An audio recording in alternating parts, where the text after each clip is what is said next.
Um,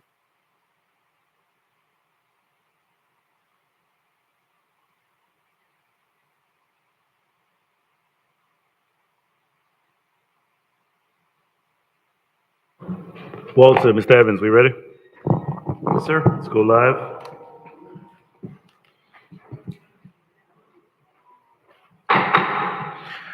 I'd like to call to order our regular city council meeting. The date is August 7th and the time is 6:06 p.m. Madam Clerk, roll call.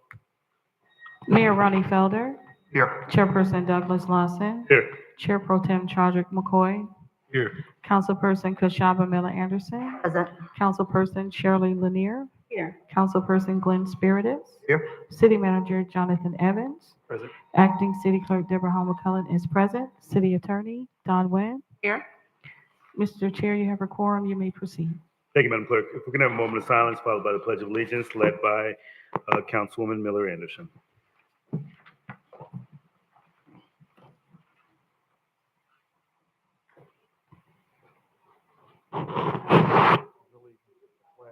United States of America, and to the republic for which it stands, one nation, under God, indivisible, with liberty and justice for all.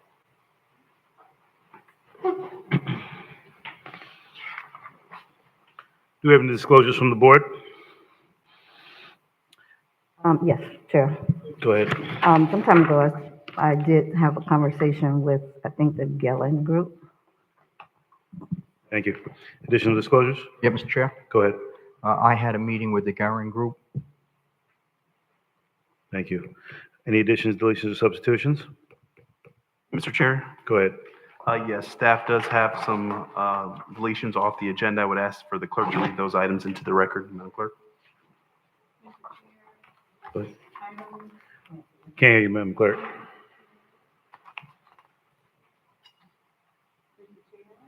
Can't hear you. The microphone's still up. There we go. Okay.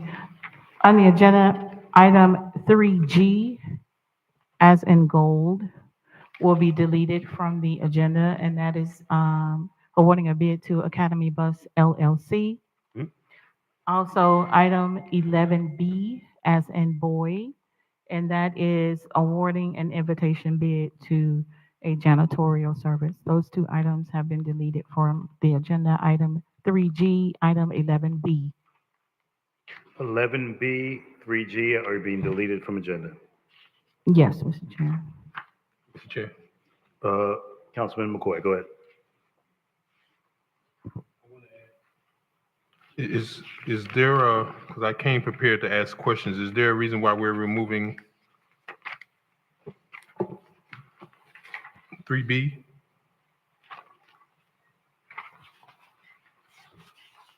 This is 3B? regarding the Academy bus. Mr. Chair, if I may. 3G, go ahead. Yes, that item is under further review, and we're going to be bringing that item back probably at your next regular meeting of the council. And I guess follow up for that, Mr. Evans, you said that it was under further review? Yes, Mr. Chair. And I guess to the concern where my colleague has questions for tonight, if we can avoid having any items added to the agenda that need further review. Because I know residents are here, my colleague has done research and he's prepared as well as mine, but I just want to make sure that we get as much information as possible during our agenda reviews and before it's approved. Councilman McCoy, anything else? Mr. Evans, can we delete 3F? That's my desire to delete it because I have some concern that it's not procedurally, it has some, it needs further review as well, in my opinion. Mr. Chair, if I may. Mr. Evans, go ahead. We can pull that item. That's concerning the professional services agreement. So we want to pull that from consent. Councilman McCoy, you want to pull or delete? I mean, you know, it was my desire to delete it because I had questions as to the legal sufficiency of us approving it. But if the administration wants to have a conversation about it, I mean, we certainly can do that. But I just don't see how this is, you know, it hasn't been solicited publicly and it's above the $25,000 spending authority. So If we want to discuss it, we certainly can, but I just don't understand. There's nothing in the backup that supports us deviating from, or I don't think their staff can ever provide any reason for us to deviate from the code, but it certainly hasn't met the requirements under 16.5 of our procurement code. Thank you, Councilman. And that, we will go ahead and pull from the agenda so we can have the discussion further. So we can just kind of get clear direction, from staff and your concerns, Councilman. What does that mean? Pull from the agenda, delete? Pull from consent. Oh, We'll pull from consent. Okay, pull from consent, okay. Pull from consent to have discussion. Because Mr. Evans said he wants to pull, not delete. Mr. Chair, if I may. Go ahead.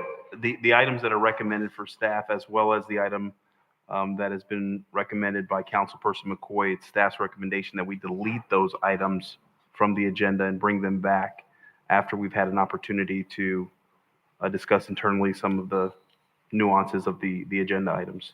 So based on the statements from Councilman McCoy, we are now going to delete 3F instead of pulling 3F. That would be staff's recommendation, Mr. Chair. Thank you, Councilman. Are you okay with that? Yes. Thank you, sir. Any additional items from staff or my colleagues? Motion to adopt consent with changes. So moved. Second. Motion been made and properly seconded. Madam Clerk, do we have any public comment cards? Oh, we don't have any comment cards on the adoption of the agenda. I'm sorry for the Mr. Chair. agenda. I apologize. We're on agenda now. Uh, Motion been made and properly seconded to adopt agenda. Councilperson Spiritus, Yes. Councilperson Lanier, Yes. Councilperson Miller Anderson, Yes. Chair Pro Tem McCoy, Yes. Chair Lawson, Yes, unanimous vote. thank you. All matters listed on this item are considered routine and action will be taken with one motion. There's no separate discussion of these items unless a councilperson so requests. In the event the item will be removed from the general order of business and considered in its normal sequence on the agenda. We already pulled an item. Both items were pulled off of consent. Does anyone want to pull any additional items from consent? Motion to adopt consent with changes. So moved. Second. Motion been made and properly seconded. Madam Clerk, now with consent, do we have any comment cards?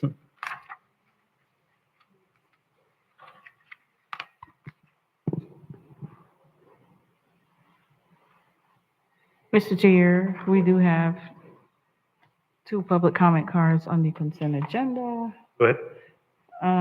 The first speaker would be Bonnie Larson, followed by Fane Lozeman. Thank you. Yes, okay, thank you.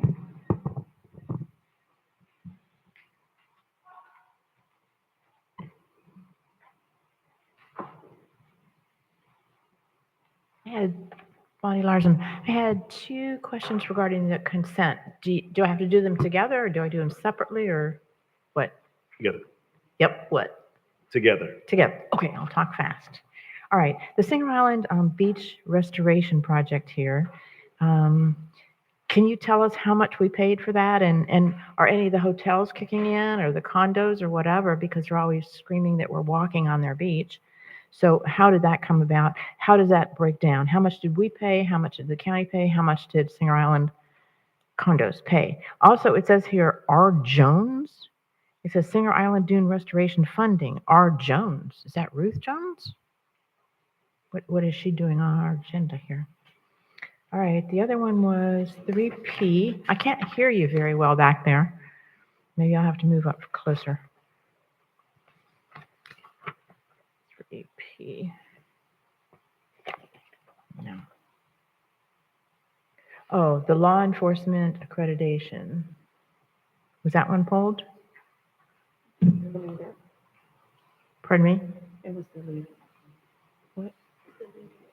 Deleted. Okay, I really can't hear very well back there. Thank you. So if I could just know about the beach restoration, how much that costs everybody. Thank you for your comments, Ms. Bonnie. Fane Lozeman.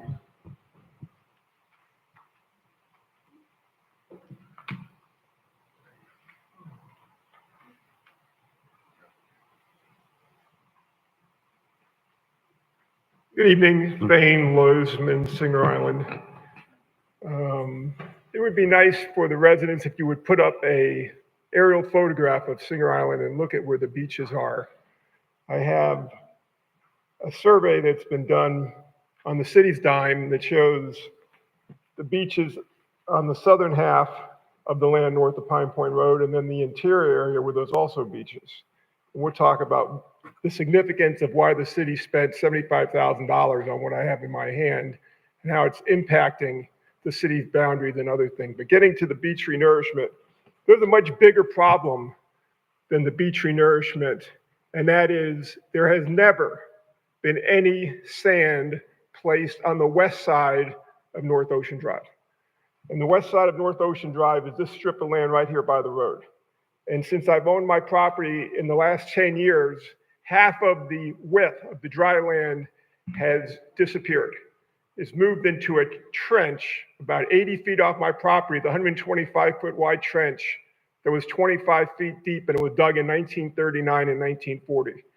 That trench has been filling up, well, right now maybe it's 8 feet deep. And that material that's filling up this big trench is coming from the beach area that runs along the west side of North Ocean Drive. What is the impact of that? The impact is after big storms and king tides, there's sand and debris up on North Ocean Drive. On Pine Point Road, the city had to go put riprap to secure that road from washing away. So we have the major artery, alternate A1A, is being washed away and damaged on the west side because there's been no renourishment of the sand. And when I try to put some sand on my property, I got a code enforcement violation just for the upland. So even when people want to pay just to control their upland that's washing away, I have mangrove trees falling down right and left because the roots of the mangroves are being washed away. Why is there no plan to save North Ocean Drive? I don't really care about the beaches over there. And you know why? Because some of these beach people built east of the coastal construction line. If they wanted to take that risk, it shouldn't be the taxpayers' back to have to keep renourishing when somebody is built too far east. But what people should care about is, in case of emergency, you have to be able to exit on PGA, you have to be exit on Blue Heron. And those areas are being damaged on the west side, on the lagoon side from a lack of sand. There needs to be a plan to pump in sand and refill my property and my neighbors' properties. Thank you for comments, Mr. Lozman. Mr. Chair, that's the end of public comments. Mr. Evans, did you want to address any of the comments? Certainly, Mr. Chair. With respect to the agreement with Palm Beach County, this is for the purposes of dune restoration and the preservation of the beach. One of the fundamental elements of this particular item is the preservation of the beach, but as a turtle habitat. The agreement is a 10-year agreement with Palm Beach County. The previous agreement had expired, and the county has come back with a new agreement whereby the city of Riviera Beach would be having to allocate not more than $1 million annually for the purposes of beach renourishment in the event that there is an incident that results in some damage to our coastline. But one of the things that's important to know that the city's funding is not utilized until the project moves forward, and sometimes is years later that the request is provided. The county utilizes resources from the state and federal government to buy down the cost associated with that. The money that is being appropriated as part of this agenda item goes to reimburse the county $252,000 after they have already spent about $2.5 million this past year as it relates to renourishment efforts. When the original item was provided by the county, the request for reimbursement was roughly about $452,000, and our public works director and I were able to successfully negotiate a lower amount that the city would remit this year. But this contemplates a 10-year agreement for the preservation of the coastline. You can see there's a certain area that is the cost share is a 50% cost share. That's areas that have limited public access, and that's why the cost share is a little bit more. One of the things we have had internal discussions, and I believe even Councilperson Spiritus has maybe mentioned this at the Transportation Authority, is that there is plans to effectively look to address North Ocean. That roadway is something that has to be protected. And so you're looking at a situation where long-term, you're invariably going to have to elevate that road and possibly look to install some riprap to preserve that road in the long term. But I think that is already in the plans moving forward. So This item is to approve $252,000 to the county and then consummate the relationship for 10 years for the purposes of beach renourishment. If we were to do this type of program in and of itself, this can cost the city tens of millions of dollars. Most municipalities don't manage the beach renourishment elements because it is a costly endeavor. There is grant funding, but it's pretty robust process. So we've leaned on the county for a long time to do that, and the staff's recommendation that we continue to do so. Thank you for comments. Additional comments from the board? Roll call, Madam Clerk. Councilperson Miller Anderson, Yes. Councilperson Lanier, Councilperson Spiritus, Yes. Chair Pro Tem McCoy, Yes, Chair Lawson, Yes. unanimous vote. Thank Mr. you. Chair. Councilman McCoy. So I'm not sure what, let's see, I'm looking at what we just approved. That was consent. However, it appears number 2 is board appointments, and perhaps that was probably intended to be on consent, but it technically isn't if you look at where it is on the agenda. So can we take that item? I do apologize. It looks like I did skip over the board appointment, so let's take that one. Thank you, Councilman. Madam Clerk? Item 2A, appointment of Mr. Scott Lewis to the Audit Committee. Thank you. Mr. Evans? Mr. Chair and members of the board, this item is to request appointment of Mr. Scott Lewis to the Audit Committee. This particular individual provided their resume, and their resume and skill set meets the requisite knowledge, skills, and abilities pursuant to the ordinance, making them a ripe candidate to be selected on the Audit Committee. And so staff is recommending approval of Mr. Scott Lewis to the Audit Committee. Comments from the board? Mr. Chair. Councilman. Mr. Evans, can you give us some update on when the audit committee is going to meet? Because, according to my watch, it's been over 20 months that they have not met. You've had a number of different audits. You have a number of different internal controls that need to be monitored, or at least there needs to be some sort of independent body that is, who the external auditor is accountable to, on a more working basis, as opposed to us only seeing the auditor once a year. Can you give us any updates on that? Because it's been some time. Yes, Mr. Chair, if I may. Go ahead. Yes, we have engaged in a professional services contract with an internal auditor for assisting us in facilitating the external audit RFP. The audit committee did meet to talk about the external audit, I think maybe a month or so ago, if my memory serves it correctly. But we are looking to schedule a presentation at one of your council meetings to give you an update on the audit plan, what's the steps moving forward, and then obviously facilitating, routine and regular meetings with the audit committee. So I would say probably in your September meeting, you'll have a presentation form from the auditor. Follow up. Go ahead. Number 1, I'm speaking of the audit committee. The audit committee is mutually exclusive of the internal audit function. While the ordinance does establish both the audit committee and the office of the internal auditor, as far as I'm concerned, they're two separate things. So us not having an internal auditor, I don't understand why that would prevent the audit committee from meeting. Mr. Chair, Go ahead. if I may, it does not prevent the audit committee from meeting. The audit committee has met without an internal audit. Staff has assumed those responsibilities, but the internal audit helps manage the agenda, the publication, and that particular, they are the staff liaison for that particular committee. So there will be subsequent meetings that will occur with the audit committee as well as the external auditor, help facilitating some of the operational things that need to occur for that committee to convene. Okay, so essentially they could have been meeting, but again, it's been 20 months, Mr. Evans.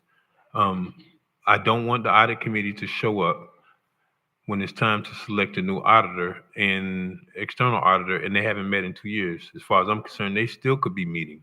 They still could be actually, having these kind of concerns. I know we activated during the same time when we created this ordinance, a hotline for individuals anonymously or however to report fraud, waste, and abuse to the organization. I just don't understand.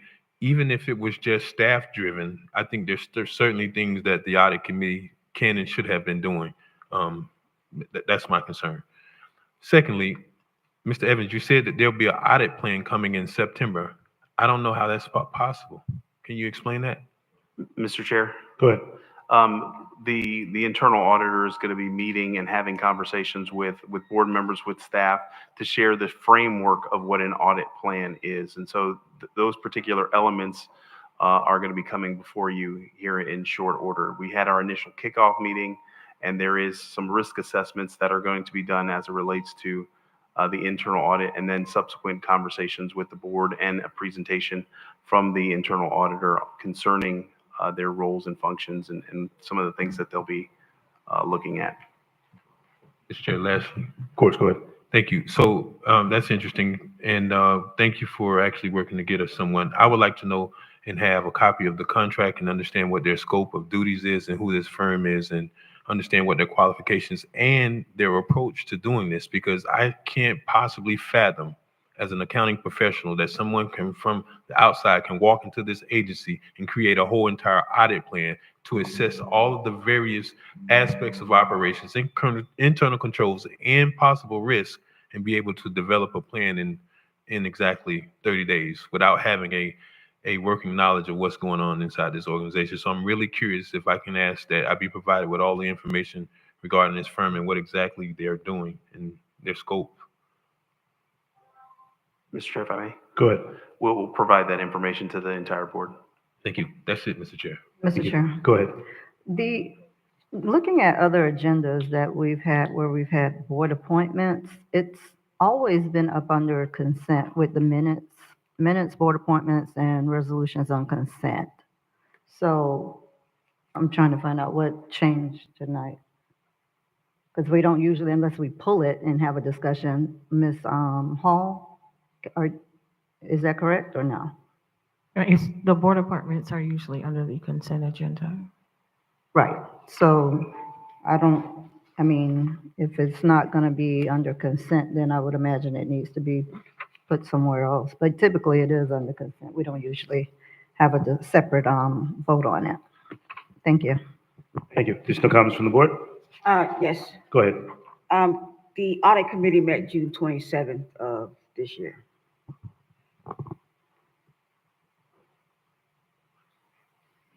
I'm sorry, you said the audit committee The met audit when? committee met June 27, 2024. Thank you. Councilwoman McGuire? Thank you. I'd like to hear that. Ms. Hall, this is my formal request for the minutes of the June 27th audit committee meeting. Now, unless they went in the back room and did something that I'm not familiar with, I certainly like to have those minutes. Mr. Chair, Dr. Spears? okay, I just want to state that I reviewed Mr. Scott Lewis's resume, and I've heard him speak here numerous times, and I believe he will be certainly a great asset to the audit committee.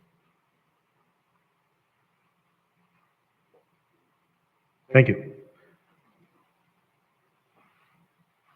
Additional comments from the board? Roll call, Madam Clerk? Oh, I'm sorry. Why are we voting separately? You wanted to pull it to have you pulled it to have the discussion?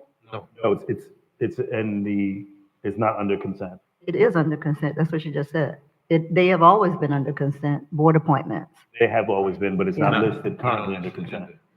It is, it's the same way now, right? No, Why it's not? it's listed as board appointments and then we have consent after. That's how all of the It agendas says, are. it says resolutions on consent after the board appointments. So do we need to, okay, wait. So where on the consent agenda is the resolution, is the appointment for the audit committee? Because I'm looking through resolutions on consent and it's saying that it's under there. Are we? Everything above the end of consent where it says On the end of consent. consent agenda under 3G, everything above that is a part of the consent agenda, including the minutes.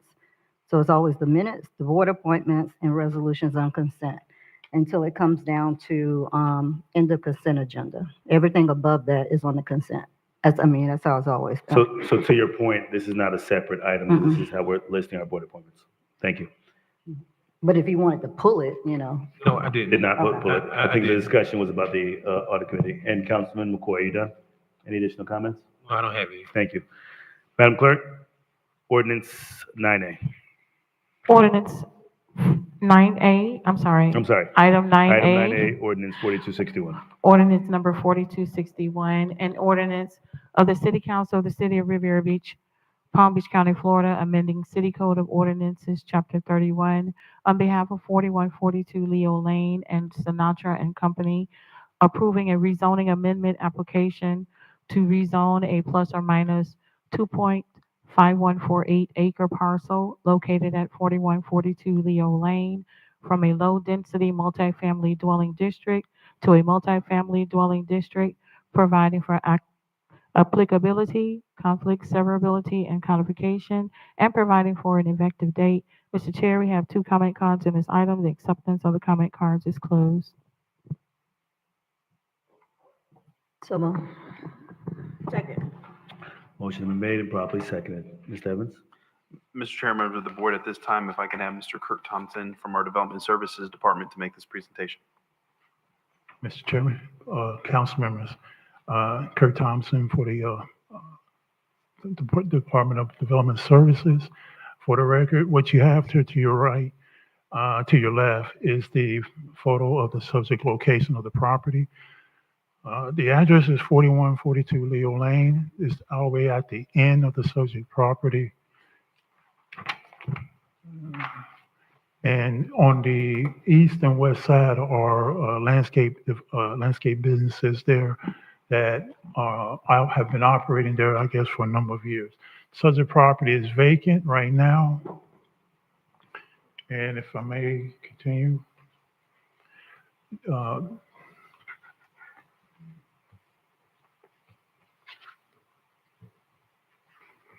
it is, property is 2.51 acres in total size. It is a vacant property.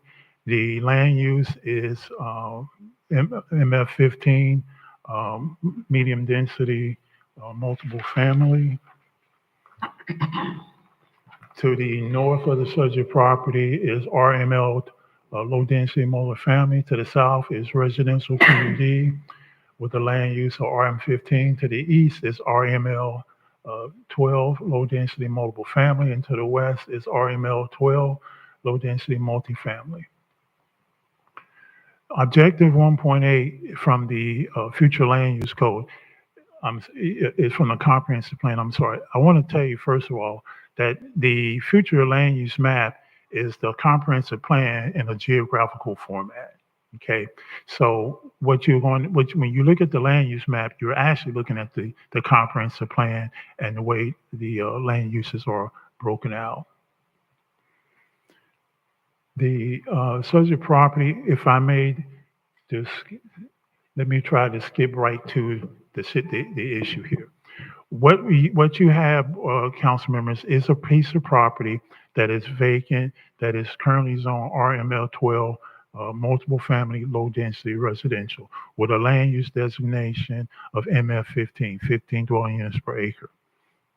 In the comprehensive plan, it states that the land use of MF15 is implemented by 3 zoning districts. Okay, and in this instance, those 3 are ML12, RML12, and RM15, and RMH15. In this instance, the applicant wants this rezone from RML12 to RM15, which allows the applicant can go from basically 30 dwelling units under the RML to approximately 38 dwelling units under the RM15.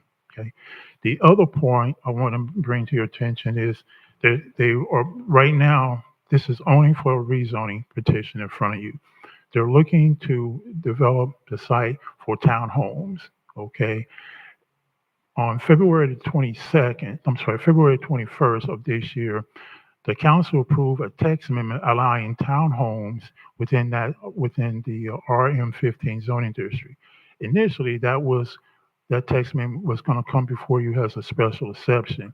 And then council decided, I think Mr. McCoy will remember this, because based on a motion he made, to have townhomes allowed by right, as a matter of right.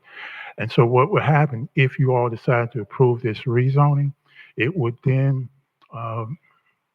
be subject to a per building permit and administrative review by the Planning, Zoning, and Building Department for landscape plans, site plan, photometric plans, paving, grading, drainage plans, all the things that we would do for a regular building permit, except it wouldn't, since you amended the code to allow townhomes to be permitted by right, this would be a per building permit process that we would thoroughly review it. So I just wanted to just talk to you and explain that situation. So the staff has not received any comments either for or in opposition to this project. The Planning, Zoning, and Building Department would like to recommend to you all that you consider approving it, in that the proposed rezoning is compatible and in sync with the future land use element, that being RM15, because the zoning would be RM15 is compatible with the MF15 land use designation. There doesn't appear to be any instances or issues standing in the way, other than to make sure that when they apply for a building permit, they meet all those issues that I enumerated to you. And with that, that concludes staff's presentation. I must say, this appears to be a pretty straightforward application, but I want to make sure that you all understand the picture that's being painted here. The applicant's representative is here, Miss Andrea Kaiser. She has a presentation that she would like to show to all of you, and then answer any questions. Mr. Chair. To that point, a presentation from the applicant for zoning? For the rezoning. Okay, so here's the thing. Is it based upon the rezoning? Because I don't want to hear from the applicant if it's not based upon just the rezoning. It's just based upon the rezoning. That's it. Okay, Councilman McCoy, go ahead. Thank you. And I would agree, less is more. But Mr. Thompson, thank you. Should I say sermons, because his name is on this agenda item. But Mr. Thompson, thank you for the explanation. But you did say, and correct me if I'm wrong, that this is going to, the action that the board took, I think it would have been probably January or February this year, that allowed by right, yes, sir, townhomes in MF15 still requires a site plan approval by this body. Correct? Well, it's a RM15 zoning district and an MF15 land use. Yes, sir. It would require, but you see, by making it by right, okay, rather than special exception, it'd be reviewed administratively through a building permit process. So we don't still review the site plan? It wouldn't come before council, no. So it would go through a building permit review process. So what triggers a site plan application review by the board? And separate from this in particular, because we've reviewed the application that was already zoned and had the use permitted by right, but site plans we've reviewed. So what triggers a review by planning and zoning, and what triggers a review that it kicks up to the council? Okay, what would trigger such things, it would be a special exception, a plan development, or was stated in section 3157 with site plan review. But in this instance, as you would recall, in the zoning code, you have a section that says uses permitted by right, and then you have uses permitted by special exception. When the townhomes was permitted by right, has a multifamily use. And in this particular zoning, there's the MF15, multifamily uses are allowed by right. And so by definition, townhomes is multifamily use. Thank you. Mr. Chair. Go ahead, Dr. Spears. Did we approve a similar situation on Leo Lane in the last few months? What you approved at the corner of Leo Lane and Military Trail was Soleil by the Trail, and that was 60 units of townhomes for sale and a number of units for apartments. And that was a large project, as I recall, and required by that zoning district. They were also doing a rezoning of some parts of that, and that required a review by planning board and council. This proposal is essentially 38 units, if that, to be reviewed and ultimately go through a building permit process because of the uses allowed by right in that zoning district. Sure. Go ahead. So we did approve a zoning change on Leo Lane. It was. Yes, sir. same as this. So Yes, sir. we have This done also- this already. So this would Right. be consistent with the previous motion by the board, right? Right, to see what happens is that will be consistent only because you have the land use designation of MF15, and you will have a zoning designation of RM15. And so it's in sync and compatible. The zoning designation is compatible and in sync with the land use designation. And so this is the parcel, I believe that it's at the butt end of the street. Yes, at the far end, Right. just south of the church. So can we expect to get the same request on the nursery probably that was just cleared recently for development purposes? I couldn't answer that question. I don't know if I haven't been exposed to that on the nursery. Right, Mr. Chair? Go ahead. Yeah, I would just recommend that we have a zoning change eventually that will be consistent for this entire area, that will be consistent with what we're already proving in piecemeal, which, as you said, would be consistent with the comprehensive plan. So I would ask that the staff look into that for the future so we don't have to put this whole area together like a puzzle. Thank you. You mentioned in reference to the project not having to come back before the board because this could be by right. Sure. But don't all site plans have to come back before the board? Well, to my knowledge and the way I've looked at this in terms of the code, unless it's specifically called out, like I said, when uses are permitted by right in the zoning code, those uses are in the proceeding to a building permit process and a review process. If those uses are classified as special exceptions or not permitted by right, then that will trigger a review of planning board and ultimately city council. Mm-hmm. To my knowledge and the way I've looked at this, when you all approve the amendment to the text amendment to that for that zoning district, because initially, remember, this was going to go as a special exception, this being for townhomes and for that zoning district. But then it was decided, council decided to, instead of requiring it to be a special exception for townhomes, to make townhomes permitted by right. And when you put that in that category by right, at that point, that removes the requirement of a extra steps of review by planning board and city council.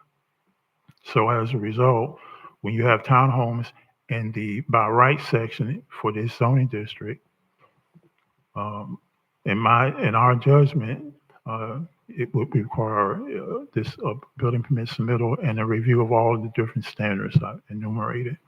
And respectfully, I disagree. I believe that we will be having to see this project. And historically, all site plans have come back for the board, but I'm assuming that based upon the change that was created previously. But for the area that we're talking about right now, I think all site plans come to the board, even if it is a use by rights, allows use by I rights. have no problem with that. So Okay, so we'll be seeing the project again. I will research that further between the first and second ordinances, Mr. Chairman. And that's what I was going to ask, if we could just have I'll some more research research, due diligence, so when it comes back before the Yes, board, sir. we can have clear direction. But from my understanding, it's going to be coming back. It would before. definitely be researched. Thank you, Yes, sir. Additional comments? Councilman, go ahead. Thank you. Yeah, there has been select projects. I know we actually, shocked me, members. A couple years back, we approved a building which was a 3-unit triplex, and we approved the site plan for it. And I thought that was the most bizarre thing in the world, that we would actually be approving something on a small, minor scale that was already in that zoning area. So, certainly, Mr. Thompson, I think you do great work, but perhaps, I don't think this is necessary to bring before the meeting, but it probably perhaps sharing it with Mr. Simmons, and he can disseminate it to administration as to, the process and what triggers it. I don't know that it needs to come before the meeting, but I know we've seen them in the past. So, I don't know that it's necessary to bring it before the board, because there are certain circumstances, and I want to make sure that we can get it clear and not perhaps, maybe get ahead of ourselves on the record. So I think probably administratively, if that can be disseminated through administration, and then, we can figure out from there, or at least have an understanding from there, I think. Yep. Yeah, I'd be glad, like I said. Thanks. I appreciate you, Mr. Thompson. To Thank you. Mr. Lawson, Thank you. I will- appreciate you. I'll do the Mr. Thompson. research between the Thank two you. meetings. I appreciate you, Mr. Thompson. Thank you, sir. We appreciate the time. Additional comments from the board? Madam Clerk, can we have public comment cards? Yes, sir, we have two public comment cards. First speaker will be Bonnie Larson, followed by Fane Lozman. Ms. Larson will pass. Thank you. Fane Lozman.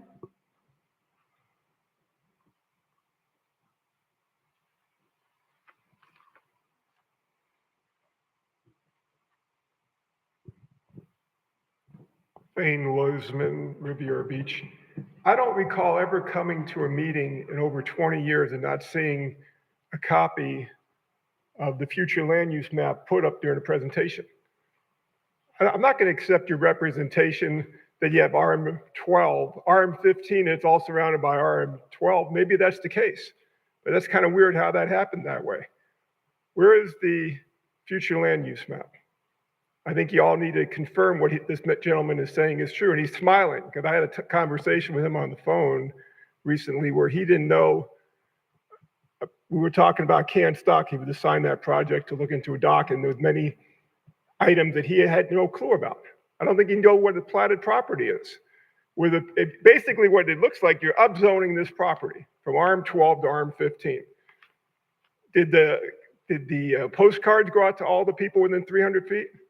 Why this little enclave RM15? You know, so there's lots of little details that should have been provided that I do not see there. Most significantly, the future land use map. Most significantly, confirming what went out to the residents in the area. If it's entitled as a matter of right, great. Because if you don't give it, then you're gonna have a taking case. Just like all these taking cases are gonna be bombarding Singer Island for what went on. But I want to see the future land use map before this is voted on tonight.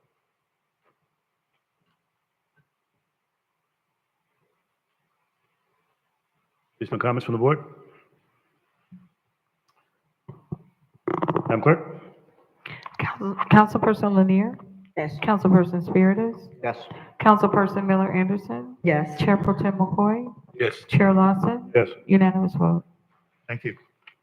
Thank you, sir. 11A? Item 11A, resolution number 110-24, a resolution of the City Council of the City of Riviera Beach, Palm Beach County, Florida, authorizing an emergency procurement request to obtain repairs for the Riviera Beach floating deck, authorizing Seven Kings Management, Inc. to enter into an agreement with Native Welding and Fabrication, LLC, to provide repairs for the Riviera Beach floating deck project in an amount not to exceed $715,000, authorizing the city manager to authorize change orders not to exceed 10% of the total contract award and providing an effective date. Mr. Chair, we do have one comment card on this item. The acceptance of the cards is now closed. So move. Second, Motion been made, for properly seconded. discussion under a whole lot of reluctance. Motion's been made and properly seconded with reluctancy. Mr. Evans? Mr. Chair. Sorry. Coming on. That's it.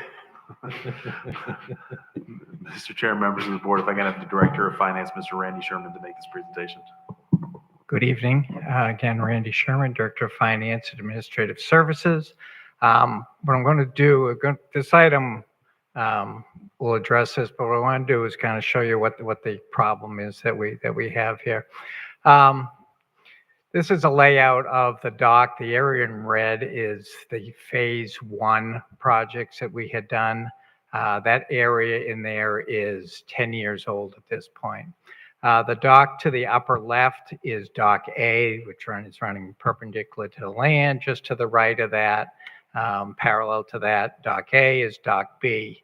You can see in that circle area that the connector dot is at an angle. So you leave dock A, to get over to dock B, you have to cross that connector dot. All of the docks sections in there are rectangular in shape. So in order to get that angle on that dock, there's 2 triangle pieces. There's one on the north side and then there's one on the south side. What has happened over the years is Dock A and Dock B, when, you know, the water is going up and down, are not moving in unison. And what it has done is it put extreme amount of stress on those two triangular pieces. What has happened is they have finally given way. With the weather that we had back in June, if you recall, we had some real nasty, call it like pre-hurricane rains and winds, and this area has finally broken. We do have vessels that do tie up on Dock B. They're trying their best to hold these pieces together and allow people to get to their boats.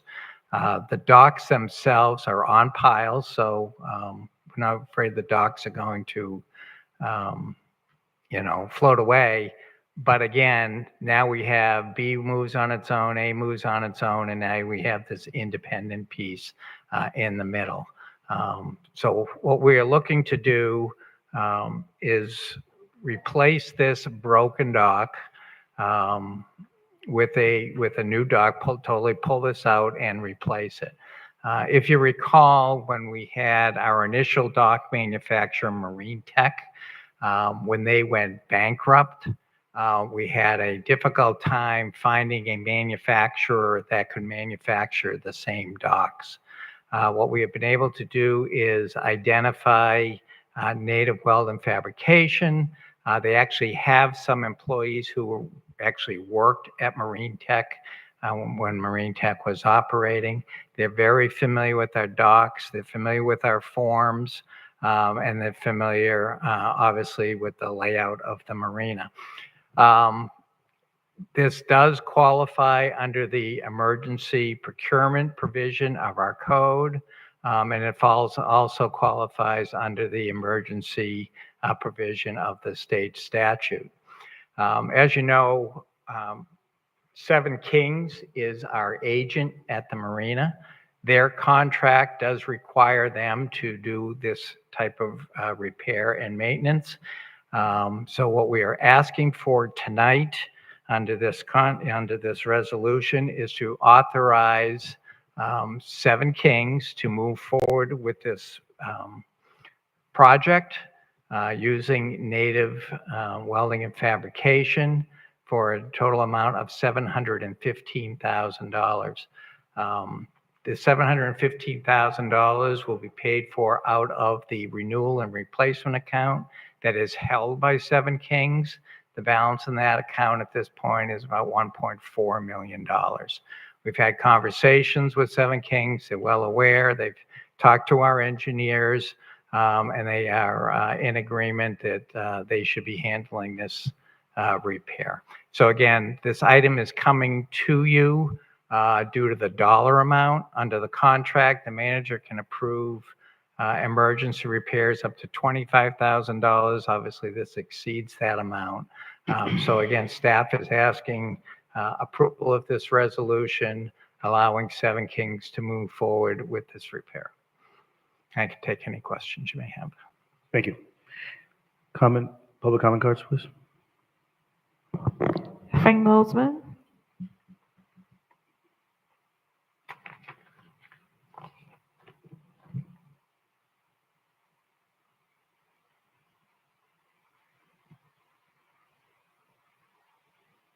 Wayne Lozman. Seven Kings is J.C. Solomon. He used to own Loggerhead, and he sold that out. J.C. Solomon is also the guy that Dan Taylor got criminally charged with throwing a bunch of stuff over his wall. And J.C. Solomon is also the guy that threw a concrete block through my vehicle parked on my property. What is the significance about all this? I wouldn't trust J.C. Solomon to tell me anything that's correct.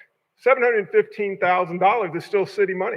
You could probably go to Palm Beach Iron over by the airport that does a lot of commercial welding and have them welded for 100, 150, 200 grand.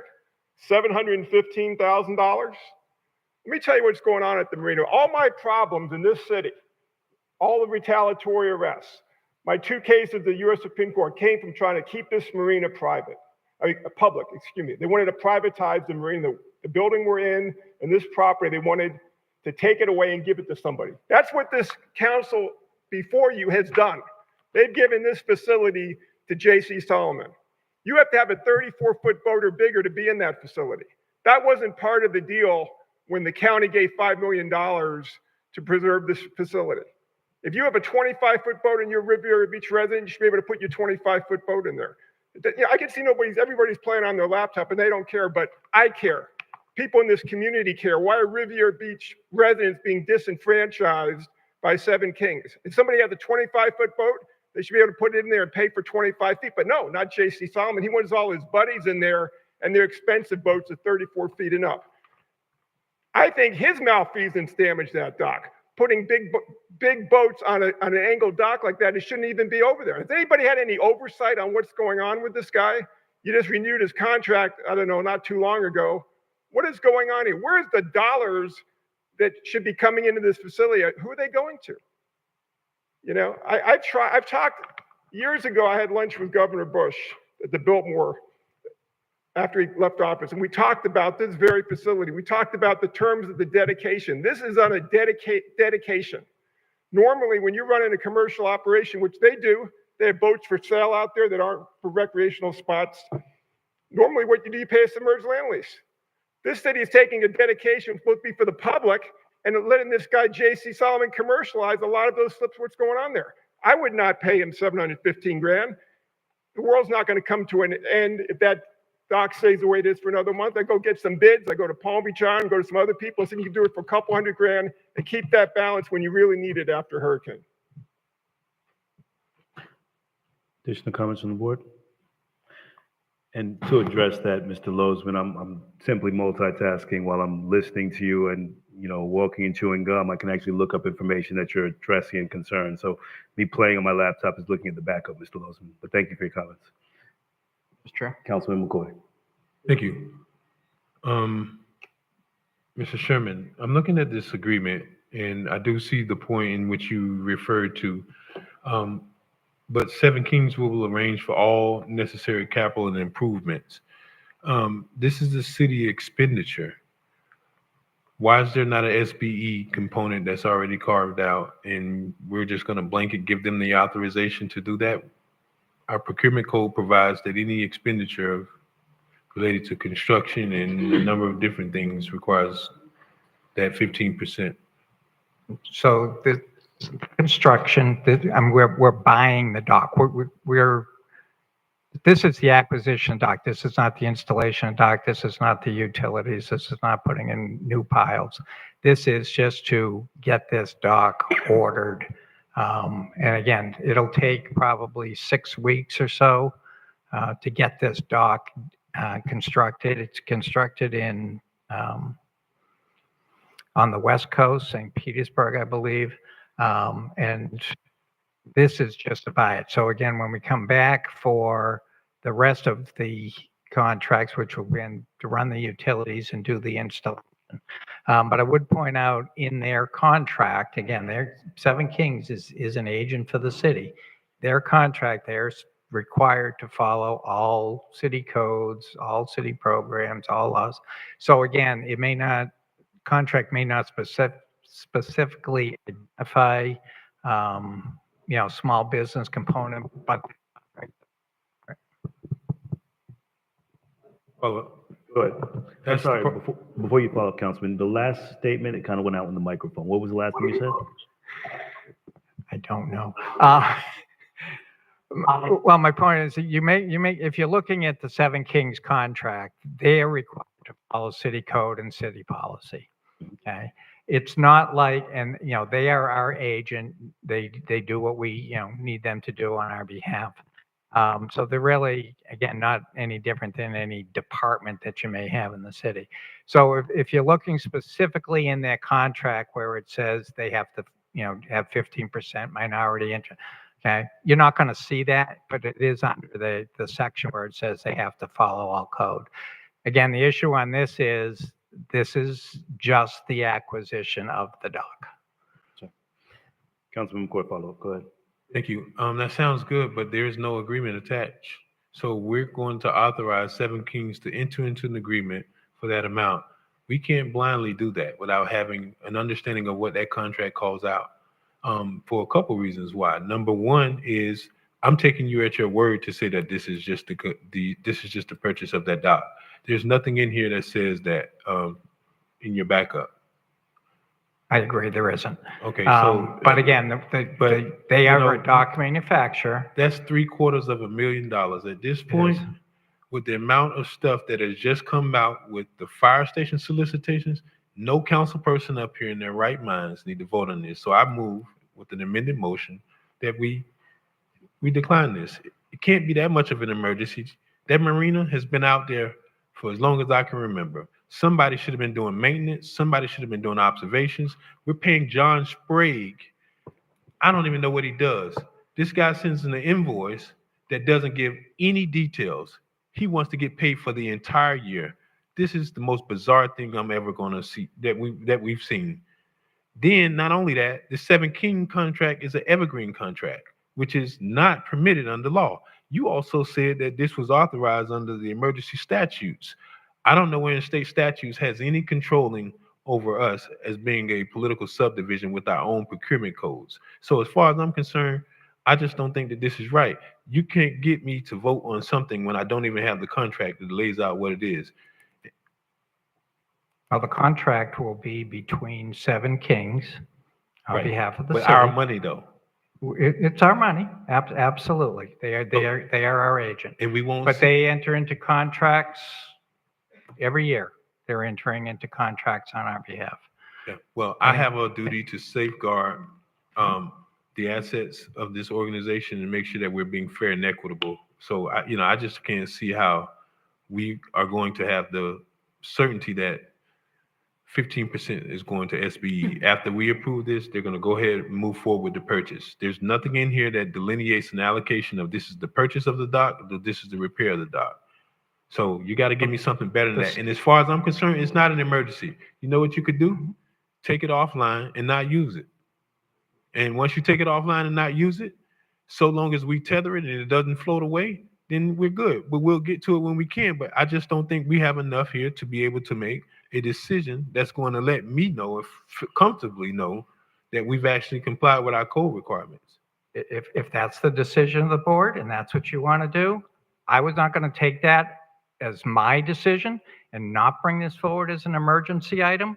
If that's the direction this board wants to go, you can certainly take that action. But it's, as you can, well, I took the pictures out.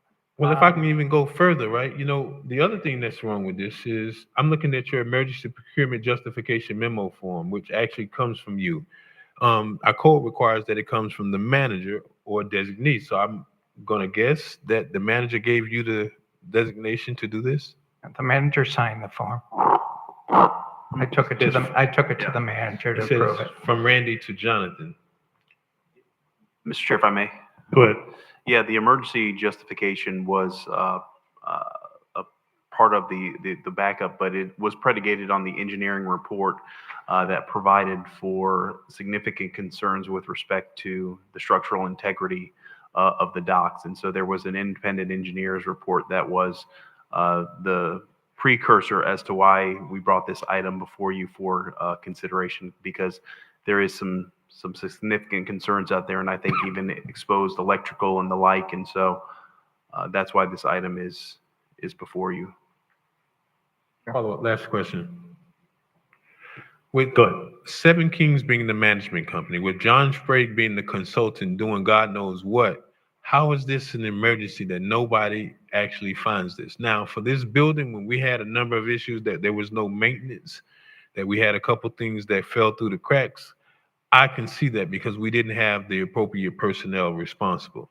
But when we're paying a management consultant, and then we're also paying another consultant, probably at the rate of about $80,000 to $85,000 a year, when he sends an invoice, nobody really knows what exactly he did.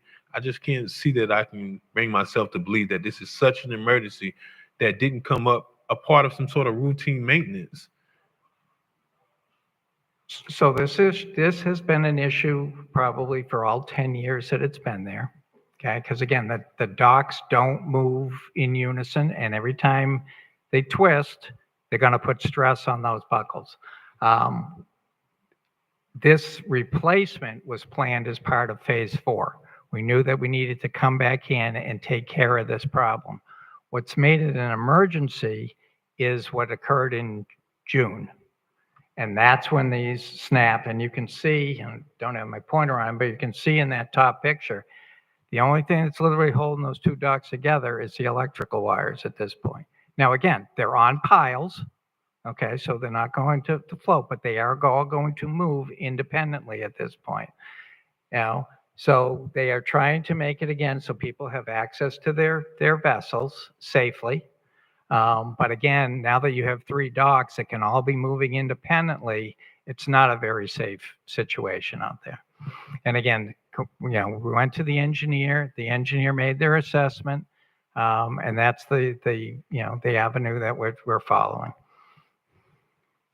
Okay, that's all I have. Thank you. Sure. Councilperson Spears. My question is, which engineer did that engineering report? Was that Mr. Sprague? No, that was C Diversified. The engineer's name is William Sadler. And did he say that it was an emergency situation? He did, and that letter is in the backup, yes. Okay. Did he also state that this was a sole source, that no one else had the ability to duplicate this dock or repair this dock? So Mr. Sadler went out and tried to find someone who could meet a quick timeline. Again, we're trying to get it in. I mean, we're not going to be able to obviously beat the full hurricane season, but be able to get it constructed and possibly installed before the end of September. But again, you had to find someone who could match the dock. This is not just an aluminum dock. This is a concrete floating dock with the utility conduits that run through the concrete. And there are specific forms in order to pour that so that it matches the rest of the docks. And as I said, this group has some employees that were with Marine Tech, which is the ones that poured the original docks. So they were a good fit for the docks that we're looking to replace. Mr. Chair? Okay, so my question is, the engineer did his report. Clearly, when this dock was built, there was a design flaw, more than likely, which is the reason why these clips didn't hold. Did the engineer design this differently so we don't come back to the same situation in a year from now? Yeah, we're not going to have that angle dock with the 2 triangles, removing the 2 triangles and making it more Perpendicular. button up. Yeah. Okay, thank you. Thank you.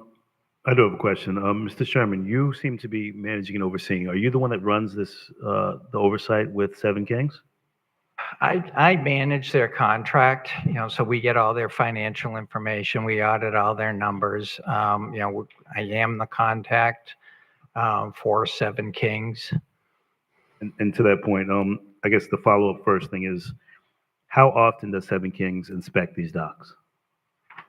I don't want to even guess that. I would have to get you that information. Okay.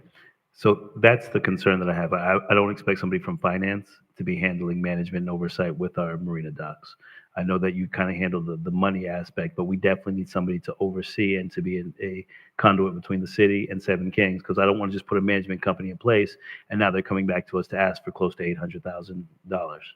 And not having that information of having the contract in the backup one, of making sure that local vendors and SPs are benefiting, and also last but not least, giving us a schedule of when they've been inspected. Because why are we continuing a management contract with somebody that's costing us $1 million? You said that we're generating $1 million in revenue, and on this one error, when I don't know when the last time it was actually inspected, is going to cost us all the profit we made from last year. So there is no profit from actually facilitating and overseeing with this management company, because we're losing it on this one project. So that's my concern with this right now and Seven Kings, and even having an outside vendor whose contract is coming up. So those are some of the things that we need to make sure we're clear before we approve $1 million. Additional comments from the board? Yeah. There's a Mr. motion Chair? on the table. Mr. Oh, Chair, I'm sorry. one more question. Yeah. Mr.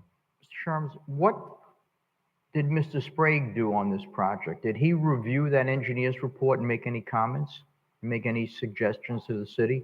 Because he is our marine engineer, right, on contract? He is. When the issue came up, we did have a conversation with Mr. Sprague and the engineer, trying to figure out, what were our options at this point. I believe he probably participated in the process of identifying the contractor, but I can't say that for certain. Chair? Go ahead. So then Mr. Sprague, who's our marine engineer on staff by contract, did not review and give us a written review of the engineer's report? Well, he's not an engineer, Mr. Oh, I Sprague. thought he was a marine engineer. No, he's a marine industry specialist, but he doesn't carry an engineering certificate. So the Okay. report actually came from the engineer. Okay, thank you. So just to follow up with that, and Mr. Evans, the concern I have right now is that this is not fair to Mr. Sherman to having Randy overseeing this project. This should be with facilities or even our city engineer to have this management done. Mr. Sherman should be making sure that the funds are properly accounted for and cutting the check. But having the insight to actually have this discussion with this board, I think, is a disservice to our finance department who has been managing it for the number of years. So I think, in my opinion, we need to find a proper department to partner with Seven Kings or what we decide to move forward with overseeing our marina project. Because if we're going to continue to generate revenue from it, we can't have these blunders. Go ahead, Mr. Evans. Mr. Chair, if I may. The intent with the marina operations is invariably probably in your next budget cycle. It would be a situation where you would see it look to transfer under the management of Parks and Recreation.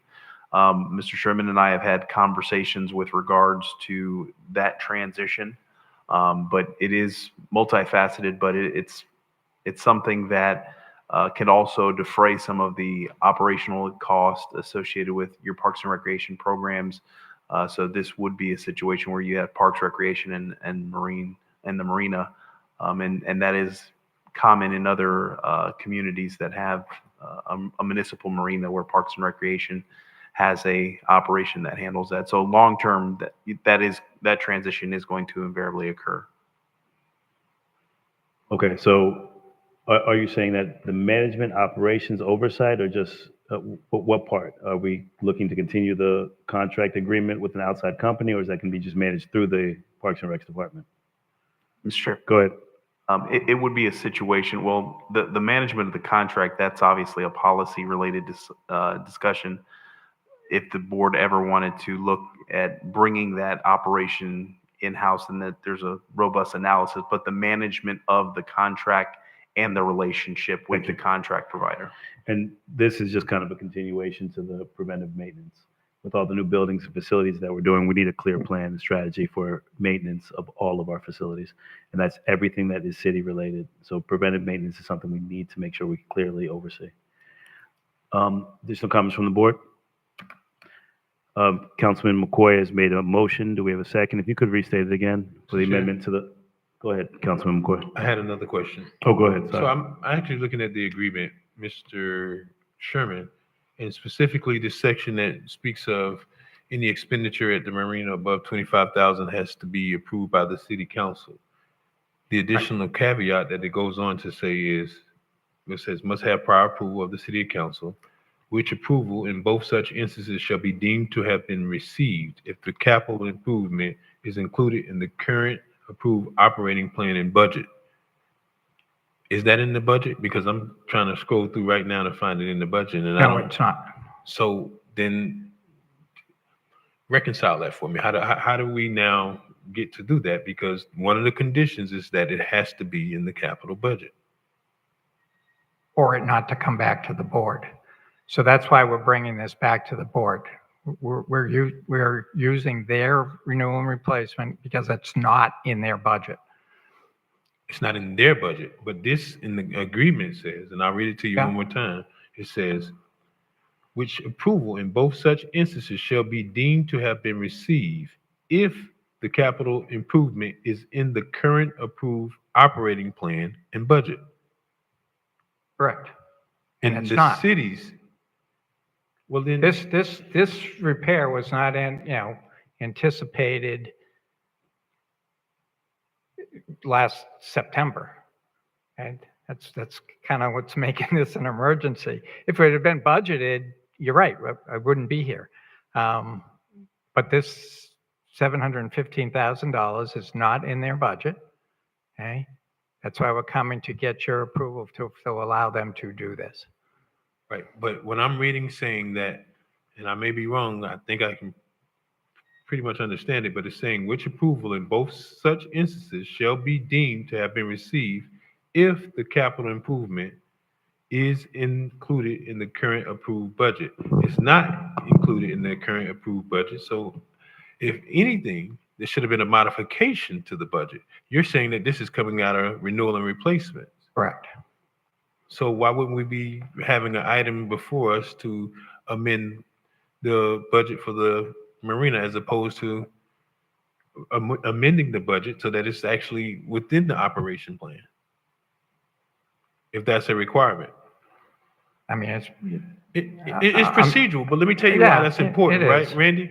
Because you cannot overstep this is a safeguard for a reason.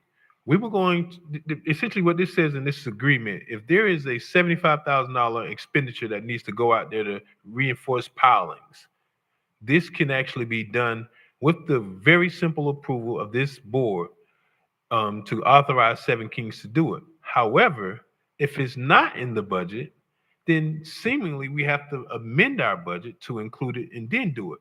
But that's not even it for me, right? Because I think we can get past that. The fact is you want the body to give you a blanket approval to let Seven Kings go out and consult with, the name of these people are Native Welding and Fabrication, and we'll never see it again because this grants the manager the ability to do change orders up to 10%. We don't even know what the original we don't know what the final contract is going to look like, Mr. Sherman. I want to know, and what's not here is that definitely is an emergency repair, but is there a life safety risk that we need to be concerned with, that this is not contained, this is at risk of going up the intercoastal or something like that, or causing damages to other boats? Because even in yourself, right?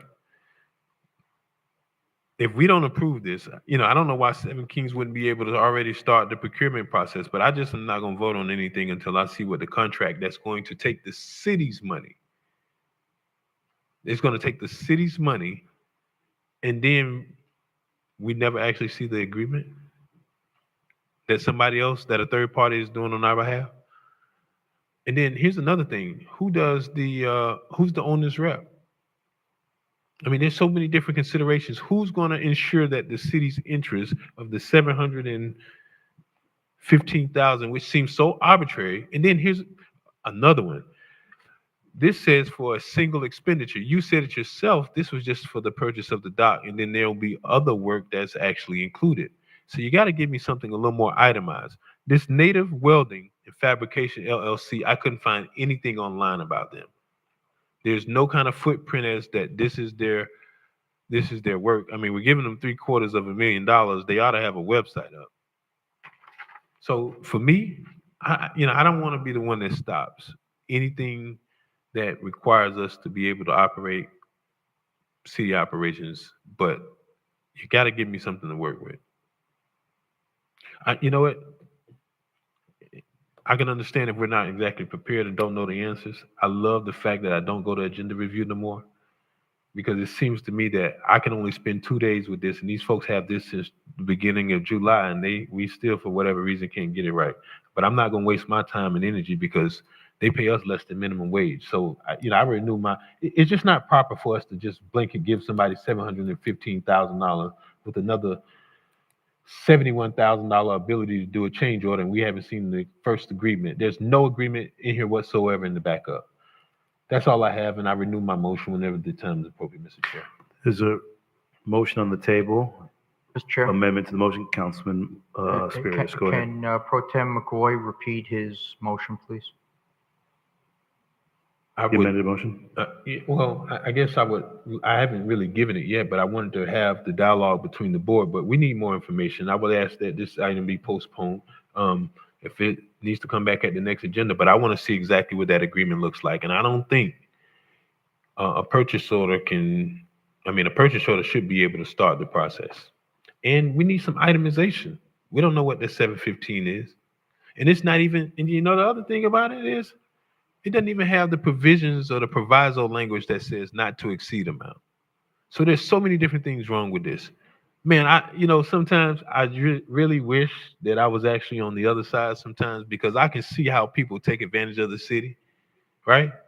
Because nobody seems to care or catch these kind of things, or is even concerned, because like literally when folks come to do business at the city, they know ain't nobody watching.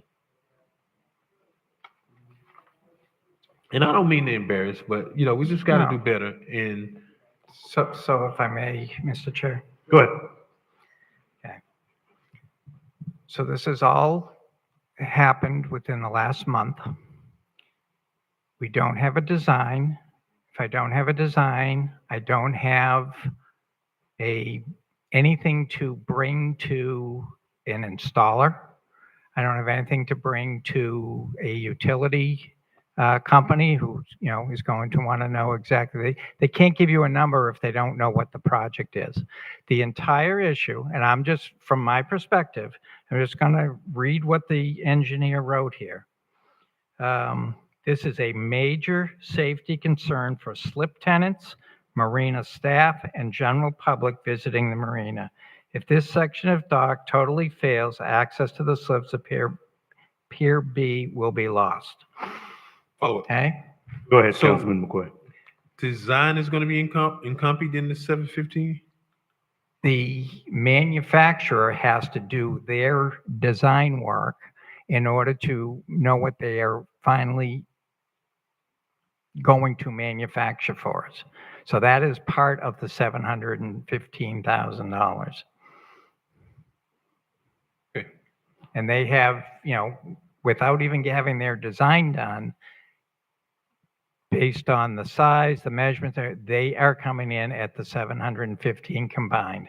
So it's 75 for the design, it's 640 for the rest of it. Without an authorization to proceed, I'm not sure either party is going to want to sit down and enter into an agreement. Mr. Chair? Before we do that, is that pier already closed down currently? They are trying, again, it floats independently now because it's not attached to the others, and they are trying to. Mr. Chair. Walter, I've been closed off. Here we go. Hang on. So they're trying to, use this fiberglass to, to kind of hold, to make sure nothing is falling between the docks. Okay, so they're just trying to Band-Aid it together until we can get it Till fixed we quickly. can get the dock done. So I guess to that point, is the dock still open? There are vessels that are still on those docks, yes. So here's my concern. It's an emergency because they haven't shut the dock down, and they don't want to shut the dock down in lieu of losing revenue. That doesn't make it an emergency here for this council without having all of the information. So because revenue will be lost, we understand that, but we need this to be done properly. So having the information in front of us is what we're asking for, and then we can make it an emergency. But if they're just trying to Band-Aid this until we can cut a check for them, Councilman McCoy has clearly stated that we just want the proper information to write the check. And if we have to do it, in a different way, then we will do that. But essentially, I would recommend, to avoid this being an emergency and to avoid this being a problem or a hazard for our residents, for the owners, or anything that's associated, to shut the dock down. That's probably the simpler issue to do. It would be. I don't believe they have the capacity. They actually had an issue today with Dock A where they lost power. I don't have the report yet on whether that's any relationship to B, but they didn't have anywhere to move the folks that are tied to A today. If they it's didn't have power. unsafe and they don't have the capacity, they have to close it, because then now we're liable. And that is my concern, because they don't have the Yeah. capacity of where to move them. They have nowhere to go. And I understand that. It's an inconvenience and it's an issue. But the problem is, I agree with my colleague. I cannot cut $750,000 check just because they don't have the capacity to continue to facilitate the boat parking. I want to make sure that our residents are safe. I want to make sure that we do it the right way and we're spending taxpayers' dollars, which is in reserves, as you've clearly stated. But again, those reserves could be used for multiple items because we just had a waste main break. So there's so many things that we have to focus on, and I know that those dollars can't allocate for them. But then I know you were going to jump on me with that. I But know. Randy, to that point, I want to make sure that we're clearly outlining every step properly. I'm sorry, Mr. Spiritus, go ahead. Okay, so Randy, with respect to closing the dock down, I agree with the chair. I mean, we've been put on notice by an engineer that we have an unsafe situation. If we don't close that dock down, it'll be willful neglect, and we will be personally liable. So I would respectfully request that the city manager order those docks closed for safety purposes, as the chair recommended. And I think that has to be done right away. I'd also suggest that the chair request that the city manager prepare specs. I don't know if we can authorize it today, but it's up to $75,000 to prepare plans and specifications to go out to bid with respect to either fixing or repairing or replacing that section of the dock. And I would actually be in agreement. Mr. Chair. Go So, ahead, Councilman McGuire. Councilman Member Spiritus, I agree. And I don't disagree with what you're saying, but under the agreement, it seems to be that the responsibility and the duties of the actual maintenance part exists with Seven Kings. Is that not my understanding? That's correct. So, I don't know that we probably can set aside funds for it, but I don't know that we're going to be, the obligation exists with them.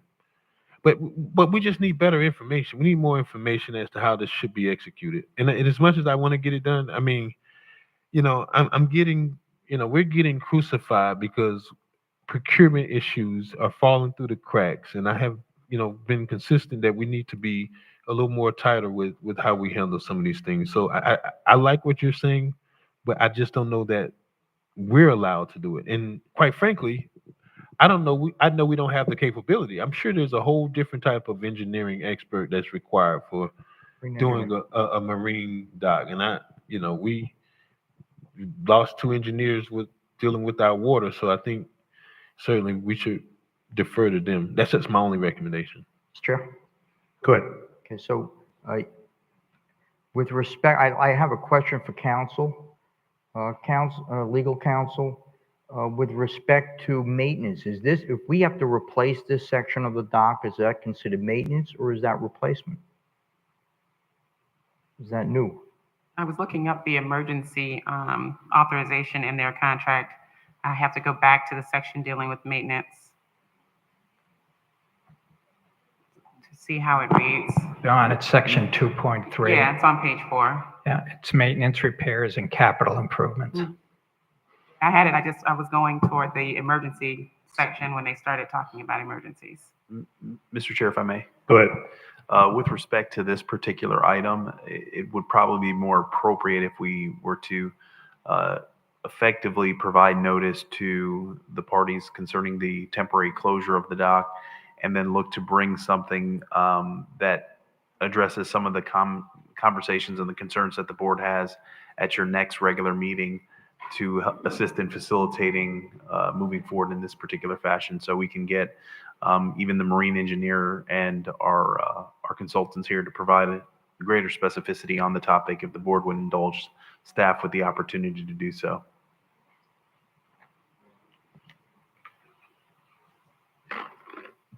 Okay. So, Mr. Chair? Go ahead. So is Pro Tem McCoy going to amend his motion to withdraw this item from the agenda until staff comes back with answers to all the questions that we brought up today? Sure, I'll withdraw it. Okay. Colleagues, so how do we want to proceed with this item? Mr. Chair. Go ahead, Mayor. And the question, so Mr. Evans, the experts will come back to answer some of these questions. It won't be Mr. Sherman's, right? I'll Chairman, gladly cede the mic. Because it goes, as far as finances, yeah, he can come, but every question that was asked to him about the dock. He's not the expert. And so could we bring the engineers and, those to be that can answer some of these questions?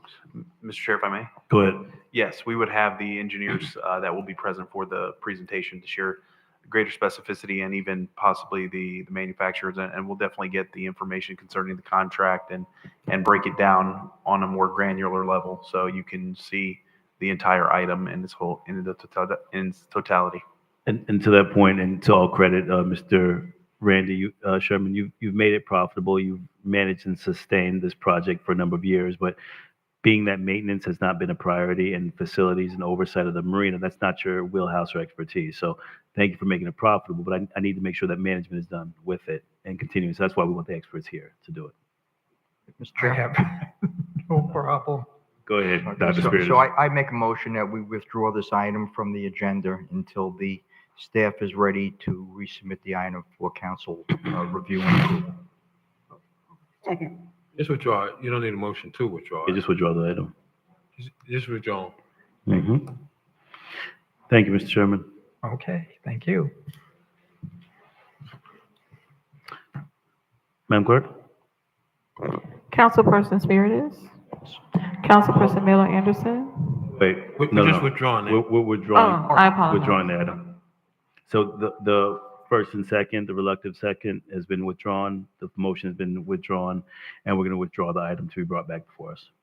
Thank you. All right. Is that an agreement, Ms. Miller Anderson? Good. I'm sorry, go ahead. Oh, thank you.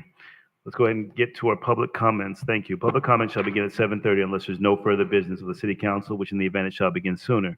In addition, if an item is being considered at 7:30, then comments from the public shall begin immediately after the item's been concluded. Please be reminded the city council board has adopted rules of decorum governing public comment during official meetings, which have been posted at the front desk. In an effort to preserve order, if any of the rules are not adhered to, the city council chairperson may have a disruptive speaker or attendee removed from the podium, from the meeting, or from the building if necessary. Please govern yourselves accordingly.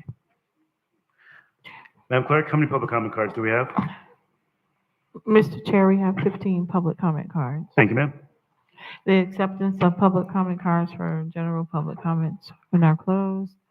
The first speaker will be Bonnie Larson, followed by Jean Marie Middleton. And the third speaker will be Fane Lozman.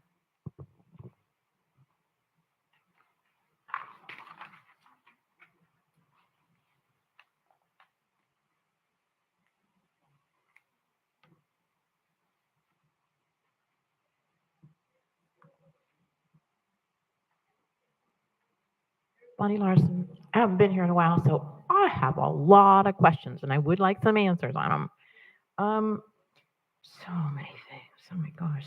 We have, let's see here. Oh, what happened to our quiet zone? I was counting down the days until March 12th. That train is still blasting. We never used to hear the train, but we sure hear it now. We have a city has a post office box in West Palm Beach. Why is that? Who uses that box? I'm relating this maybe to the water situation. Maybe somebody has that as their secret account. Why do we have that post office box down there? Why don't we just have the regular one? We also have now, things have gotten very cumbersome. We have an answering service. They're out in Arkansas or Missouri, wherever. You call the city, you get that answering service. They're very nice people, but they don't know about Riviera Beach. They don't even know who Mr. Jonathan Evans is. And then they ask you who you are, what you want, blah, blah. No, just put me through to the department. So then you get the department and you get the same response every time. It's an answering machine there too. And it says, due to an unusual call volume, we'll have to call you back. So leave your name, leave your number, and within 24 hours, we'll get back with you. What is that? We have to streamline our stuff here. The sidewalks, who's digging up our sidewalks? There's a lot of gravel and stuff in there, and it's just a mess. Who's doing that? Berkeley, that new apartment building, they're dripping water for 2 months. I've reported it twice. It's still dripping water there. I want to get to the water situation before I run out of time here. Who is Mr. Lowe's immediate supervisor? It's not our city manager. Who was his supervisor, and why did that person let him stand here and lie to us every week? It's not my fault. The report was wrong. It's the employee's part. I understand the water survey, not the survey, but the investigation has come out at the end of July. When will that be available to us? When will it be online? I'd really like to read that. So it's 50-some pages, so it's a long document, but I would like to read it. The fines, we've had fines for 20, 30 years here. There's got to be a better way, and I have a solution, but I don't have time. I'm running out of time here.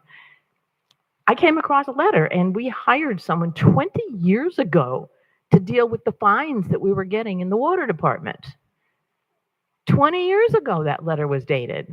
All right, so it's an ongoing thing. I have a sort of solution here, but again, I don't have time to tell you. The fines and stuff, they should come directly to the city, not just the water department guy, to the city with a copy to our city manager. I run out of time. Thank you for your comments.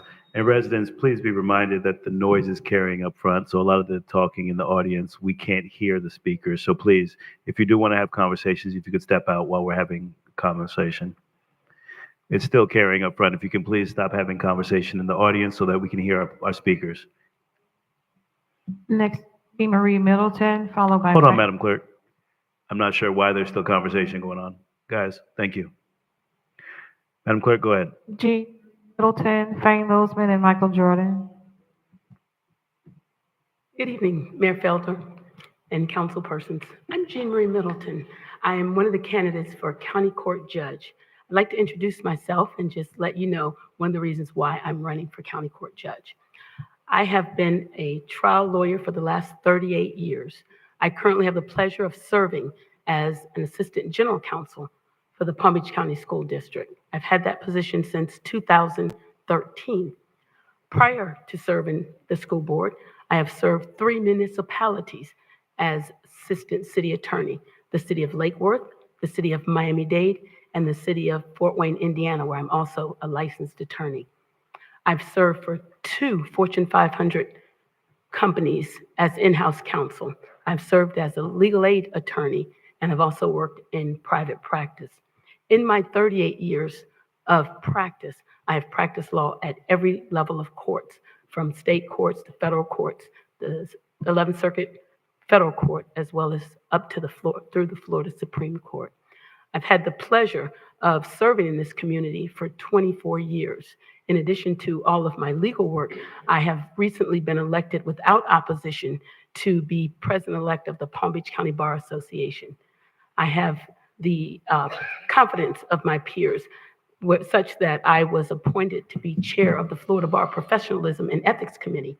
I was also appointed by the Florida Bar President to serve as vice chair of the 15th Judicial Circuit Grievance Committee. In addition to my bar service, I have served in this community in a number of voluntary positions. I have the pleasure of, for the last 22 years, having served as a quasi-judicial youth court judge. And that is where youth who are first-time youthful offenders get an opportunity to be judged by their peers and an opportunity to have a clean record. I have served on several boards in this committee, including the Boys and Girls Club, the Boys Town. I have served for the last 22 years as registration coordinator for a local food bank. It is those reasons that I believe I am uniquely qualified and the most qualified candidate in this race. I have been involved in the community as a foster parent and adoptive parent, and also have served on many other organizations, was president of the F. Malcolm Cunningham Bar. I've got the pleasure of having been endorsed by the Palm Beach Post, by the AFL-CIO, by MedPAC, the Medical Society, by a host of mayors and city commissioners. I believe that with this backing and with the confidence of those who I have served with, I will be the most qualified person to be your next county court judge. And I thank you for an opportunity to come and introduce myself. Fane Losman, Michael Jordan, followed by Lloyd Brown. Welcome, Mr. Lozman. Fane Losman, Mr. Chair, the city is the client and Seven Kings is providing a service. Why was the marina manager and the dock master not here to answer your questions? Mr. Sherman, he's the finance manager. If you're having an emergency in a marina that they're managing, they should be here. The fact that they're not here, they should just be fired. Go back to letting the city management and bring somebody else in. Here, it's an emergency. You know what? I think the problem is? I'm going to get an aerial photo of what goes on there. I think they had a giant boat on that angle dock, and it shouldn't have been a mooring slip. And that big boat is what created this problem to begin with. So I'm going to go get an aerial photo and look at that. But they should be here to answer the question. They're not doing their job. They didn't even show up when their contract was being renewed to say, we did a good job, renew it. I pointed that out at the time. A bigger problem you have, and they wrote a big story for Stet Media, WLRN picked it up, is that in 1924, the state of Florida sold 309.11 acres to be privately developed. Out of that, you have 270 homes have been built on the north side of Pine Point Road. The rest of the property, which I own 51 acres, hasn't been developed. The city attorney at Lewis, Longman and Walker, he came up with an idea to move the survey corner that was set in the year 1915 to move it to a different location. What that has done, because a state judge said the marker was in the wrong place, that was put in 1915, what that has done is it shrunk the size of the city's boundary. The city has less acres than it was a month ago. It has moved my property on the other side of the street, so now the firehouse is in my property because the judge could not shrink the 309.11 acres. Those were sold by the state. He relocated them. And why did he relocate them, this judge, who shouldn't be a judge to begin with? He relocated them so that a dock, this dock right here, would not go across our property. By moving the section corner, it shifted the city's boundary and my property boundary to the east. So really, all these properties here, they're no longer in the city. They're unincorporated Palm Beach County, the west side of Singer Island. That's what that does. Nobody asked that to be done. The city spent $75,000 to get this survey without even telling you, Lewis, Longman, and Walker, for that very purpose, to save this guy's stock. This has created such a nightmare. Every single title on Singer Island is now clouded because they have a new section corner, but all the legal descriptions came off the 1915 corner. This is a real mess. You haven't seen the end of it.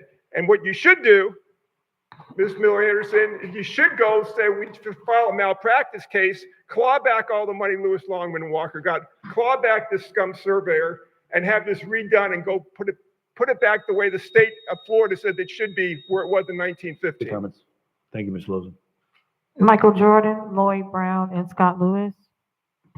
Welcome, Ms. Jordan. How's it going? I would like to say hello to everybody, first of all, in their respective places. I also would like to thank Councilman Trodrick and Doug Lawson for actually refusing to sign, the thing concerning Mr. Sherman about the money.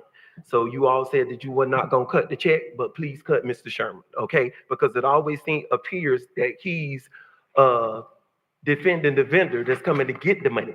I said it once before, Riviera Beach is not a cash cow, okay? First of all, you all need to have the justification to support the way that you all allow these monies to flow through this particular city, okay? So I recommend that, first of all. Now, to me, it's actually funny how you all have hired a new HR director approximately about 2 weeks, according to my notes and my information that I researched, okay? After the former HR director departed, Miss Deborah Hall has been working with the city of Riviera Beach since 1998 and has served as the acting interim city clerk for 8 months.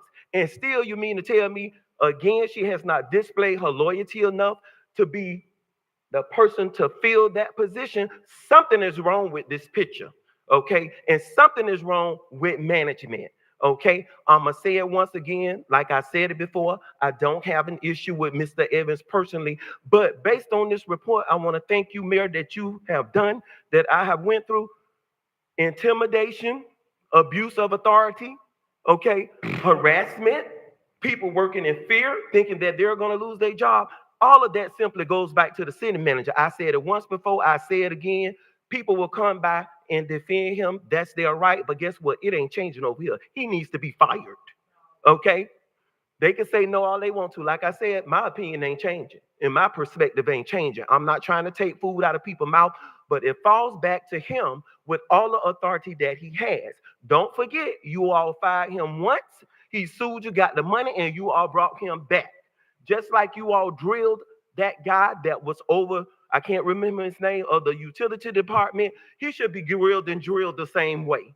Because in this particular report, there's a lot of issues going on around here that need to be fixed. And I see why the positions are vacant.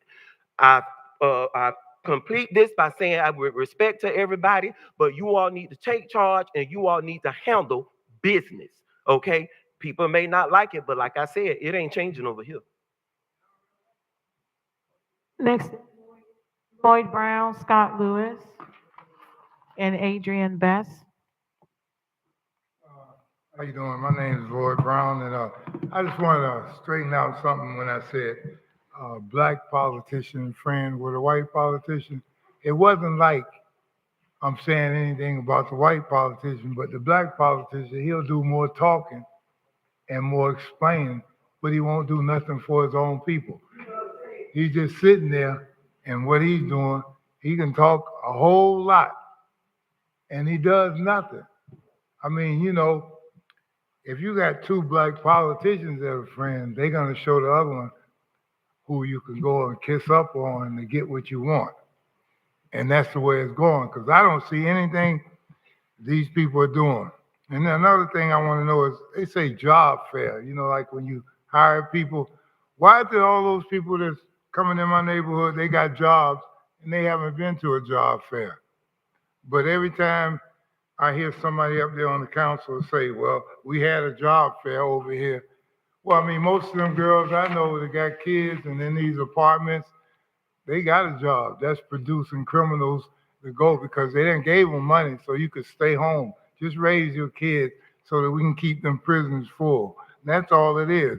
You need to come together in the churches too. Let me tell you, when these people be sitting out in public, like the older people, and they watch this, if you don't explain to them exactly what's going on, like I talked to this lady, she said, oh, I didn't know that.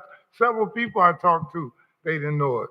The churches ought to send a delegation over here and let somebody sit in here and break down what y'all trying to say here, because those older people, they don't know how to use YouTube or none of that to get you on TV. Because my friend, her daddy, he don't know how to even look at this on television. But in the churches, you'll collect and have Bible study and all that. But the neighborhood, that's what you got to worry about first. I know churches right now, they don't even associate with each other. And I mean, that's not even right. And then what's so bad about the two black politicians, they want to make the other one look bad. But when they were another white politician, they want to make themselves look good. What I'm trying to say is, they'll get up there and they'll just speak and throw all this bull at you. And if you look at the record of what they doing, they ain't doing nothing. They just want to outdo this other politician. So, oh, he looked real nice in front of that white guy. He's talking more, but he ain't doing nothing. It's a song James Brown had out, talking about talking loud, saying nothing. That's all these people over here do. I mean, look at it. I mean, look at the city. Look behind. Thank you, Mr. Brown. Madam Clerk, next speaker, Ms. Brenda Brown. Brenda Brown. Top of the evening to the platform, constituents and residents. I would like to expound on the fecal water issue that we still face. I know we received some information as far as a health alert issue that we had received regarding the Riviera Beach after the waterway spill, and they said that was okay. Okay, the waterway spill, but it still does not address the issue that we have with our fecal water here. Here in Riviera Beach, I know there's a lot of things going on, and what's most important is the water issue to me, because if there's still fecal there, and and as you all know, we've been tested, 7 times for E. coli. I really think that this is something that we should not just kind of brush under the rug and just put it to the side, because it can affect a person in more than one way. And I would like to share just a part of the article that came out on that. And even though it said the waterway was okay, it didn't rectify as far as the drinking water was concerned. So just give me a sec here, and I'm going to pull that up, because to me it's very troubling. It says here, give me 1 second. Okay, I have it. Just bear with me. It's just a small portion of this. It says, and the article was for August the 6th, which was just yesterday. It says here, it says the Florida Department of Health in Palm Beach County says the spill occurred near 1201 Yacht Harbor Drive. The alert calls for a swim advisory and no recreational activities in the surrounding areas. Officials emphasize that drinking water is not affected. Well, if it's not affected, then it goes on to say, it says water contaminated with elevated fecal bacteria can cause several health risks to people, like gastrointestinal issues and other conditions, DOH Palm Beach said. So anyone who comes in contact with the water in this area should wash thoroughly, especially before eating or drinking, health officials warn. Children and older adults, as well as people with weaker immune systems, are particularly vulnerable to diseases. So every precaution should be taken if needed. And also, this is not the first issue with its water supply that Riviera Beach officials have grappled with this year. In January, Riviera Beach residents were notified about one of the city's wells testing positive again for E. coli and fecal matter back in June of 2023. And also, Mr. McCoy, I would like to thank you for addressing the issue that I had earlier with the senior in our community and in your district. Thank you. Thank you, Madam Clerk. Next is Scott Lewis, followed by Adrian Best, and then Cindy March. Name's Scott Lewis. Thank you. Something I'd like to recommend to you all so the public will start getting some knowledge about the water. You're paying millions for some consultant engineer. Why aren't we getting a report in the agenda every 2 weeks that you guys can read? It could be a one-pager, just something that tells us what the hell is going on. Because I've watched, and I believe it's 3 different meetings, I've seen 2 council members ask staff, where is this money coming from, the $300 million? Silence. I know I've asked that question multiple times standing here. Silence. Never an answer. Now, if you all know an answer and you're hiding it from us, tell us. Because that's $300 million in tax money that we got to pay. Now, we got a big push last year, a month after the internal auditor quit, starting to push this $115 million worth of bonds for buildings. There's not a resident in this city that would tell you that I know of that buildings are more important than drinking water or a police contract that got put off for a year. Look at your priorities. Stop and take control of your staff. Please do that. I mean, we've had, no answer to that. I haven't seen, now maybe it's somewhere, a memo other than Mr. Lowe getting disciplined and quitting or fired, whatever you all want to argue about. I know there were a bunch of other people that were here working on duty when the fecal shit was in my drinking water. Not one of them has been disciplined to my knowledge. Not even a letter in their employment files saying they did something wrong. Instead of that, sweep it under the rug. I don't want this to continue. I mean, one idea, I don't know. I'm not confident this city can manage a $300 million project. This week, I talked with a county commissioner about, I wonder if the city would be better off buying their water from Palm Beach County Water Utilities or Seacoast Utilities, who know how to do it, and then we don't have to spend $300 million in our tax money. All right? That's a better idea than not telling us it's a secret. Let's wait till we spend all of our bond capability. I think we had $170 million total. Let's spend it all on all these other beautiful buildings, and we're going to keep drinking crap. literally. Okay, please take control of your staff. Do something for us in terms of this, more aggressive than you're doing. They're running the bus, you're not. Okay? Thank you very much. Adrian Best, Cindy March, and Doretta Paul.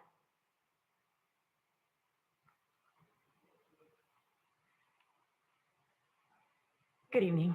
My name is Adrienne. I am a single mother, grandmother of a 9-year-old, grandmother of a 6-year-old, and I just wanted to tell Councilman Doug Lawson, thank you. This past weekend, he assisted in the annual back to school celebration event with Nelson's Outreach and Sincere 2000. And while I have the 9-year-old son, could very easily buy him a book bag, not a problem. Love my granddaughter, but I also have a bonus grandchildren of a 4-year-old and a 5-year-old. And so that does get a little bit more expensive to buying the book bags. And it wasn't just book bags. They gave out bicycles. They raffled out bicycles. The children had haircuts. And if you had a haircut, even for a 9-year-old and a 4-year-old, they're $25 to $30 a piece. And then if they decide they want to design, it's another $5 or $10. So as a grandmother, single mother, that gets a little bit expensive. And I just wanted to make sure that I personally, on behalf of everyone that was out this weekend, we had an amazing time. I have not had a chance to go to a back to school book bag giveaway for quite some years, but I was quite impressed. Very pleased, very happy to have come out. And not only did they provide book bags, gave out food and a host of other things. The children enjoyed toys. They also gave out those haircuts, and those kids were amazing. And they painted my girls had their nails painted. They were astonished and all excited about their nails.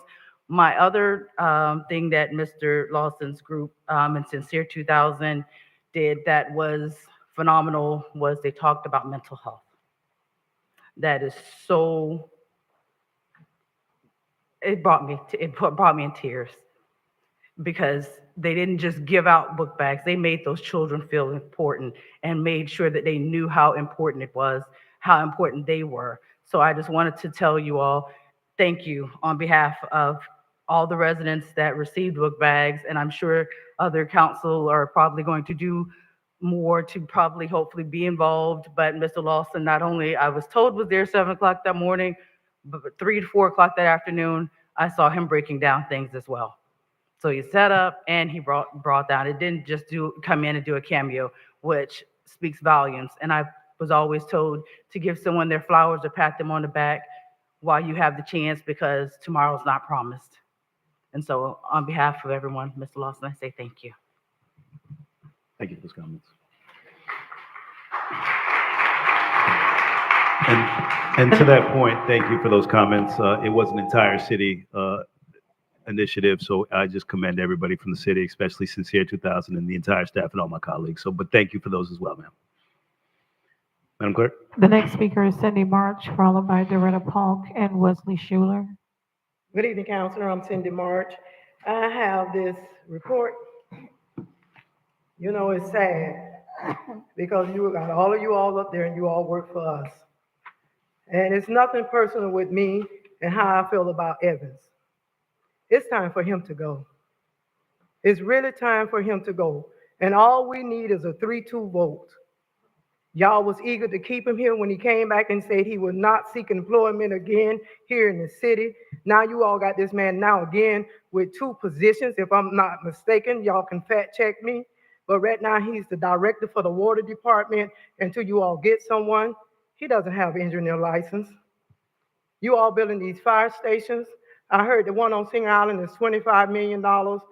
You all talk about mental illness, and you know, I don't like that word thrown around lightly, because I'm one of them. I've recovered, and I thank God for it. But don't play with mental illness when you're not putting the funding out there for mental illness. We can do the talk, but are we doing what we need to do? Everybody cannot lead.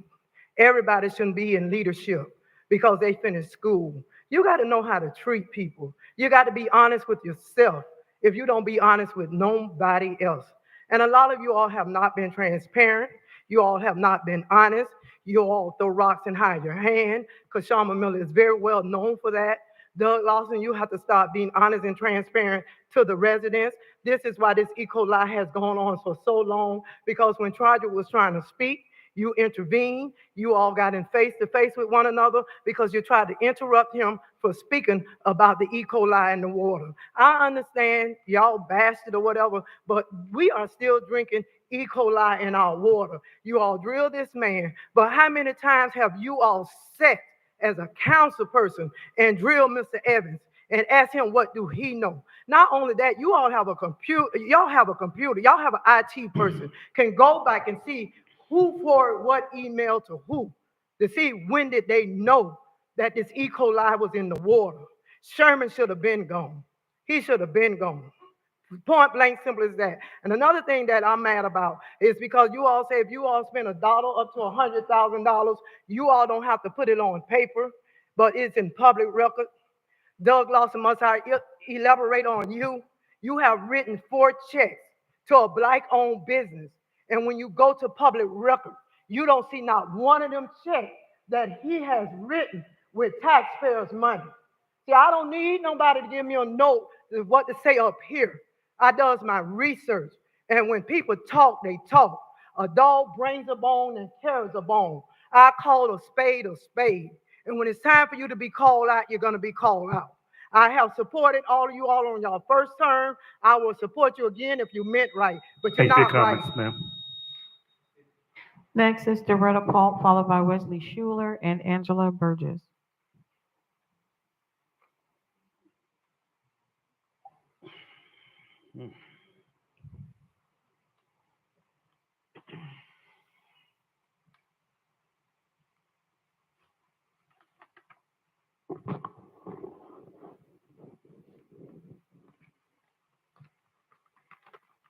Good evening. My name is Doretta Park, and I'm here to talk about our wonderful, awesome Mr. Adam Brody, the librarian director. I have gone to many different events that he has put on for the entire community, and literacy. I just joined because this has been going on for over a year. But I usually go also to hear the poetry reading. But I just joined the book club. There's a book club, citizens, at Riviera Beach Library, and it's definitely informative, and it's very exciting to be a part of that.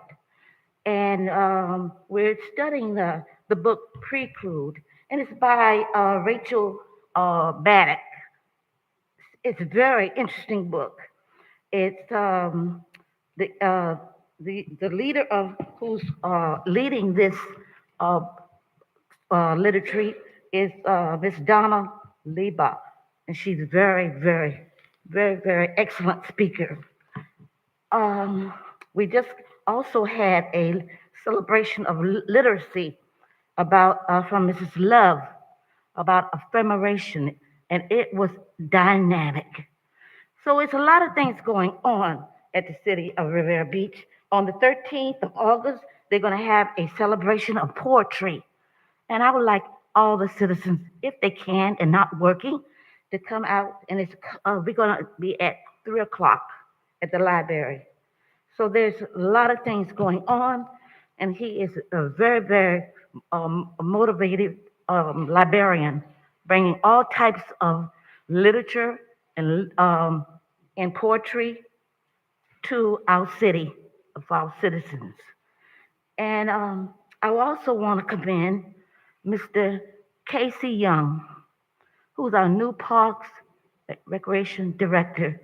I told him about, I met with Ms. Deidre Jacobs.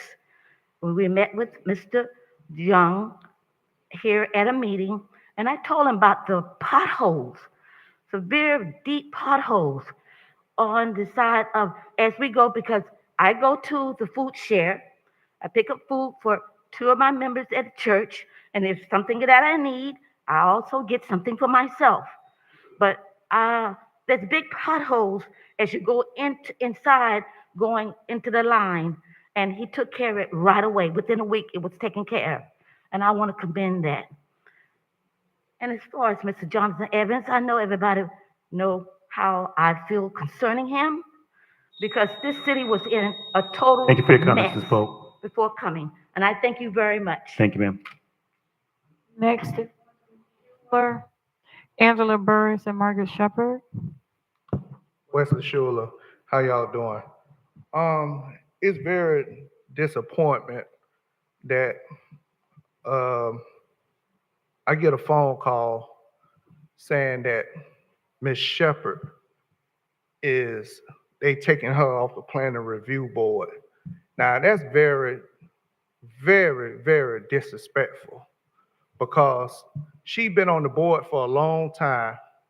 She never had a problem with nobody, but it comes to the point of time in life that when you need to respect your elders. And sometimes she maybe say things and stuff like that, but did we do an investigation and find out why did she act the way that she did act? Because if that was the case, that was between whoever put her in that position to have that dialogue with her. But she been working for the city for 45 years, if that, longer than that. But for you to turn around and say that you're gonna take her off the board, sometimes an elder needs something to do.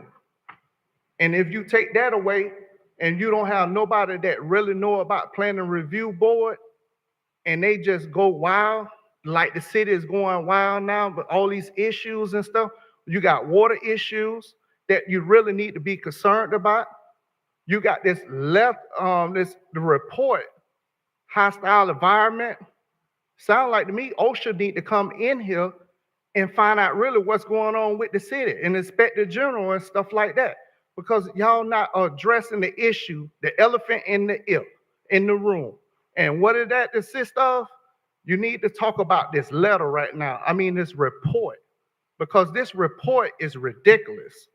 I would have never worked for a city and had to deal with this type of situation. But now, since the situation is here, what are the community and the residents going to do?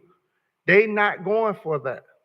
Elder people is not going for that. Y'all have to give them the respect that y'all want them to give y'all. So please give us some answers about that. The next speaker is Angela Burgess, Margaret Shepherd, and Amon Israel. I am Angela Burgess. To all the city councils, I'm here to support Ms. Shepherd for 16 years being a volunteer. Two wrongs don't make a right. To put her off the board. She support the senior citizens. They call her day in and day out. Sometimes I had to get out my bed to make sure she covered everybody what she need. I'm almost be 60 years old. Without this lady here to help in Riviera Beach, everywhere I go, they tell me good things about my mother. Good things, not bad things, good things. And, you know, I'm upset. You're going to put her off the board for what? For helping and telling the truth? It's so sad. And then every time I turn around, I'm coming up here, I'm voting. She get me out my bed to come and vote for you guys. And sometimes when I vote, you're saying, I'm going to do this, I'm going to do that, and you don't do it. But come in, this lady here, get me to vote. Your vote will count. I'm helping you. You're supposed to be helping me. I have a daughter. She's going to have grandkids and everything. Then, like the gentleman saying, the water. We don't have anything for the kids to do. What about skating? They need something to do. We spending all this money for what? For nothing. Foolishness. Please help us. Please keep her on the board because I think she's doing a marvelous job.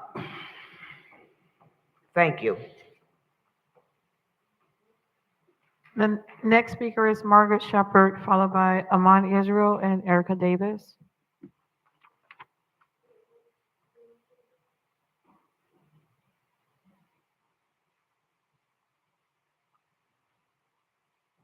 Margaret. Back for 12A. But I did want to stop, Mayor, and say happy birthday again. I want to tell you something. You touched my very soul. I listened to your message. I even wrote down a few things on the card so I could always remember what you said. I appreciate you. As I said, the more I talk to you, you really talk like your father, Brother Bob. I had a relationship with him. My cousin Clara, who was the mayor, he called her mayor, and she called him Brother Bob. And that's the most important thing, living in the city of Riviera Beach. We have a relationship. I have a relationship with a lot of people. I sometimes do your job. I have to take the phone calls. I have to come out, and I have to make sure they're taken care of. And when I look back, this week has been extraordinary for me because I realize I've taken on the job of my cousin Clara. I didn't understand it at first, but she was only getting paid $2,000 a month. And I asked her, have you lost your mind? But I realize now it wasn't the money. It wasn't the money for Clara. The money was taking care of our senior citizens and our children. I will come back and talk more about it, but I'm honored to be a part of your administration. I watch you. I watch your aide. I think she should go on a comedy show because if you're depressed, Ms. Brown is going to have you just rolling all over the place. I appreciate the residents of Riviera Beach. I appreciate your calls. I appreciate the employees that I have to listen to their problems. But most of all, I thank you for getting together the manual and letting us know who the employees are. Some of them I know personally. Some of them have come to me personally. I refuse to act on it, but now it's out in open, and now it's time to make some real changes. Our residents, the people that work for us, clean our toilets, come pick up our trash, the ambassadors are amazing. They are our servants, and yet they get paid nothing. They only get paid $19 an hour. And look at those guys, they just don't eat chicken. Those guys eat steak, and they're not being taken care of. Out of that $19, they got their health care and whatever necessities. We have to do a little bit better. Thank you. Thank you for your comments. Iman Israel, Erica Davis, and Mary Brown.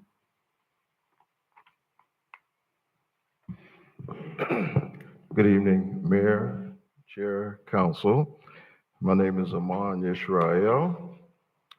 We're living in some very troublesome times.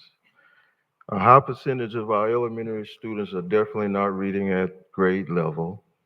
What are we going to do? I'm noticing that their parents are not reading at a grade level. This has been going on now for years. Our homeless issues is increasing.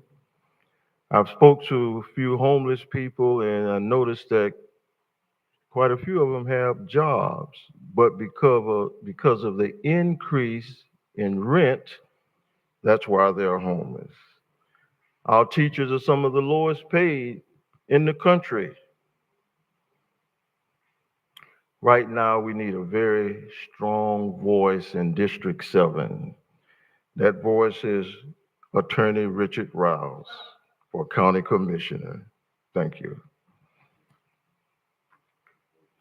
The next speaker is Erica Davis, followed by Mary Brown, and the last speaker will be Alicia Franks. Good evening, board. Erica Davis, Riviera Beach. I haven't been here for a while because I've been busy working with kids this summer. But I have been watching just a little bit of the meetings because I'm trying to keep my vibrations high. Everybody keeps coming up here talking about the water, the water, the water, the water. Mr. McCoy, I don't know if you're using this as a, campaign situation or whatever, but 2019, once again, residents that's home, residents sitting in here, 2019, Mr. Evans, first day of them being on the board, addressed the water situation. He brought in a consultant. We had workshops. They had a budget meeting. And Mr. McCoy started rambling and raging about raising the taxes on the residents. So then Mr. Lawson and everybody else went against it. And it delayed it and delayed it and delayed it. He brought in all of the West Palm Beach people, everybody, to talk about the water. And it delayed it. And Mr. Evans explained to him and them how detrimental it was going to be. Within 5 years, we had to have a water plant. We cannot develop without a water plant. But nobody listened. Now he said this. It's on tape. It's on a video. Now he wants to come back. I guess he has amnesia and talk about the water again. It's your fault. And it's all of you all's fault, because at the end of the day, whatever Mr. Evans brings to the table, you all have to vote on it. And there have been so many other projects and things delayed because of you keeping your head in a policy book. Now you all better get it together, because December will be here very soon. And I'm sick of playing politics. We got to get down to business here. You better start acting like Jamie Dimon and shape up or ship out. Because we need to make some revenue in this city to make some money.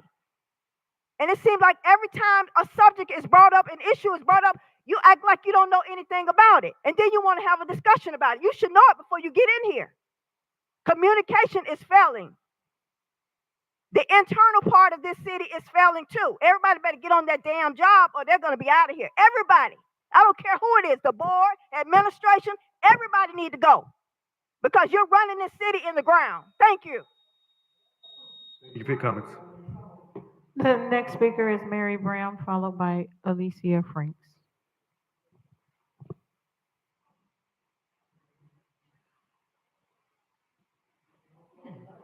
Good evening, board, residents, community, Republicans, as well as Democrats. Thank you, Republicans, for inviting Ms. Brown to one of your forums here, to also for me to decide with you which one of your Republicans would work good across the board. So Ms. Brown said thank you. So I'm going to be wearing this vote shirt to encourage every resident, every municipality to get up and vote. And women, yes, we are the catalyst that keeps the gate in order for you to enter. Alexia Cox, Veracidas.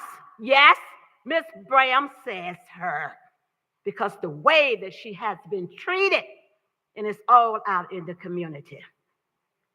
Miss Destine Baker, in that particular district there, they would be good.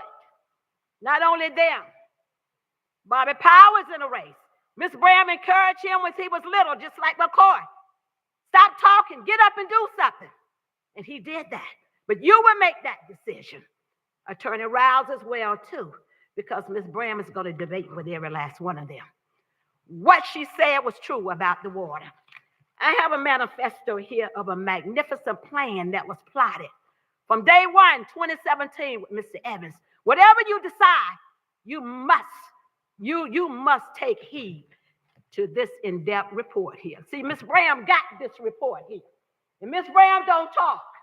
This is an in-depth investigation report and other reports that I have as well, too. Ms. Jacob is all over it. Ms. Jacob is all over it. Mr. Evans, he is the CEO, just like Ms. Brown was a CEO of her company, too. And you had some of her employees. But Ms. Brown was fair. Ms. Brown was fair, and they would tell you. I believe these employees. I was trying to divert this in 2021. The other deputy said, Ms. McBride came in 2020, and it was 2021. I stood up here, And I advised the board and advised management because the employees was coming to Ms. Graham. And I stood here because I was hearing it and I was getting it, trying to divert from what is going on here now. Some employees, this was you all's therapy. So how do we work through this therapy here to make everybody better?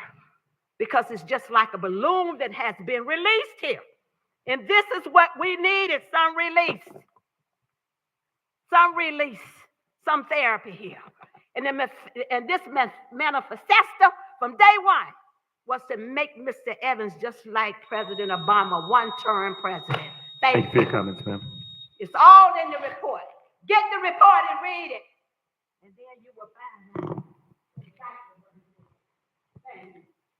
Good afternoon. I am Alicia Franks. I wanted to thank you guys for giving me the opportunity tonight to speak. I am a long-term volunteer with the city. I have a sibling, a lady of Franks, who's my identical twin. And I also have a mother who lives within the city. After my father passed away, she's a long-term resident. She's 81 years old. I am so upset as it relates to some of the things that I have seen. Because when you work in a city and volunteer, you give your heart, you believe in people. My mother received copies in the mail, so did her neighbors on her street, regarding a July 22nd FedEx that was sent to the city manager regarding over 211 violations. No one is not saying that there's no issues with the water. I think the issue is that it's being compounded. This is not personal. This is my mother. This is my mother. And so for the city to sit here and think that we're just worried about Mr. Evans, it's not personal. It can't go on.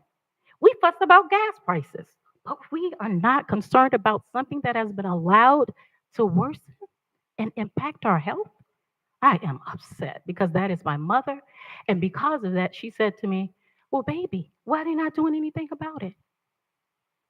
So in that envelope also was a copy of a report, Mr. Mayor, of complaints of the different employees. My 81-year-old mother received an unredacted copy where her daughter was called a slut, a racist, and it was never vetted, guys.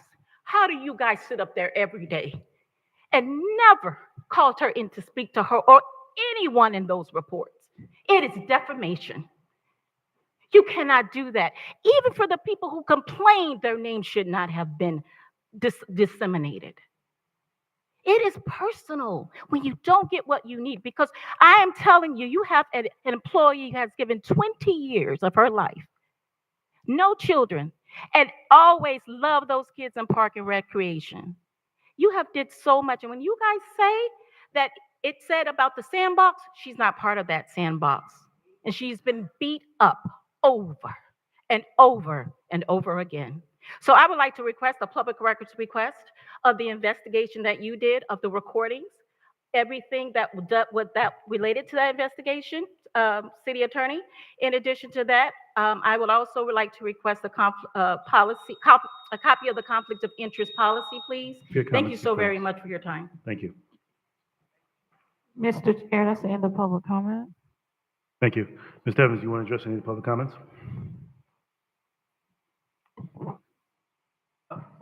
Yes, Mr. Chair. With the item concerning the quiet zone, that's an item that staff is going to look to appropriate some additional monies. When there was an analysis that was done and a review that staff received after we made the announcement, there were some additional improvements that needed to be made at the appropriate crossings to facilitate that. So that's one of the projects that will be provided for in the fiscal year 2025 budget. So we are going to continue to move forward with that particular initiative, assuming that the board is still in favor of moving that item forward.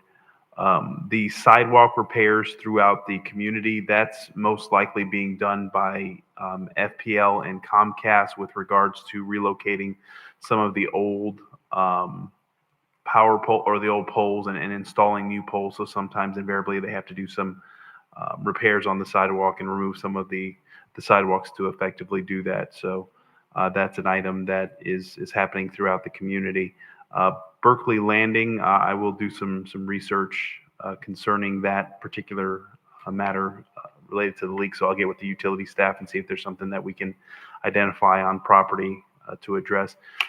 The item came up concerning the force main break that occurred across the adjacent to lift station 10. That's a 16-inch force main, and there was spillage that occurred as a result of the force main break that went into the intercoastal. Crews were out all day last night and into today. The force main did break again earlier this morning, but the crews have still been out there. And the last bit of information that I did receive from the staff is that the issue seems to be coming to a close here. So we have been in coordination with the Florida Department of Health. They have come out to the site. We did create a berm to help mitigate any additional spillage into the intercoastal, as well as we had multiple jet vac trucks that were out there pumping some of the sewage away. And staff, I went to visit staff at 11:30 last night, and some of them did sleep out there on site. So we made sure we took care of our employees while they were out there providing services. So the city should be really proud of the efforts. And then I checked on them again this morning. We did post signage throughout the area, including Phil Foster Park. There was 19 signs that were posted in adjacent areas. We put information out on the city's website, and then we also canvassed the adjacent neighborhood to inform them of the spill. And so hopefully at this particular moment, I'm still waiting for additional information from staff. That particular issue will be concluded, and that's specific to the force main. On August 22nd, we have a meeting that is scheduled for your budget workshop, but I would like to utilize that particular day with the board to have some discussions about the water and the water plant. I've been discussing with the engineers and the appropriate staff persons, and so there's some things that we want to bring the board up to speed and provide additional clarity. So we are asking for that August 22nd date that's already on your calendar to be utilized for the purpose of discussing the water and the water plant. We have some ideas and some suggestions that we'd like to bring forward that are going to help us regain some of the public trust and resolve a lot of the issues that we are working on. I can tell you I've drafted a communications policy that staff is in internal review that we are going to provide to the health department for a review as it relates to SOPs and how communication is handled. And that's one of the components that we need to resolve with the health department to close out the previous consent order. So, Mr. Chair, that concludes my comments. Thank you. Additional comments from the board? Just wanted to purify and clarify the record. I do not have a city checkbook, Ms. March, and I can't write any accounts from the city. So whatever imaginary funds went to a Black-owned business, I wasn't able to give to them. Madam Clerk, 11C. Yeah. Can I address? Of course, please, go ahead. That came my way. I want to say a couple things. It's going with your comments, but let me just, the elephant in the room is the investigation. And just to give a brief synopsis, it's out now what happened, and it's basically an inquiry. The charter gives the mayor the opportunity to investigate. This was an inquiry investigation that employees came to me. So I received general complaints that employees were unhappy in the workplace. A specific employee was not identified as the subject employee for an investigation. Now that employee interviews are complete, I have identified two subject employees, Mr. Jonathan Evans and Ms. Deidre Jacobs. My responsibility was to notify the council and the city manager of any possible violations. I did that with the summary report, which I provided to you all 19 days ago on July 19, 2024. The council's responsibility is to decide whether or not to take further action regarding Jonathan Evans' performance of his duties. The city manager's responsibility is to decide whether or not to take further action regarding District Jacobs' performance of their duties. I understand due process. Unlike we did with Councilman McCoy, this board made recommendations or made send his stuff to the ethics committee without you having due process. I have not, and this board has not taken action to give due process. So it's on the board. I did what I was supposed to do as the mayor in the charter. Yes, people are going to get hurt. Yes, it was things that said that surprised me. We had a lawyer do this. This isn't something that I came up with. We hired a labor law attorney. This board approved it. What came out, came out. It was 33 employees. I guarantee you, it's another 51 to meet. This ain't no game. This ain't no joke. It's hard because, yeah, people got to be held responsible. You got to be held responsible. But everybody has a chance to due process. Ain't nobody called me. 33 people got 30, let's say this, 32. We reached out to the director of finance because there was a finance issue in one of the reports. We did reach out to him. I didn't commission nobody to come, but my door's always open. Mr. Evans haven't called me. Ms. Jacobs haven't called me. Some of the other people haven't called me. These other people, right? They called us.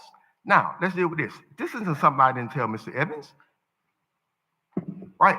We want to be transparent. I took Mr. Evans, Ms. Wynn, Ms. Jacobs out to lunch. Mr. Evans, listen, I'm hearing stuff. Go by departments, man. Get in touch with the people. Once again, Mr. Evans, I'm hearing stuff. Get in touch. Let me even say, see, it's not personal to me. Let me tell you why it's not personal. The coffee and muffins with the manager and city manager, mayor and city manager. Something I came in, I said, listen, I'm hearing stuff in the community. Let's get before the community, have conversations. Let's be inviting, right? But it wasn't until no action was done with his employees, I did what the charter told me to do, that I started realizing stuff wasn't right. Now listen, this don't have anything to do with a campaign, because I tell you, and I know my team tell me not to say this, people that like me gonna vote for me, people that don't is not. So I'm still gonna be an advocate for my community, because my family has been for the last 35 years. Whether I'm the mayor or not, understand that, right? The stuff that we do, a lot of times you don't know. The stuff that I've learned to do through Jay's ministry and helping people, you don't know. I'm not in cameras. I'm not sharing what I'm doing. But we help people, and it was gifted in me to have a heart to help people. Now, leadership is hard sometimes because you have to make decisions that's not comfortable. You have to make decisions that everybody may not understand and like. But let me tell you something. These employees are going to be here longer than any one of us elected officials and any city manager. And the way that it's being ran has to change. It has to change. Because when I got people in interviews crying, it's something wrong with that. Now, you can like a person. And I said this earlier. You know, I respect Mr. Evans. I respect him having a family. I have conversations with him. But right is right, wrong is wrong. Because when we're wrong, people are going to vote out behind of this theirs. And just because you like a person, don't mean the person is doing the right thing. I love my kids. I got a son right now, could be potentially on his way to prison. I love him. I take up for him, but he wrong, he wrong. He wrong, he wrong. You did what you did, it's consequences to that. Just like my father taught me, right? And so, listen, we like who we like and understand that. But it's not about one person to me. It's about an organization that's lasted longer than me in this city. I grew up on the street with council people, Mr. Moultrie and Mr. Wood. I grew up right down the street from them, the police chief. I grew up, trust me, it's in me. So it's not personal. This is not personal to me. But I will do what I'm supposed to do for employees that have no voice and hasn't had a voice. Yes, this council has a decision to make. I did my job. And his employees are watching and everybody else is watching. But when we talk about due process, anybody can have due process. Come get with me. We have not made a decision on what's going to happen. But this was an inquiry investigation. We took what the employees said. It gives me the right in the charter to do. And I did it. Thank you. Dr. Spears, go ahead. Mr. Chair, thank you. Legal counsel. Would it be appropriate for us to meet in executive session, the city council, and along with the city manager to discuss the mayor's report? I understand, of course, we cannot do that publicly right now because there is personnel actions and potential litigation. But would it not be appropriate for us to go into executive session and discuss that report sometime in the near future, like in the next week? Dr. Spiritus, it is not appropriate. There's no litigation going on, and so the only time you have a closed session is if you have ongoing litigation. What we could do is individual meetings with the mayor and myself and council members and the investigator attorney that the mayor used, but not as a council, no. The law doesn't provide for that. Even when there's a threat for litigation? Actual litigation. We don't know that there's a threat. You won't know until you receive the But we know litigation. there's a threat because there's a mother that stood up here tonight and told us that her daughter was slandered. I believe that's a legal term, and that's the opening the door for potential litigation. That doesn't qualify. It has to actually happen. She spoke on behalf of her sister. We don't know what the plans are. Hey, Mr. Chair, I suggest that we do what council has just recommended, that we meet with council. Maybe we have, is the mayor permitted to be there when we meet one-on-one with you and the city manager to discuss the report?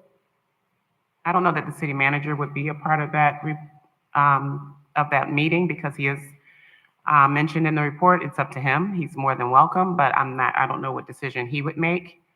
So right now I'm saying that it would be individual members of council, the mayor, the attorney investigator, and myself.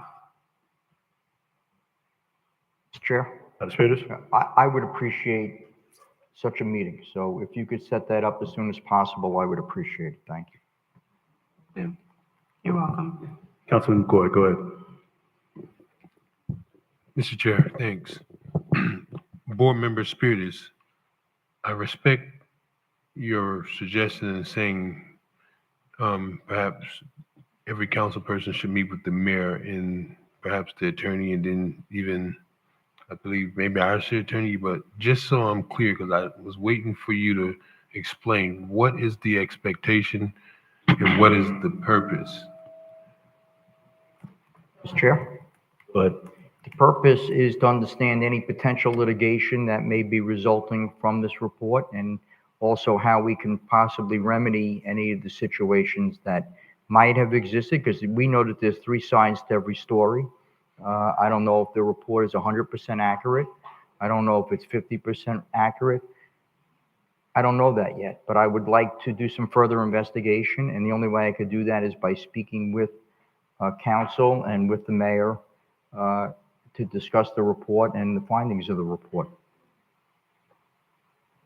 Thank you.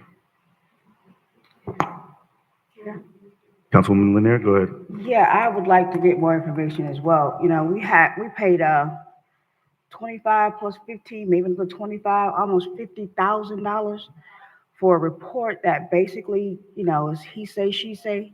But what needs to happen is that if there's something that's in a report, then it needs to be shared with the public, because people are talking about a report, but some people know about it, some people don't. So if we're going to have a outing of what's happening, then we need to do it in the public with the people here to be able to defend themselves, and also too for the public to have some say so in it. So, you know, we're talking about a report that, you know, maybe 70% of the people have not even seen. So what needs to happen is, if it's a report and it's final, it needs to come before this council and it needs to be discussed. Mr. Chair. Ms. Miller Anderson, go ahead. I agree with Ms. Lanier. But I would like to see the council who did the investigation be a part of it, and the public as well. I'm sorry, repeat that? You want the council and the public? No, investigation, Yes, yeah, to have it here in the public meeting. So having the discussion in a public setting? Yes, On the with agenda? the attorney, yeah. Okay, additional comments from the board? Yes. Mayor? Yeah, Ms. Chair, she would love that actually, and you can talk to Attorney Nguyen, because we may have to increase some dollar amounts, but she would actually love to come and speak at a council meeting or to the public or whoever have questions. Mr. Chair. Yeah, I mean, I hadn't really brought this up about the report at all because I thought maybe once it had been released that the attorney was going to come as well as the mayor and kind of explain what the report was about. So I hadn't brought it up, but that's certainly something that I would like to see. So when is this, Mayor, did you want to bring the report to the council? When do you want to put this on the agenda? Anyway.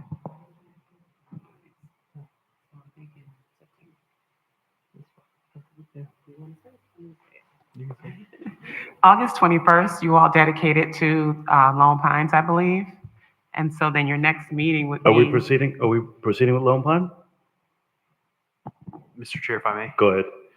That was the date that we set aside for both Long Pine and Oculina, just those two particular items, because we know we're in budget session and invariably calling another special meeting during this time would be problematic, but that's the day that we cannibalize for the purposes of that discussion. I would prefer that we have this discussion on that 21st, moving Lone Pine off of that meeting and moving forward with the employee investigation, because. No. I'm sorry? So, of course, like I said, it's the pleasure of the board, but this obviously is something, because my concern is that before I got home, when I got this report, people had already received it. So I'm trying to figure out how, without public records requests, that if it was only sent out from the mayor's office to my colleagues, why are we not allowing due process? Why are we not having a discussion in the public setting? Why does the public have a report and have this discussion going around?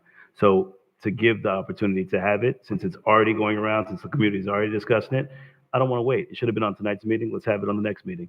And if we do have a lengthy meeting, let's move the Lone Pine item and let's go ahead and have this discussion because it is priority as everyone has said up here. Mr. Chair? Mayor, go ahead. I mean, you guys kind of put the agenda together, so I think if you maybe just put those two items for that meeting, we can probably get through it. Not with Lone Pine, Mayor. Not with employees and Lone Pine. Absolutely not. I disagree. And I would say that we move the Lone Pine. What? Mr. Chair? Yes, sir. I mean, Lone Pine has been waiting. I wouldn't want to put them off. Why don't we call an emergency meeting sooner than the 21st to deal with this? Because Lone Pine has been waiting. I think it's unfair to take them off the 21st meeting. We got a couple weeks before the 21st. We can call an emergency meeting and deal with this ASAP. Mayor, we will be there. But I like the 21st because everybody's planning for that. But as you said, we need 2 signatures for an emergency meeting. Mayor, if you want to call it, I believe my boy will be there. But I think the 21st is a good date. Kasham, Ms. Miller Anderson, go ahead. I mean, remember just last week, we were having trouble trying to find days for the interview for the CRA. And so I would be very careful about trying to just call a meeting because we were kind of running out of days. So we kind of need to see who is available because some people weren't available on certain days and all of this different stuff. So maybe we'll look at calendar and maybe send something out. Mr. Chair? Go ahead. I was going to say there's a lot of coordination that needs to occur. It's all of you. It's the outside attorney. Perhaps if those who are interested want to coordinate to have their attorneys in the room. So there's a lot to be done. And, of course, public notice. But we can work on it, just like we always do, just try to coordinate schedules. Okay.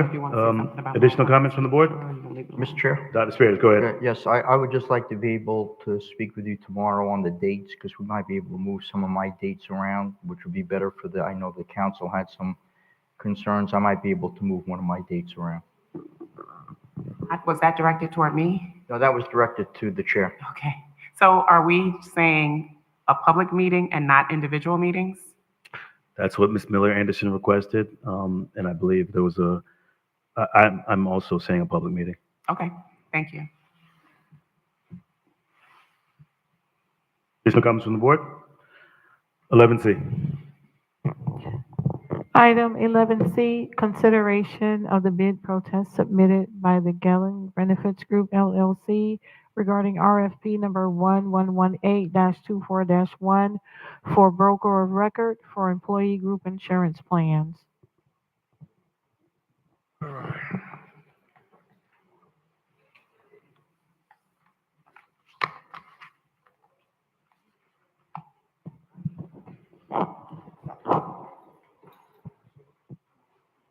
Mr. Evans? Mr. Chair, members of the board, at this time, I'm going to ask the Assistant City Manager, Ms. Deirdre Jacobs, to introduce this item and then to facilitate this process. Thank you. Ms. Jacobs? Sure. Thank you, Mr. Lawson. Good evening, Mr. Lawson, other elected officials in your respective places, City Manager Evans, City Attorney Nguyen, and City Clerk Mrs. Hall. For the record, my name is Deirdre Jacobs, and I'm the Assistant City Manager here with the City of Riviera Beach. This item was always a part of the agenda. However, earlier today, we amended it so that it would be provide for more clarity, I would say, with regards to how we would handle the bid protest that was received from the Gellin Group. Along with me as a part of the presentation is Glendora Williams. Mrs. Williams was the procurement staff person that primarily worked on the solicitation. Tanil DeConte, she's our new HR representative, the department wherein the services will be provided, and also Mr. Stephen Gould. I do see Mr. Gellin here. He'll be making a presentation as well. An invitation was also provided to the Gehring Group. It's my understanding that they will not be here. After staff makes its presentation, we're going to afford Mr. Gellin 10 minutes to make a presentation. Afterwards, we would ask that you would go ahead and go about questions and answers to any inquiries that you may have. So we're going to start with the background of how we got to where we are with regards to the bid protest. We've also the companion agenda item that's associated with it. Based on the direction that you give staff, we have an companion agenda item 11D in the event that you decide to go ahead and approve the bid protest on behalf of any one of the particular firms that are part of this solicitation. Oh, I'm sorry, excuse me. Also, Mr. Goldstein is here. He's the outside counsel that was a part of helping us from a legal perspective. Councilman McCoy, go ahead. Thank you. I'm trying to get some help. I was, number one, before you go into all of this, I think I seen an email, and your email read, I gotta zoom in. More specifically, an item has been added as number 11C, which particularly establishes the process for council to consider the bid protest submitted by the Gelling Benefits Group, LLC, regarding RFP number 1118-24-1 for a broker of record for employee group insurance plans. So I'm confused because I'm looking at it and I don't see exactly what specifically establishes the process. You got a number of different documents. What specifically establishes the process? Because I don't see that here. So, Mr. McCoy, the purpose of adding the new agenda item, if you were to look at the way the agenda item was written before, it didn't provide for an exact or particular process for us to go through, or for you to go through and be able to review and to hear a presentation by staff as well as Mr. Gellin. The way the agenda item was written previously, it only provided for a resolution, a cover memo and a resolution that spoke to actions that may or may not have taken place post your review of the presentation, the bid protest presentation. Follow up for clarification. Go ahead. So I guess I was, when I read the email and it said establishes the process, I was looking for something in terms of the procedural process. That's not contained here? So, Mr. Chair. Go ahead. We need to, I'm not hearing. Can we get some I'm help? sorry, residents. If you want to have a conversation, please step out of the room. Otherwise, we'll have to ask you to leave. Go ahead. I'm sorry, Councilman McCoy. Go ahead. Yes, so my question was, is there anything procedural as the rules of engagement? Is just kind of what I was expecting. So that wasn't what was encompassed in, or wasn't the intent of So your the email? intent, I'm sorry. You want me to address that? Sure, you can. Thank you. Mr. McCoy, there are no rules of procedure in our code. The only time limitation, if you will, is that a notice to file a protest. Therefore, we came up with what we thought was a reasonable process, and that reasonable process is based on a previous bid protest that we had about 5 years ago, which was, I believe, the last one that we had for security services, where we gave the protester 10 minutes after the staff presentation, and we just followed that same protest, and 10 minutes is a reasonable time period. Okay, so are these proceedings treated quasi-judicial? They have not been, no. I'm sorry, No. why not? The code doesn't call for them to be quasi-judicial, and so we haven't ever treated them as such. We've never sworn in the witnesses We for. absolutely have. In fact, I That's- can remember Jonathan Evans standing up and being administered the oath when we was talking about security services. So, and I actually went back to the meeting to look at it. So we have treated this as quasi-judicial, but he literally was in the city maybe not even a month, and Yeah, I he don't was recall him being administered. here. However, in the event that you believe that it's quasi-judicial, all it takes is a matter of the clerk swearing in Mr. Gellin and the staff. Well, it's more than that. And I want to make sure that I understand, because now I've gotten extraneous information. And if it's treated as quasi-judicial, then, how do I treat these letters that have now arrived from the Gehring Group? These letters are public records. You also have letters from the representative for the Gelling Group. Right, and I get it, but if they're presenting, I understand that this is largely, well, I don't understand, but The I Gelling just Group- want to know, what information should I be considering? Is this a legislative decision? Is this a decision that should be made on competent, substantial evidence? There has to be something other than us arbitrarily making it, because what I don't want to do is have one board member thinking that because I like the color of this person's shoes, that I'm going to select them, as opposed to looking at or weighing the evidence or having some sort of standard of review. So what was your question? So, like, is this just something that is purely legislative, that any arbitrary decision can be made? I don't believe that it's necessarily arbitrary either way. Well, But I do believe that it's legislative. I thought, was that Joe trying to speak, Mr. Goldstein? Or no? Was that Ms. Jacobs? Were you? No. Maybe I was getting some feedback. I'm sorry. Okay. The letters that you received from the Gehring Group, they're not presenting. You received letters from them. Those letters are public record. They asked that they be read into the record. I instructed them that I could not guarantee that they be read into the record, but they would be made a part of the record because they are a public record. It's not like we could just discard it. Once we receive it, it's a public record. Thank you. You're welcome. Thank you, Councilman.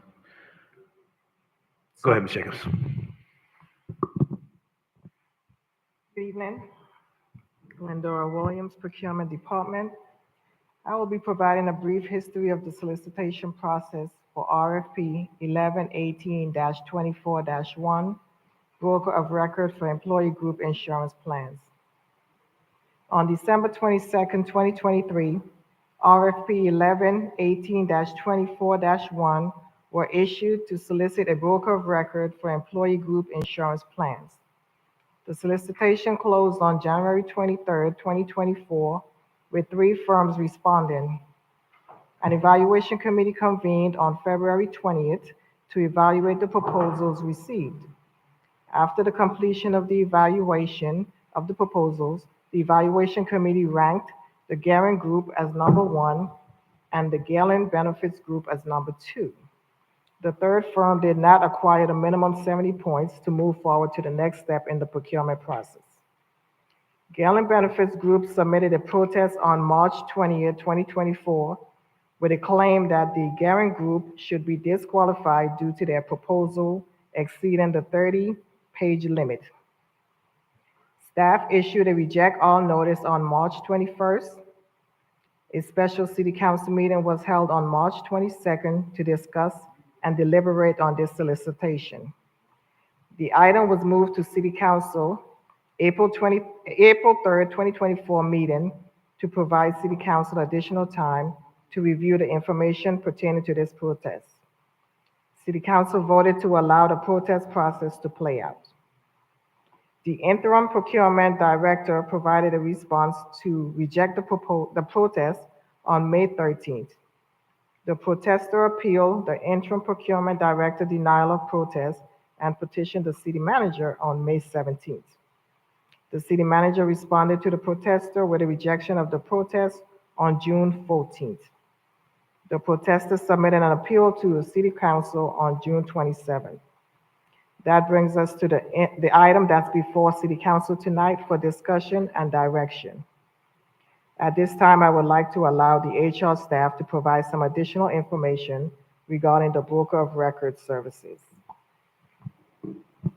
Good evening, Chair, Vice Chair, and Council. Tennille DeCoste, Director of Human Resources, and I just want to advise why an insurance broker is extremely important for the city. Not only do they look at the trends to see how our claims are going, they look at what we need to change. If we're going down the wrong path, which meaning our employees aren't healthy, they will put a plan together saying, this is how we can get our employees healthy. They also look at how we can save money. So if we have the right partner in place to help us with insurance, this will put us on a path that we can enrich our insurance, we can save our employees money, and also save the city money. What's most important, when you have healthy benefits, you retain your employees and you also attract top candidates. Did you have anything, Mr. Good? Thank you.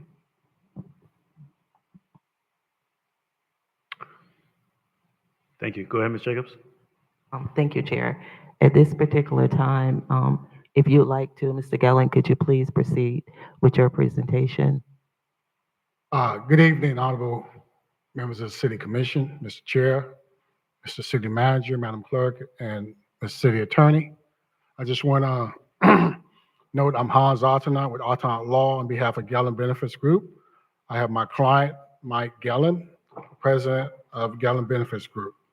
I just want to note for the record, based on the email that I received from the city, or my client received, I was advised that I had 10 minutes for opening presentation and 3 minutes for rebuttal. And I would like to reserve my 3 minutes for rebuttal. Members of the commission, as you may recall, on April 3rd, 2024, this commission directed the city manager and staff to review the bid protest filed by Gellin Benefits to determine whether the city manager and his staff comply with the city procurement code and instructions set forth in the request for proposal for broker of record for employee group health insurance. The review by the city manager and the staff has been completed. The assistant city interim director of procurement and the city manager has denied improperly the bid protest filed by Gellin Benefit Group. Tonight, we're here asking this commission respectfully to reverse the city manager's decision. I have provided this city commission a copy of our objection letter outlining our reason for the reversal. Additionally, City Council, I have also provided copies of the rules that govern this request for proposal. My client, Mike Gellin, is a man of faith.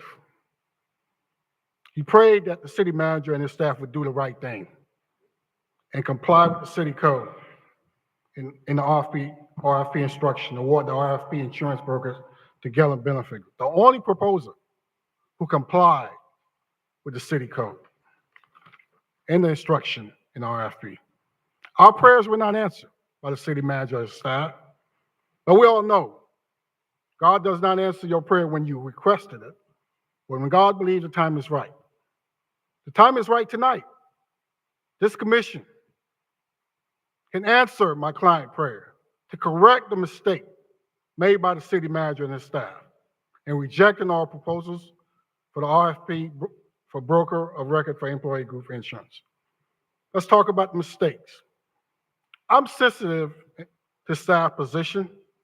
I have been a member of staff for over 20 years in certain municipalities. Unfortunately, I know very well, at times, staff can construe that the admission of a mistake means that staff is not doing a good job.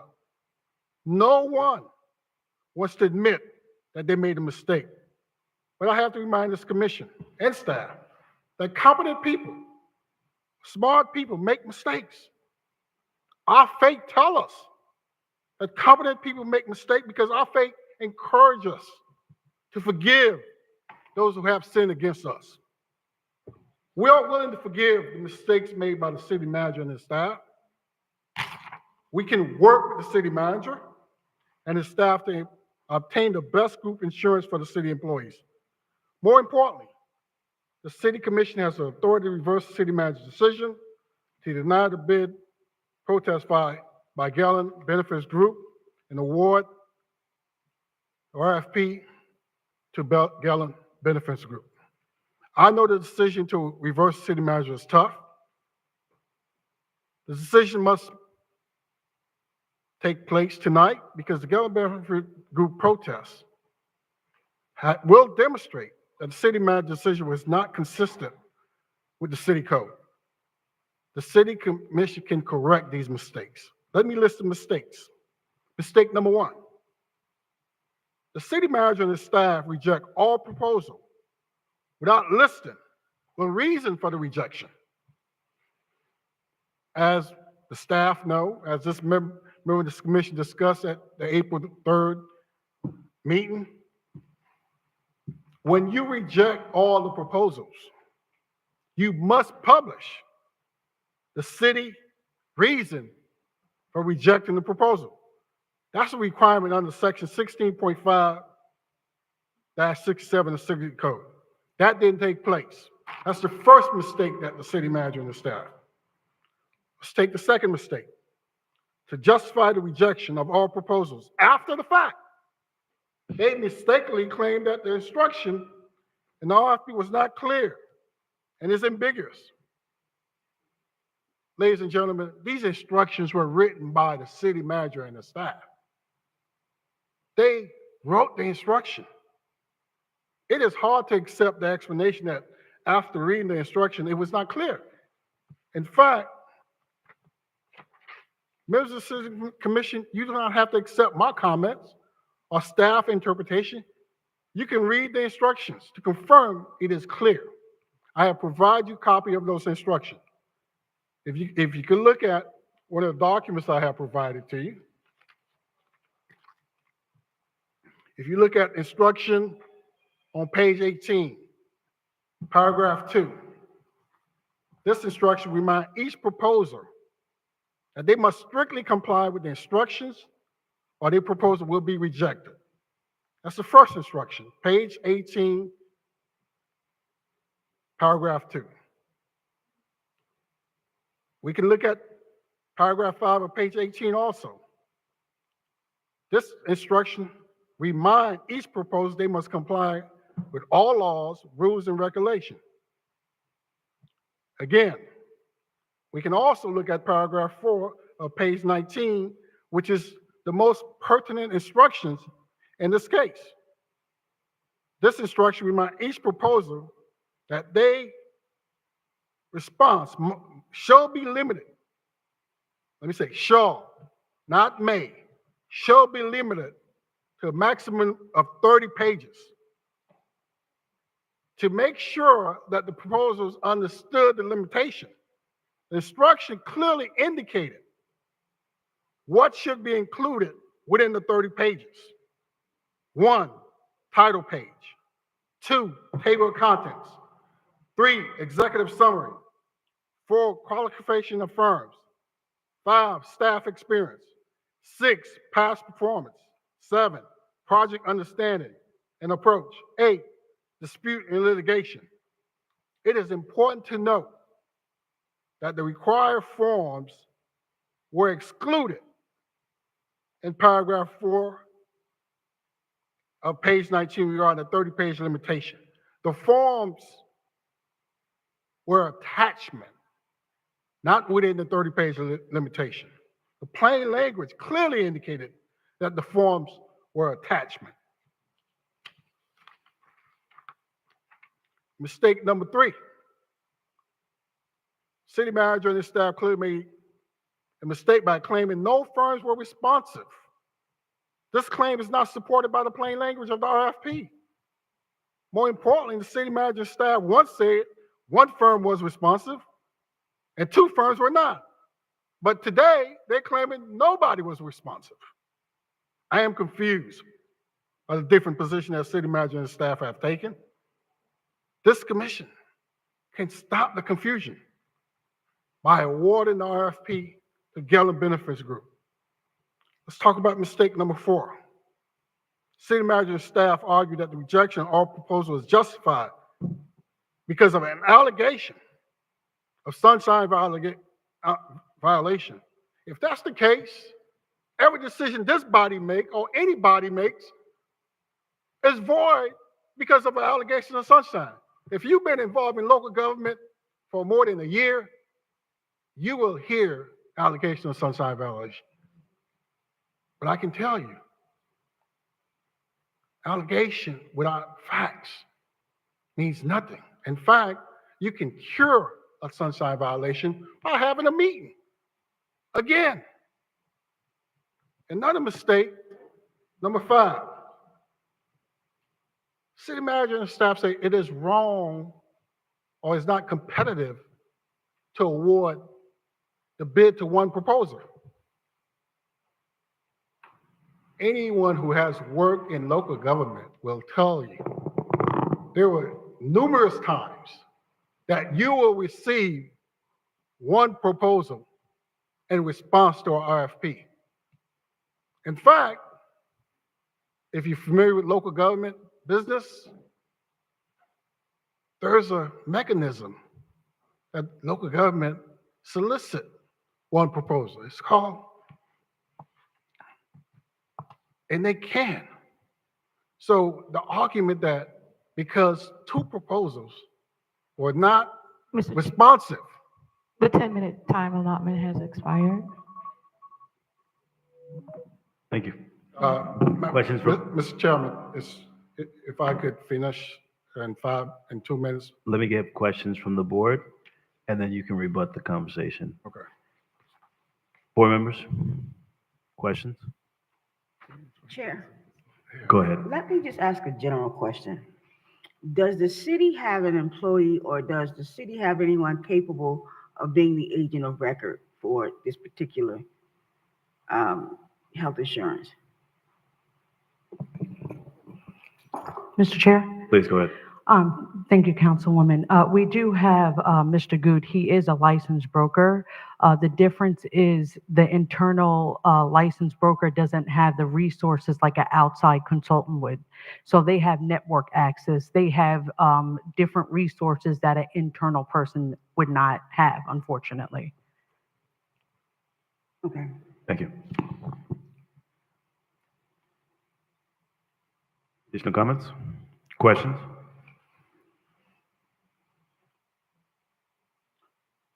Did we have public comment cards? No public comment cards on this item. Thank you. Additional comments or questions from the board? Chair, Go ahead.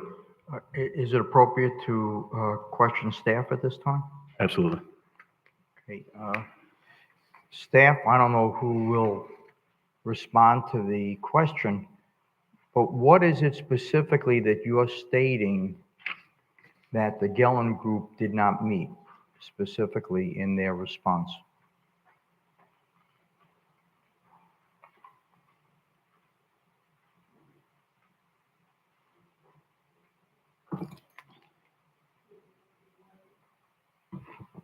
Mr. Lawson. Please. So I'm going to answer the best of my ability. I wasn't the staff person that was intimately involved, but based on my knowledge, it wasn't that, it was the page limitation because of the issue with regards to the confusion and ambiguity with regards to whether or not the firms had actually exceeded the page limitation rather than because both of it was I think it was all three of them they had issues with regards to the 30-page limit, but it was also once staff went back to review the solicitations, it was determined that staff wasn't in a position to be able to definitively defend the position with regards to do you stop at the 30 pages if there are forms or if there are attachments, do you include them or do you not? So because of the confusion, even amongst the staff that had prepared the solicitation and reviewed the documents in an abundance of caution and just being fair and equitable, it was the department's position to put the solicitation back out on the street. Sure. Go ahead. Okay, so what you're saying is all three groups were over 30 pages in your determination. So that would be based, it would be based on, and you can correct me if I'm wrong, Glendora, in the way that one would review them. I believe Mr. Gellan, his bone of contention was that he was at the 29. He had a total of 29 pages, so he was actually under the 30 pages, but there were forms and attachments that would exceed the 30-page limit that was a part of the procurement. So the question was asked, well, is it 30 pages for all pages that would be included in the solicitation, or does it truly stop at a certain point in time? Because staff was not in a position to be able to explain it in a definitive manner. It was decided that in order to have a fair playing field, that it would be better to go back out and to create a document where the ambiguity wouldn't exist. Sure. Go ahead. Okay, so then what you're saying is you couldn't determine which documents were attachments and forms as opposed to the 30-page normal requirement on the RFP? Is that what the ambiguity is about, that you couldn't determine what's an attachment or what's a form? So no, that's not it. So what couldn't be determined was whether or not the instructions were clear enough to say that the 30 pages included the forms and attachments, or if it did not. So it was the instructions, the way that the solicitation was worded, it would be based on an interpretation as to whether or not the 30 pages would be inclusive of all of the pages submitted or just certain pages outside of the forms and attachments. Okay, thank you. And I hope I didn't confuse you. No, you Okay. actually cleared it up. Mr. Chair. Ms. Melanson, go ahead. So typically, do we have page limits in there? And if so, has it never been clearly defined, or is this just a situation that occurred for the first time? And I know you weren't the one that, probably neither one, maybe it was Ms. Boynton, I think. But it was you? Okay. So typically, has it read differently, or this was something, it was typed up differently this time? I don't know, I kind of confused myself, but. We have some solicitations. Pull your mic Speak in over. the microphone, please. Thank you. Sorry. We have some solicitations that's more specific, that says what's included and what's not included in the page count. And then we have some like this one, for example, that's not as clear, where it just says 30 pages and it doesn't include or provide all the areas that's covered within the page count. So there are times when we would use the sentence structure as it is in this one, even though it is not clear? We've used it, yes. No one's ever questioned it before? No. And how did they handle it? Were the 30 pages inclusive of the attachments, or was just 30 for the responses, and then the attachments were in addition, if you recall. It was, I guess, the pages, if the pages was over the page number count, it was waived as a minor irregularity. So we didn't really focus so much on the fact that you went over, even though it has a page count number, it was still considered as a minor irregularity, and we focused on what was submitted by each proposer. So why wasn't it done for this particular case? I guess because it was done for this particular case. That's why it went to the evaluation committee and they evaluated the proposals, but then we got the bid protests that came against that. Okay, okay, thank you. Chair. Councilwoman Lanier. The question I wanted to ask is, now I'm thinking out of my head. I think I wanted to ask a question in regards to fatal criteria. Was there anything that was considered to be fatal criteria for this proposal, meaning that if you did, black ink versus blue ink, it would be considered to be fatal? You wouldn't need to go any further. Was there anything in the proposal that spelled out fatal criteria, or was it even in the proposal at all? We may have had in front of me right now, but we may have had like minimum requirements that you had to meet. So there were minimum requirements that That the the proposers had to meet, which means that you got rid of some before it got to these last 3 or 4? No, we only received 3. Oh, okay, I see. Okay, so you're basing the page count on the minimum requirements, or no? No, that was not one of the minimum requirements. I see. Thank you. Mr. Chair. Councilman McCoy. Thank you. And then Councilman Spears. Thank you.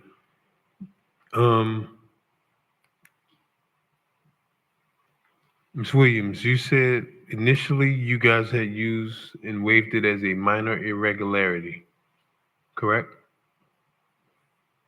Okay. Then it was they determined, is what I heard Ms. Jacobs say. They being who made that determination? You said that they determined with regard to the page count. Because this was seemingly after the board had evaluated, or the committee had evaluated.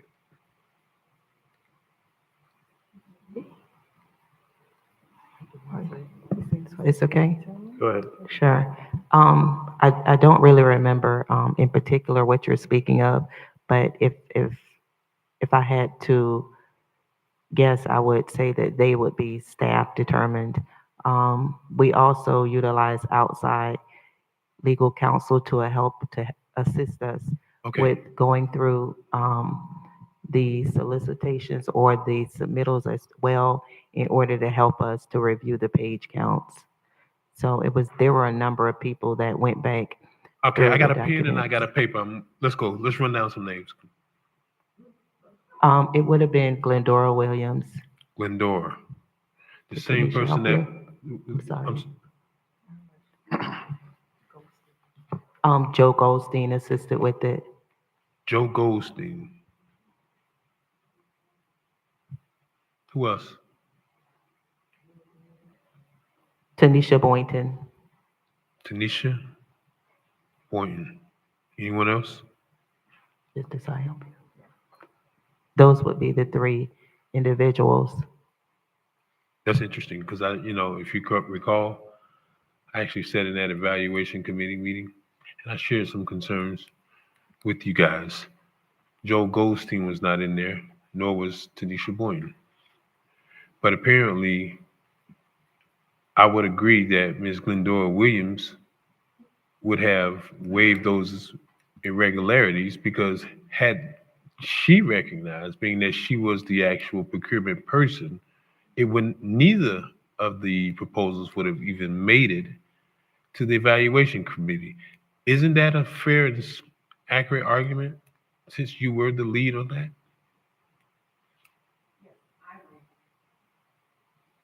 Yes, I waived it as a minor irregularity. That's why it went to the evaluation committee. So to did you evaluate. waive it or did you not even notice it at that time? Okay, did you notice it? Because I remember bringing this up to you guys. So I would say you waived it, right? The pages Not- are not, the pages are numbered in the proposal, so you know that it's over the amount, but that was. So their response, you waived. A part of their response, you waived the page count. So if you waive the page count, then that would kind of lead to the point that the response is just the response. If there's some other required forms, then that wouldn't and shouldn't be counted towards the totality of the response. And I can probably give you another scenario.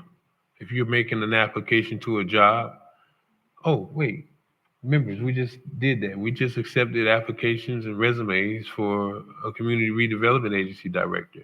And there were specific requirements as to you need to fill out this information in the electronic portal, and then also provide your resume. The application is one thing, the resume is something different. So the application, fundamental 4 or 5 page application, page count really probably shouldn't be considered towards the same number of pages when it comes to the resume that's submitted, because that's required, separate requirement.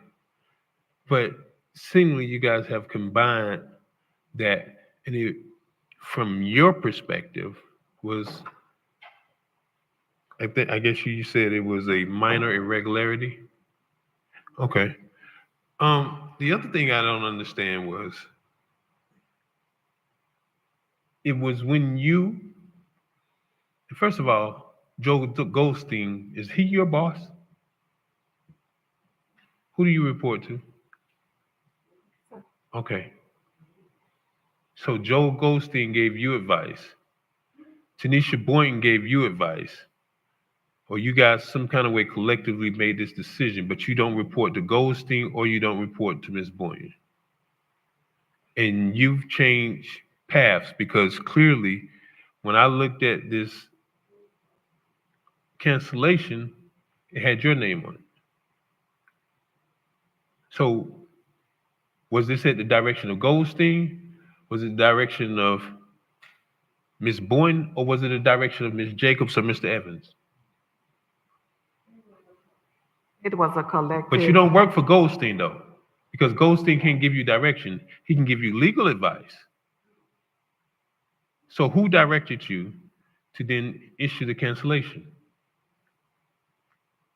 Now, if you say you took their advice and you made the decision, that's fair. I'm not trying to interrogate you, but like, I'm trying to figure out, like, how the heck did I sit inside that meeting and I raised issues and you didn't think what I was saying was worth 5 cents? But then you came back and you did not cancel out anything until after the protest came. And I said it myself, I don't have a lot of faith in members of the procurement department. And if I can be direct, Ms. Glendora Williams, I don't have faith in you. So, I mean, I don't give a darn if people get mad. I got a job to do. Me personally, I got a Florida insurance license as well. And I'm particularly interested because I always see that when there's a set of rules, Kellyanne Conway came up with this thing they coined called alternative facts. And I promise you, I see it every time here. You get a set of rules and the goalpost moves every time. But the required forms are required. Matter of fact, so essentially, a person doesn't even need to do a response. So long as they do the 12 required forms, they can be considered. Would they have consideration before the evaluation committee if the only thing they did was the required forms? Because technically they are required. A proposal seemingly is separate. So that's why I'm trying to figure out, how can you say it's required on one hand, but that requirement, we're going to use those same number of pages to count towards the overall global submission limit.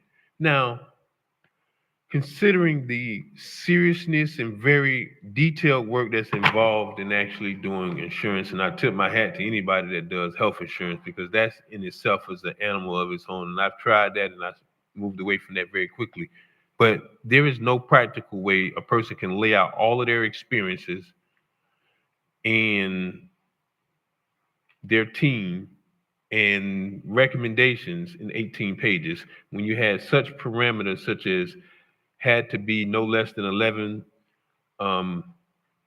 11, whatever you call it, the font size of 11, 1-inch margins. Like, how is that possible that that could have happened when the expectation was that the required forms are just that? They're required, in my opinion, and clearly you must have thought the same thing because you waived it until someone gave you some other perspective and then came back and said, okay, the proposal is the proposal. Because you know what was interesting? I seen it somewhere. How many pages did the firm that initially got the award?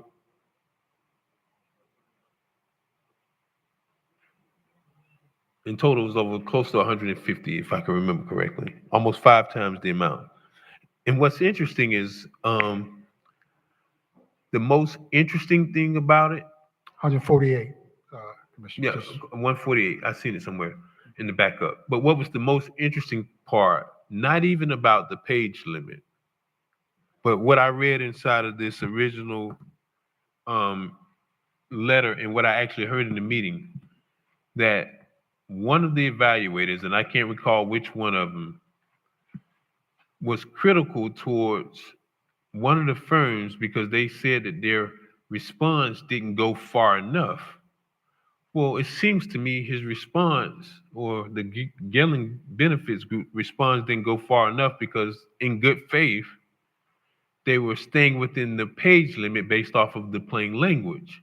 And because of that, and then you may not recall it, but I literally remembered it and went back and listened to the video, they were docked points and it was prejudicially used against them because they stayed within the parameters while one person went and did 5 times that amount. And they said, well, they were very comprehensive. Well, heck, if they wrote an encyclopedia, I would imagine they would be compared to someone who stayed within the 30-page limit. You know, the truth of the matter is, I think we're charged with trying to be fair, right? And consider everything in totality. I just find it completely disingenuous, unprofessional, that after someone brings to your attention that you have erroneously disqualified me when I clearly met the plain language, now, then and only then, I'm an elected member, 2 times elected, try to share with you why I'm looking at someone that has a complete binder and someone that has a small packet and they're not excluded and you guys completely ignore me. But when the very thing came up from a proposer, then all of a sudden you want to cancel out the bid because I guess it wasn't worth 2 damn cents what I was saying. But clearly I was under the same belief. And then even more so when I heard an evaluator says, well, this person's proposal is small compared to this proposal, which is big and comprehensive, that really goes the long, that really tells us everything about it. And I'm like, well, who reads all of that? I just am not sure that I understand that this was not a deliberate act intended to try to railroad someone that actually followed the rules. And that's what it is for me. Listen, you're going to see that even more tonight about following the rules because, I mean, that's all we got. And if the rules can change anytime we get ready, I just don't understand how that's a fair process for anybody. And I can just tell you, I can't for the life of me understand how we were able to, not until the external respondent brought it up. And that's just it. They're respondents. They're responsible for their response. I mean, do we not treat a person who submits documents as a respondent? So it's expected that their response is just that. Required forms is something else. If you have to do a writing sample for a job, I don't think the W-9 and the I-9 that you have to do to verify your citizenship and your tax withholdings is going to be counted towards your writing sample. That's all I have. Thank you, Councilman McCoy. Additional comments from the board? Yes. Councilwoman Lanier, go ahead. I think that when we had this last meeting, was that 2, 3, 4 months ago in regards to this issue, that the issue came down to the number of pages. That is my understanding. There was an attorney here that was present that said that the best thing you could do would be to send it back out or, put it back out because the pages, there was some ambiguity in terms of how many pages and was it a fatal criteria or not. And I thought we had came to the understanding that we were going to put the bid back out. But because of the protest, and of course, the protester has the right to be heard, I just really thought that we had made a decision to put this back out based on the fact that there was no concrete evidence that said 30 pages, stop.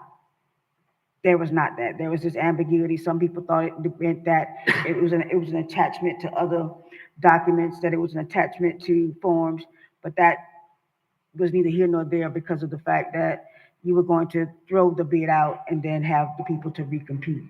And that's still my position. That should happen.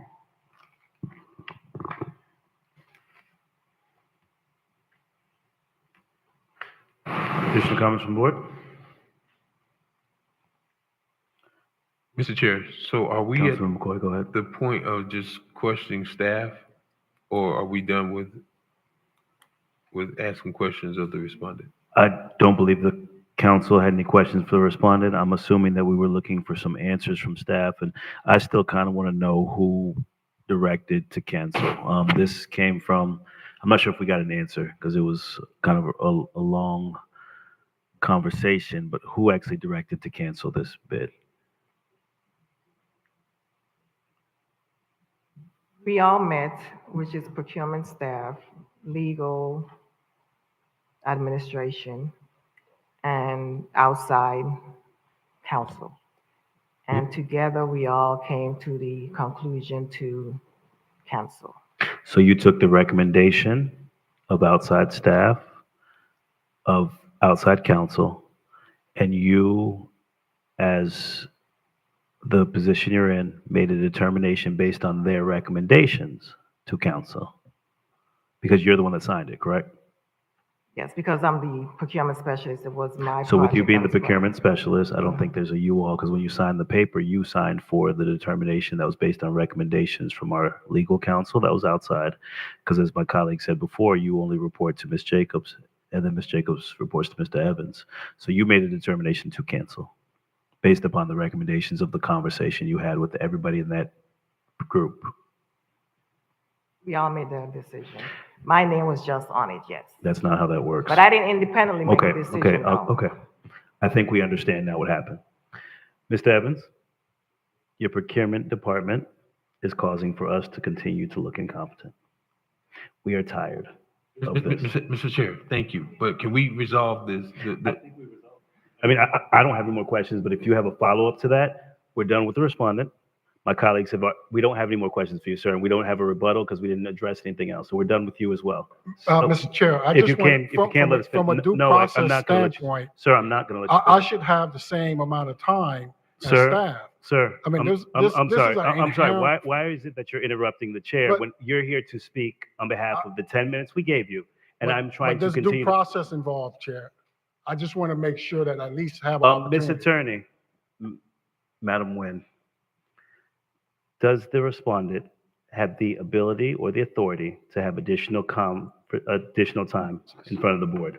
Not if the board doesn't want to give that time. My suggestion would be, and because again, it's not about staff having more time. You all had questions of staff. It's not like you gave them more time to make a presentation. They were responding to your questions. Thank you. Thank you for My clarifying. suggestion would be that a motion be made one way or the other, either to deny the protest or grant the protest. After that, before the vote is taken, if, depending on the motion, you may want to give the attorney an opportunity to say something, but he may not need to. It just depends on the way. If he's successful, he may not want to say anything. And that was the point, Mr. Attorney, that I wanted to make. So I was going to allow for my legal counsel to give us the recommendation and direction as to how we would proceed. But thank you for the time. Councilman McCoy, go ahead. Thank you, Mr. Chair. Ms. Nguyen, seems like I'm just went through deja vu because this is exactly why I asked what the rules of engagement were. Because seems to me when we start out a process, it's arbitrary. I even got Muni Code up here and I searched in our 16.5 of our ordinance. There's really not anything that determines how much time we give a person or if we even give them the opportunity to rebuttal. I said that earlier. I agree with you. Right, but so who made the 10 minutes? Was that just something arbitrary? No, I said that the 10 minutes was based on the only previous protest that we had that we gave 10 minutes. So we were following the process that the city has because we have nothing written in our code about a process. And We you went need back something in our code, but we don't have it. You went back and looked at the video because I just recall it. Oh, you recall it. I do recall that. But you don't part of it. recall. No, I don't. But I also know that there's, and I can't think of the name of it, and I know you're going to ask me, a case out of Miami that says that the protests don't have to be quasi-judicial. Okay. Thank you for your comment. Councilman McCoy, anything else? No, that's it. Thank you, sir. Madam Attorney, you would like for us to make a recommendation to accept the bid protest, a motion, I'm sorry, to either accept the bid protest or to, what was the other option? You either accept or deny. If you deny the bid protest, it means that you agree with the manager that it should be canceled and you go back out. If you grant it, it means that we enter into a contract with the Gelling Group, and that would be the next item on your agenda. We would just read, the clerk would read the resolution, filling in the blanks with the name of the Gelling Group. Thank you. Do we have a motion from the board? Chair, let me ask a question. Go ahead. So when you deny a protest, it automatically goes to the protester?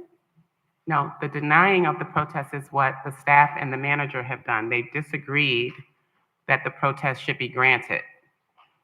So when you deny it, it means the remedy is to cancel and go back out. So you're denying his request for you to grant right. the contract to them. I think I understand that piece. What I'm not clear on is how is it that because the person protested, then now they become the person that gets the contract. I don't see how that works. Yeah, that's why they're protesting, because they were not the awardee. They're saying they have a right to be the awardee because of the position and the arguments that Mr. Antoinette gave you. Mr. Chair. So hold on a moment, Councilman McCoy. Go ahead, Councilwoman Lanier.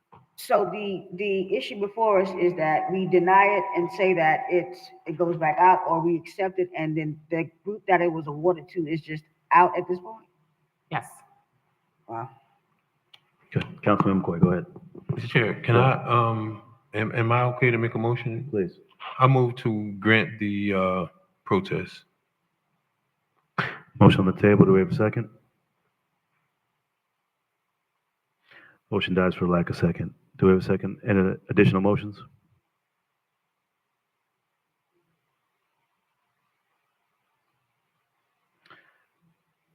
Madam Attorney, if no motion is passed, what happens with the bid protest?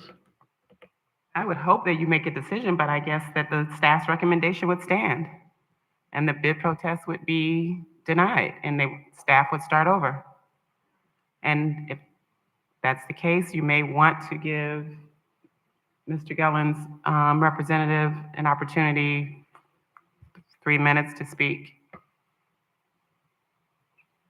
And why would we do that? Because you're not granting the protest. We did tell him he would have 3 minutes for rebuttal, just in keeping in line with the process that we set out. Rebuttal to the no action taken by the board? Because the no action taken by the board does not award him the contract. And so he would argue that he's harmed. And I don't want to put words in your mouth, but it's an adverse ruling to him because he's not getting the award. Okay. So in the event that no action takes place, then the next step would be that we would go with staff's recommendation to not honor the bid protest. And then this proposal or the solicitation would go back out.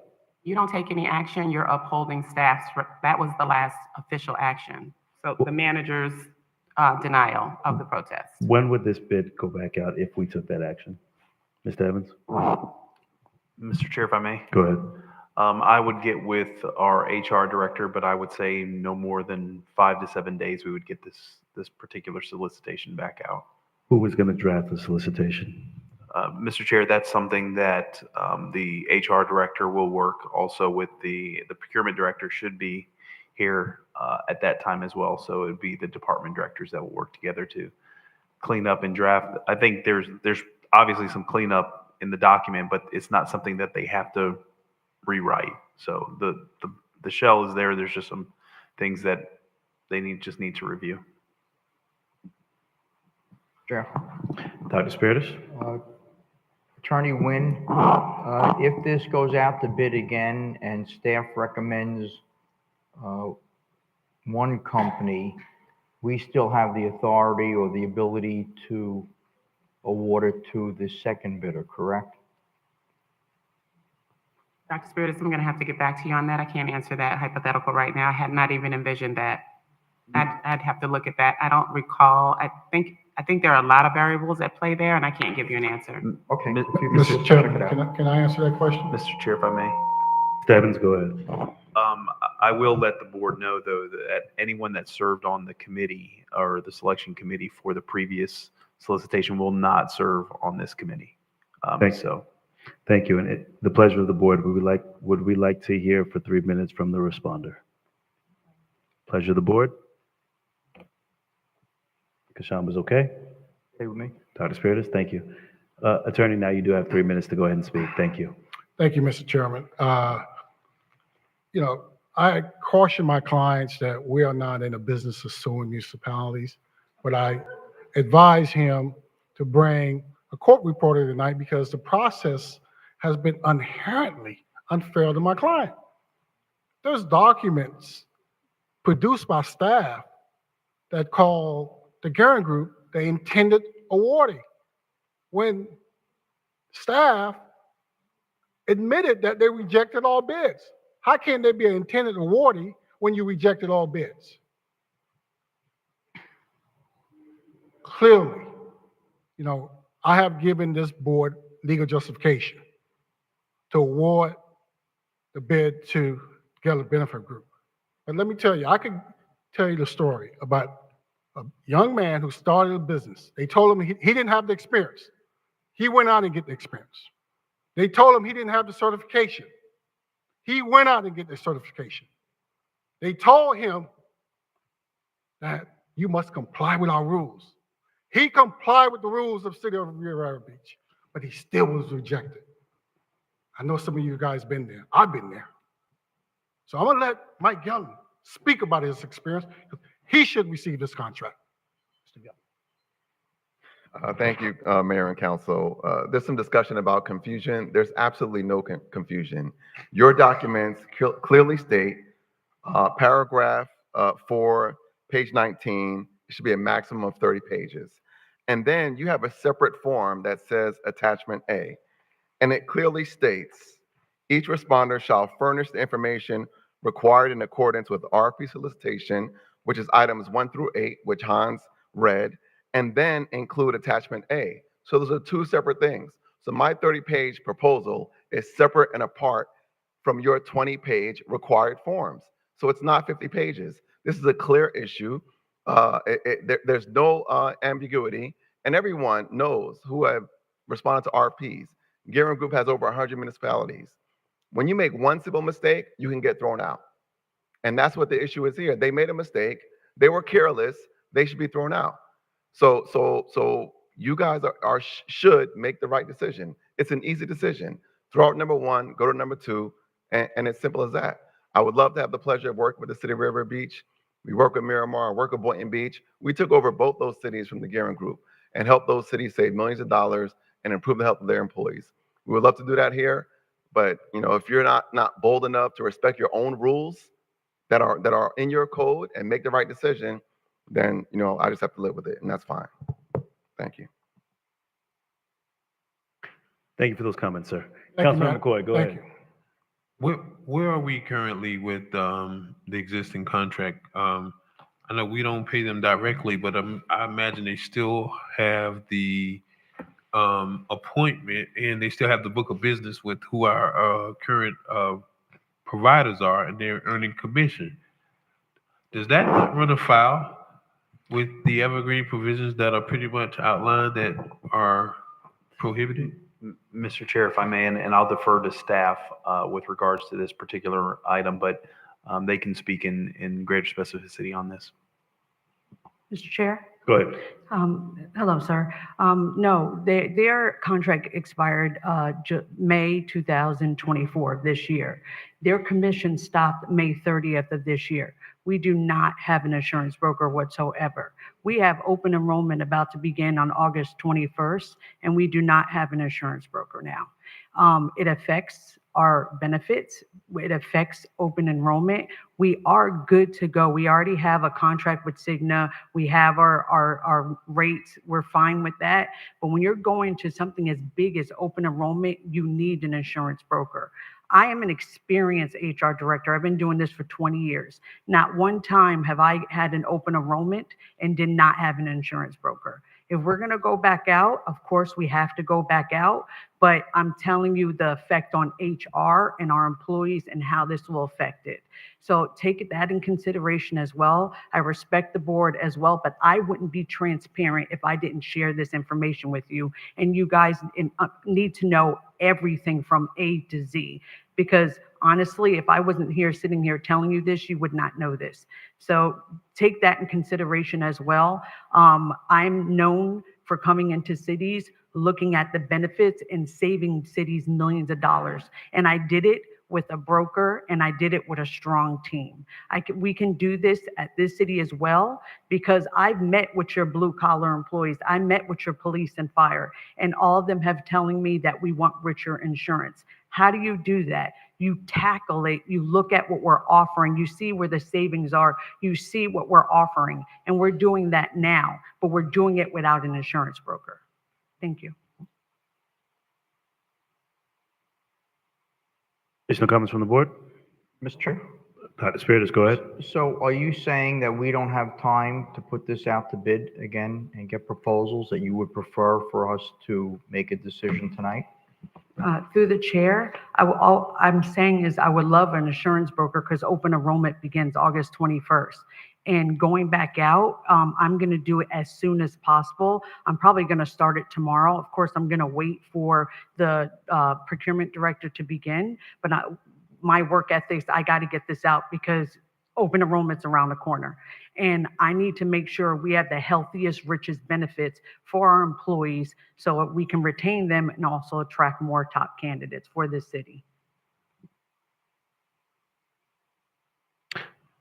So follow up to that, what alternatives without an insurance broker, being that you haven't had that experience with you being in the field for 20 years, what alternatives can we do outside of having an insurance broker and making that selection tonight? And the reason I ask is because my recommendation is to go back out, as what staff has said. You've just recently started, and I'm not comfortable with us going through the process and picking somebody tonight. And I'm also not comfortable with putting a procurement out without having a stable procurement director. Mr. Evans, what date is that procurement director going to be starting? I believe, Mr. Chair, if I'm not mistaken, the 19th, but they may be in town earlier. They are watching, though. So I would really appreciate if we get them acclimated, caught up. And I don't want to see any additional solicitations going out till we have somebody to oversee that. But what else? Didn't we pass a motion, or didn't we ask the Gehring Group if they would stay on for a few months until this whole situation was resolved? Mr. Evans? If I may, a couple of things. The procurement director said for us to send the solicitation. She'll start working on it immediately. So we'll get this out sooner rather than later. The reason that we didn't facilitate the continuation with the Gehring Group is because there are commissions that are received as it relates to that contractual extension. Now, yes, as it relates to your benefits, HR is going to have to lean in to help facilitate the open enrollment process, but there's not going to be a disruption to the end user as it relates to your employees.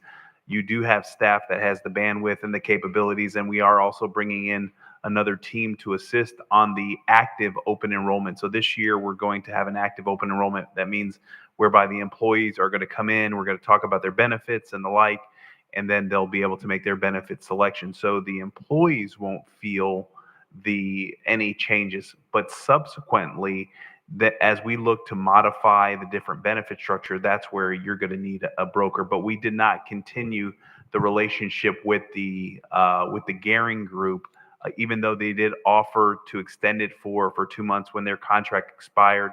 We had the internal conversation about we have the appropriate licenses and bandwidths, and so instead of that money going to the Garing Group as it relates to commission, that was something that was it's considered, I guess, savings as part of our portfolio, but that was not something that we entertained for them to continue to do, because we didn't want it to be a situation where it continued on for months on end until we went through this procurement process. So we think we can move forward, staff can handle it, and we can, when we do bring a broker on, it's a smooth transition. Mr. Chair. Mayor, go ahead. Yeah, going back to keeping them off 2 months, Mr. Evans. What did we save by not having them here for 2 months? The Garing Group. What was the savings? Mr. Chair. Go ahead. What was if you guys can speak to the commission associated with that? Mr. Chair, Go ahead. it's about 18,000 a month. How long was the Garing Group with us? Mr. Chair, if I may. Go ahead. I think it was 5 years, maybe? No? Mr. Chair, 2019, May 2019. 2019. Yeah, I think Prior to that. No, they started May 2019 because that was the first action that this board took when we were newly elected.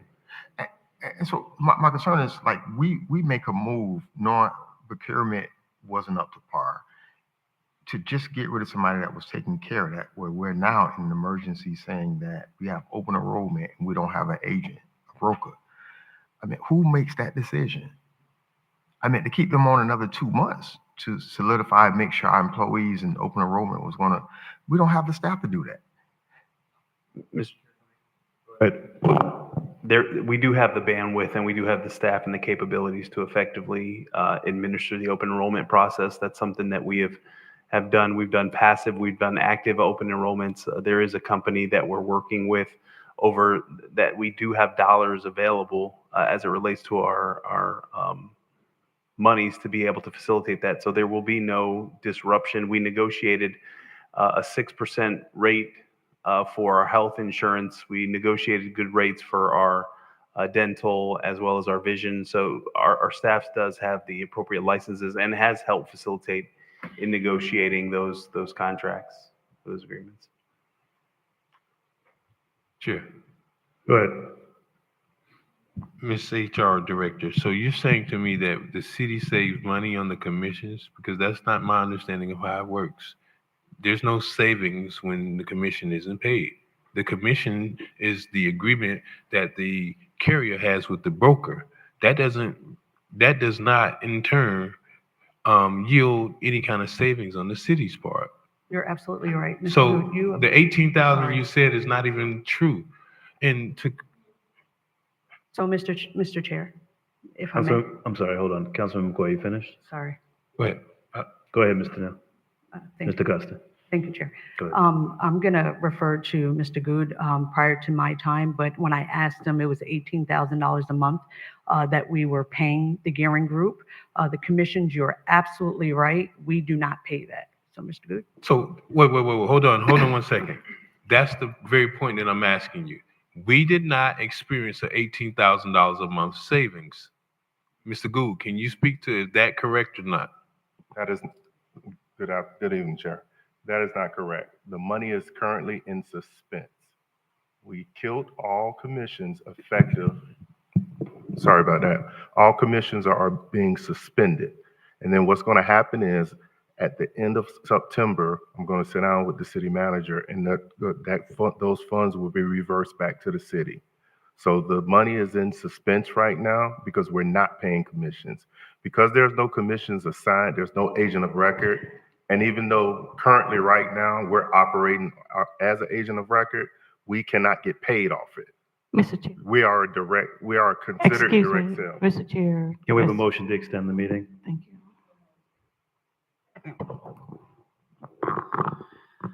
Councilperson Spiritus? Councilperson Spiritus? Extend meeting for how long? Yes. Sorry. Till we finish the Finish agenda. Go ahead. Yes.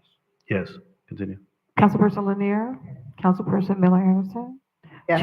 Chair Pro Tem McCoy? Yes. Chair Lawson? Yes. Unanimous approval. Thank you. Go ahead. I'm sorry, who was, So you are Go ahead, Steve. correct. It's not an instant savings right now, but because the commissions are coming out of our payment every month. What's going to happen is at the end of September, we're going to sit down, and then if we do not have an agent of record, the commissions, we're going to send a letter to them and have the commissions reimburse back to the city. Okay, my next question, it was to respond to the mayor. It was going to respond to the mayor, but we didn't actually get rid of them. Their contract had expired. Right. And there was not an option to just leave them on. Mr. Chair? But I think the question was from Councilwoman Lanier, I think it was from her, that they agreed or said they would stay on for 2 months if we needed them, something like that? Mr. Chair, go ahead. they did mention that, but there wasn't no official action. Right. Yeah. So my question, I was just asking why. But even still, I don't think we're allowed to do that. We're prohibited from doing that because the contract is the contract. And once it ends without a renewal, you can't just keep someone on because that eliminates competition. But my other question was in terms of, this is which I have to agree we need a broker because I believe when we switched over to Cigna, we were able to secure a max out on the renewal. Mr. Chair, we got a rate cap for the second year, we did get a rate cap of 12%, I believe. 12%, but that does not prohibit us, had we had a broker, from going out to see what our claims experience is, to have those requoted by other carriers, had we had a better rate, correct? Because, I asked this question the last time. I said, so what if our pool significantly changes?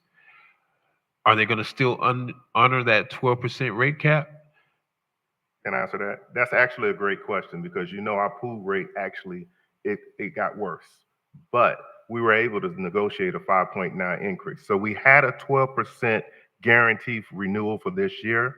And without a broker this year, we were able to renegotiate a 5.9 renewal. So we still maintain. So our claims experience was higher. Yes, sir. Okay. Interesting. All right. Mr. Gouda, follow up on a question that you had. I'm sorry, Mayor, did you have something? Thank you. You mentioned that the commissions will be reimbursed to the city. Can you explain that? Correct. So what happened is because the Gearing Group contract expired, we didn't want to change our platform because we knew we were in the middle of a bid protest. So at any time, an agent of record could come on. So there was no need for us to change our rate. So what we did is put our commissions in suspense.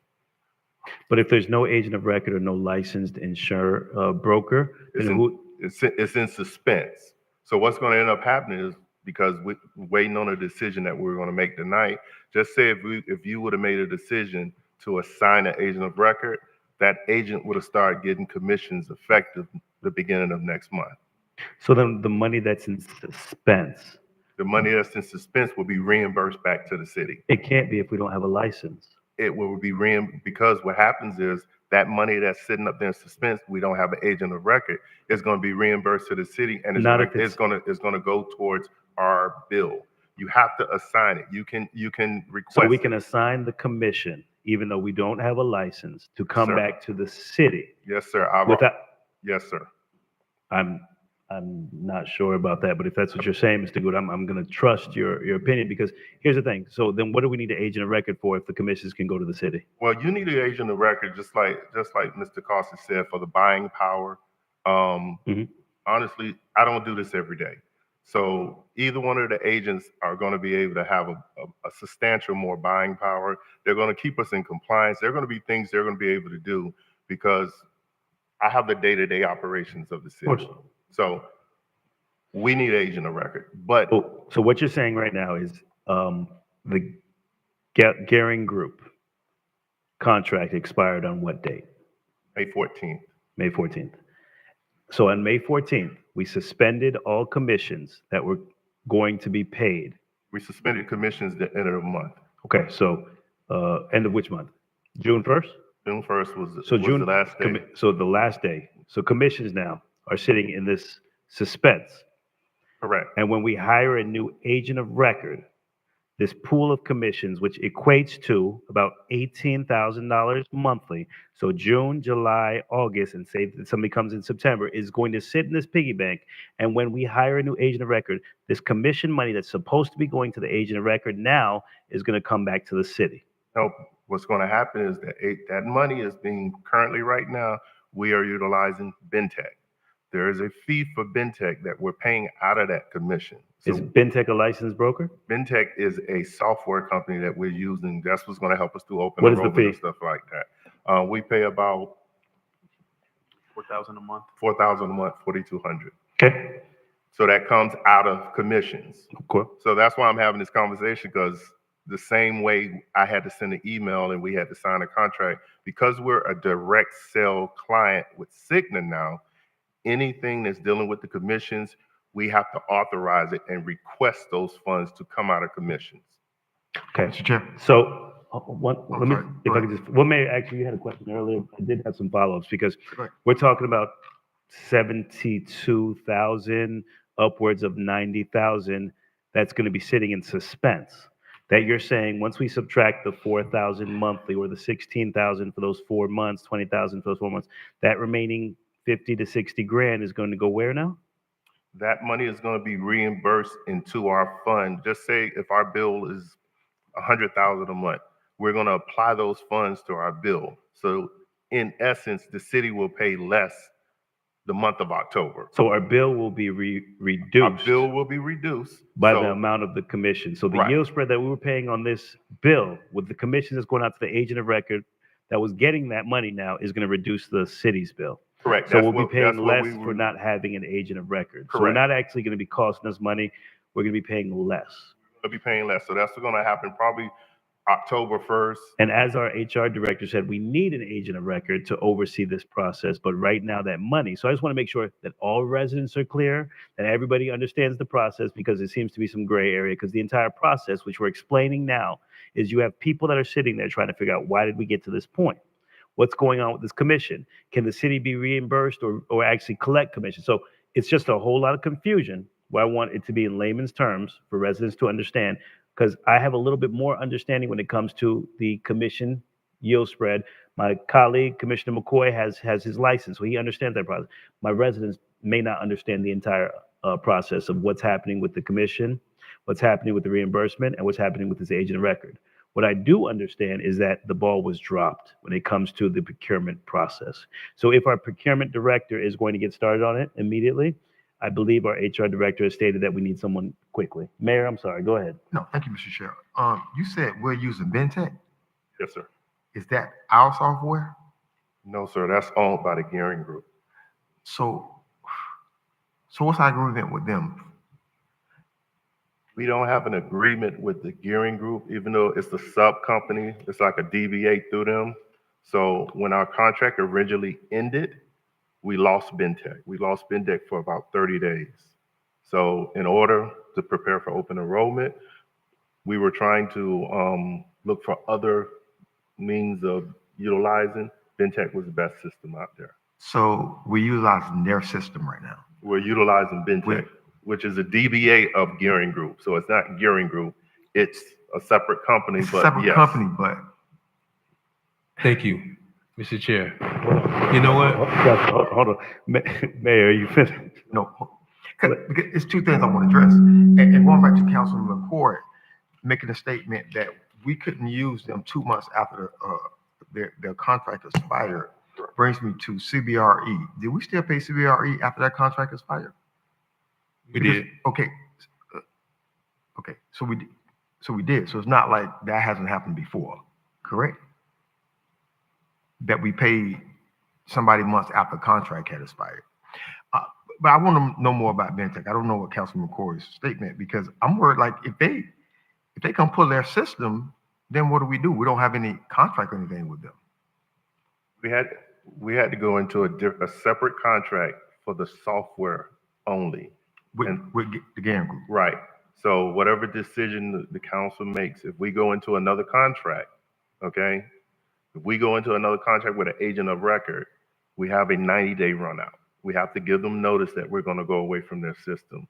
But again, we needed the software in order to process open enrollment, or we would have been doing manual. Let me ask one more question, Mr. Chair. What happened if they would have took that software? If they take the software? If they would have took the software, I mean, what would happen? We would have had to do manual. Okay. Our first option was we were trying to utilize the Tyler Mullins system, and lead times of bringing it in was taking too long, so we weren't going to be able to do it in time for open enrollment. All right. Thank you, Mr. Chairman. Thank you. Go ahead, Councilman McCoy. I know nobody's going to like this and probably won't understand it. Steve, I'm going to be so honest with you. You're probably going to hate me. Are you prejudiced? And I mean, be fair. And I'm explaining to you why. I don't understand the question. So Good. So because when I said in that meeting, you know what I distinctly remember you saying? That because this company doesn't have Bentech, that's going to be difficult for us to transition into that program. And you know what that struck in my mind? If Garing Group exclusively owns Bentech, then no other firm had a fair shot in your mind in the first place. You sat in that meeting, Mr. Gould, and says because Gelling Benefits Group doesn't have Bentech, this is going to be a whole tough transition, and it'd be almost tough, if not impossible, for us to move over there. You went in there with the expectations of your comment thwarted the whole entire process. And what I remember distinctly, and it is on recording, members started changing their scores on their evaluation sheet based off of that one comment that was said. And then the other comment that was said is, well, they were very comprehensive, and this person only had a small one. Like, I appreciate... Ms. McCoy, can I address the first question? Sure. So the first question you're saying is absolutely right. But what you're missing is... that wasn't a requirement of the solicitation. Yes, it was. Yes, it was. Bentech was not a requirement of the solicitation. Councilman, Mr. Good, hold on. Go ahead. Councilman, are you done with your questions? No, I'm not. Go ahead, but finish your question. So, and this is exactly why I sit in these, because when I heard that, I'm saying to myself, if I own this computer and we go in and we decide to say, which is the best computer, and I say, well, this is mine, I don't care about his Mac. Obviously, I'm prejudicial towards what I'm currently using, and I'm not going to give him a fair shake. And when you just said that Bentech thing, you brought me back to exactly the reason why I left that room angry. And here's the other thing. I appreciate you, Mr. Evans, for saying we're not going to use anyone that's on that committee again. But the very thing you said was the fruit of the poisonous tree. You poisoned that whole entire process by that very statement that you made. And as far as I'm concerned, you ruined it for this firm. Because what if anybody looks back at that video, the member said, yeah, you're right. Let me change my score. Let me change my score. And I literally watched that in there. So, like, this is the worst process that I've ever seen, ever. And then when I started raising questions, I said, I want a copy of everybody's proposal. Here's another reason why I don't think we should go out. Ms. Wynn, Mr. Evans, Ms. Jacobs, I said in that room, you guys pulled me out. I said, I want to see a copy of everybody's proposal. Ms. Wynn, you brought me back to Florida Statutes 119, saying that the first 30 days, everything is exempt from public record. Now, because I could not see the actual contents of what was contained in every person's proposal, I knew what I heard from Mr. Gould enough had already tainted the whole entire process and changed every one of those evaluators' perspective, and it was completely out of line. And that just destroyed the whole process. That's why I left there so angry, because I left my job to come there to make sure that this is a process. And and let me say why I go there, right? Because I have been a SBE competing in other municipalities, in other agencies like the Children's Services Councils. But you know what I would want? The same thing that anybody wants is a fair shot. I don't want to walk into the room and somebody says this very, very ambiguous scenario that I said, you got on a blue tie. Me personally, I like light blue. So because you already got the Bentec system, I favor you because that's compatible with our system. But the most important thing was that was not a requirement, and that was used to penalize the other respondents. So this is exactly why when I sat through that, and conveniently staff didn't give us the RFP. You notice that, right, guys? Anybody up here got the RFP? No, I had to pull it from Demand Star. So when they're making references to what the RFP says, we're sitting up here making these decisions blindly when staff will bird feed you and piecemeal you what they want you to have. This was a thwarted process from the beginning, and staff had the desire to keep Gearing Benefits Group, and I am 100% convinced, and even did so by not even giving me the documentation as a member of the governing board for quality assurances and to ensure that the process was safe. And then on top of that, when I brought it to their attention that this person literally put in a whole entire binder while one person remained at 30 documents. They disregarded me, but when the protest came in, guess what? We don't want to deal with the protests because we recognize we made a mistake. Let's cancel everything. If this ain't, brother, the 15th Judicial Circuit is at 205 North Dixie Highway. Please go down there and file, because this is beyond discriminatory and it's unfair. And that's what I always want to be, whether I like it or not. And I promise when we make it through this agenda, you'll see that's genuinely where I'm at, because it just hurts somebody to put every effort they got in here and to come into something where the fix is already in. I think I done probably said enough. Mr. Chair, may I respond? Mr. Good, go ahead. Mr. Chair, first of all, he's taking it out of content. Technology, that was a very vital part, and it was written in the RFP. And when that question he heard me responding to, I was responding to Mr. Gillum's group saying how long it was going to take them to roll out the technology. I believe, I don't want to misquote, but he said that it would take 120 days because they did not have any technology if they won the RFP. We were having a discussion. Years ago, we did paper enrollments here. Technology is very important, and it helps us during our RFP process. So I will tell you, no, I'm not prejudiced.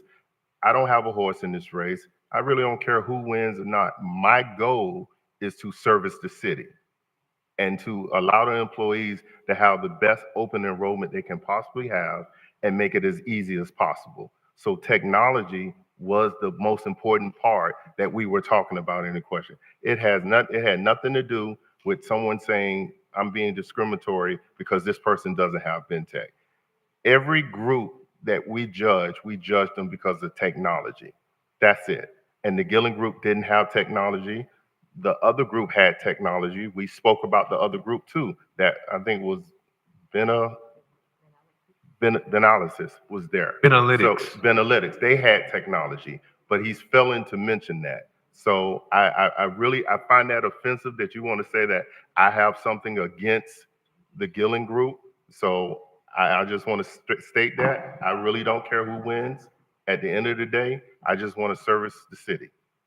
Mr. Chairman, as a matter of due process, since staff has made a reference to my client in terms of representation, I would like to have at least opportunity to address that representation because I have spoken to my client, and he clearly not only indicated that VENTAC was not a requirement of the proposal, and he can elaborate further. As a matter of due process, I think for record purposes, he should be allowed to discuss this issue. I would love to hear from them. It's the pleasure of the board. I would love to hear from Mr. Gellin. I do have a question though. Mr. Good, you referenced that Bentec there was something in reference to a DBA that Gearing Group owns Bentech. Gearing Group owns Bentech, yes. Okay. So we still technically have a contract with them. So we're still working with the Gearing Group currently. We're working with the Bentech agency, which is owned by the Gearing Group. Owned by Gearing Group. So, and that's proprietary software for that group, which I guess they outsource to other agencies, or are they the only ones that use that software? They outsource to other agencies, other brokers. Even if we took on another broker, they will also give us a transition period to allow whatever broker comes in. It's not just solely to their group. How long did we just start using that Bentech software in 2019? Yes, 2019 is when we So when they came on, they brought that software on? Yes. Okay.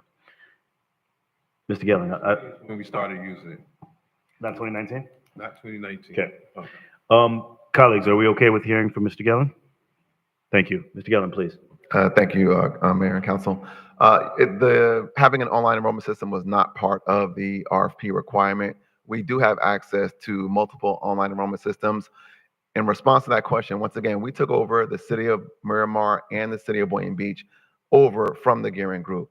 City of Miramar and Boynton Beach have Bentech. Miramar, for open enrollment, we left Bentech for the period of open enrollment, and then we transitioned to another vendor. Right now, Boynton Beach is still working with Bentech. We're transitioning them away to my preferred vendor, which is a vendor called Benefit Focus, publicly traded company, #1 in the world when it comes to online enrollment technology.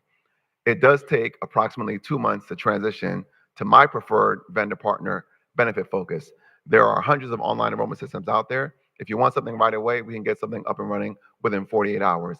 It's not as high quality as my preferred partner, Benefit Focus, but I was answering the question responsibly. So I was honest in my response when I said, if you want to transition to my partner, it's about 2 months. Or we can keep Bentech, which is what I put in the response, and which is what we did with Miramar and Boynton Beach before transitioning to another vendor. But it was not a requirement for the RFP. And thank you for that clarity. To that point, Mr. Good, I did not hear the comments or claims from the conversation, and I would agree that I don't think that your comments were in to skew the direction of the board or the colleagues. With what's being said, this entire procurement process was faulty from the beginning, and that's where my decision still lies. And I want to make sure that every team has a fair shot. That is where my issue is, Mr. Evans. Ultimately, the biggest concern is that we have to have this hour discussion, and procurement is not up to standard. We only have you, Mr. Evans, and we're just drilling your employees, and this whole time It should be grilled. but it's Mr. Evans' job, so that's the one that needs to be grilled. I'm a member of the public when I come into a meeting, and I expect that this should be a fair process, Mr. Chair. Councilman, And when I see that it's I agree. unfair, and I take it to administration, Jonathan Evans, Don Wynn, and Deirdre Jacobs, and they ignored me. Right. And it wasn't until somebody who was actually, who literally was offended, who literally was, they literally had the rug pulled out from under them based off of the comments. And I'm telling you, there's a video of the recording, and you'll see it for yourself. And that wasn't the only issue. And I was like, well, crap. Well, why even go out for a solicitation if it's the board, if it's the committee's desire to keep the same people? So, And to that, nobody has trust in this process. Nobody does. Was that Mayor? Yeah, that's me. Go ahead, Mayor. And again, we can, thank you, Chair. Go over the process. And Mr. Goodman, I don't think you're racist. Not racist. I don't think he's prejudiced either. I think one brother to another. It's hard doing what we do. It's hard doing what we do. And if we're going to address the issues, I think, sometimes we're addressing these employees when they got heads. I said this a long time ago. You can only blame your department heads for, a certain period of time. If your department heads are not doing what they have to do, you have leaders. Leaders have to be held accountable. They're letting these employees get beat up. If I was your boss, there's no way I would let you get beat up like that. Like, I'm gonna take the heat because you're my employee. You give me everything you got every day you come to work. You know, if you was my employee, that's what I would do. And so sometimes I think, you know, we beating up on employees when we should be beating up on the leaders. I mean, everybody has to be responsible. We identified the problem with procurement. But, you know, we ain't got to keep beating up on one another as brothers and sisters or whatever. I think what needs to happen is council has to make some real hard decisions about what needs to be done, or we're going to keep coming back saying the same old thing over and over and over again. It's a big elephant in the room that we're not dealing with. Okay.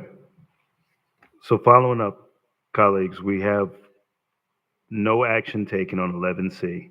Attorney Nguyen, your recommendation, or what is that going to transpire if no action transpires with 11C, is staff's recommendation will stand. Correct. 11D, colleagues. You would then delete 11D because you haven't made a decision. Well, your decision is that staff's recommendation stands, which means the staff goes back out. That's not the board's decision. If you want us to vote on that, then we should do that. But that's not the board's decision. We chose not to take action. But don't say it's the decision. So with no action taken, what happens at that point? Okay. Right. So you're suggesting that you move forward with 11D? No. I just Okay. don't want you to just say that that's the board's decision. I Just say we understand. didn't take action. For the record, there was no Yes, you're action correct. taken.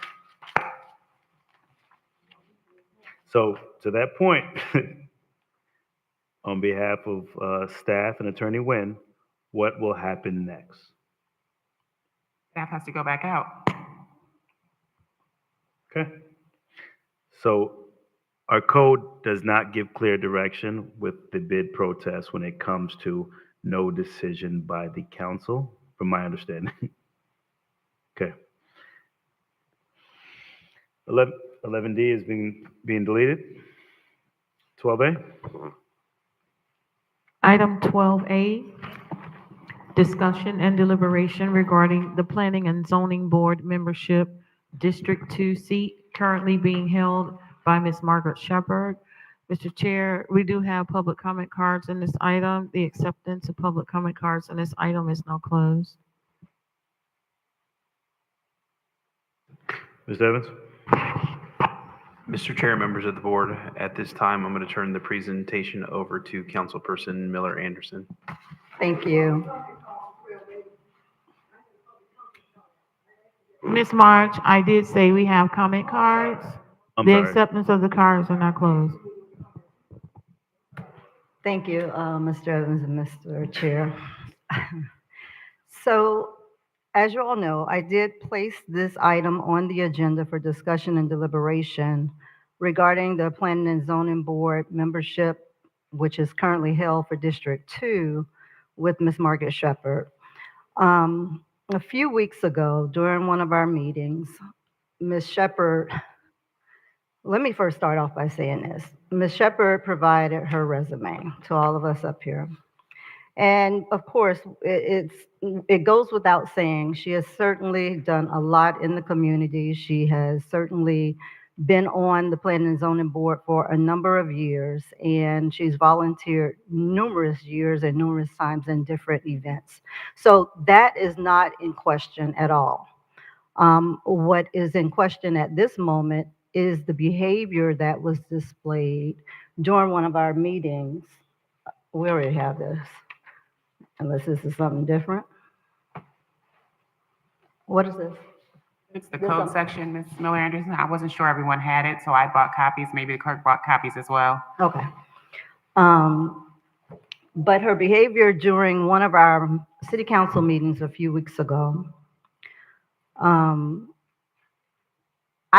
as a council person, I truly try my very best to be on my very best behavior when I'm up here representing District 2.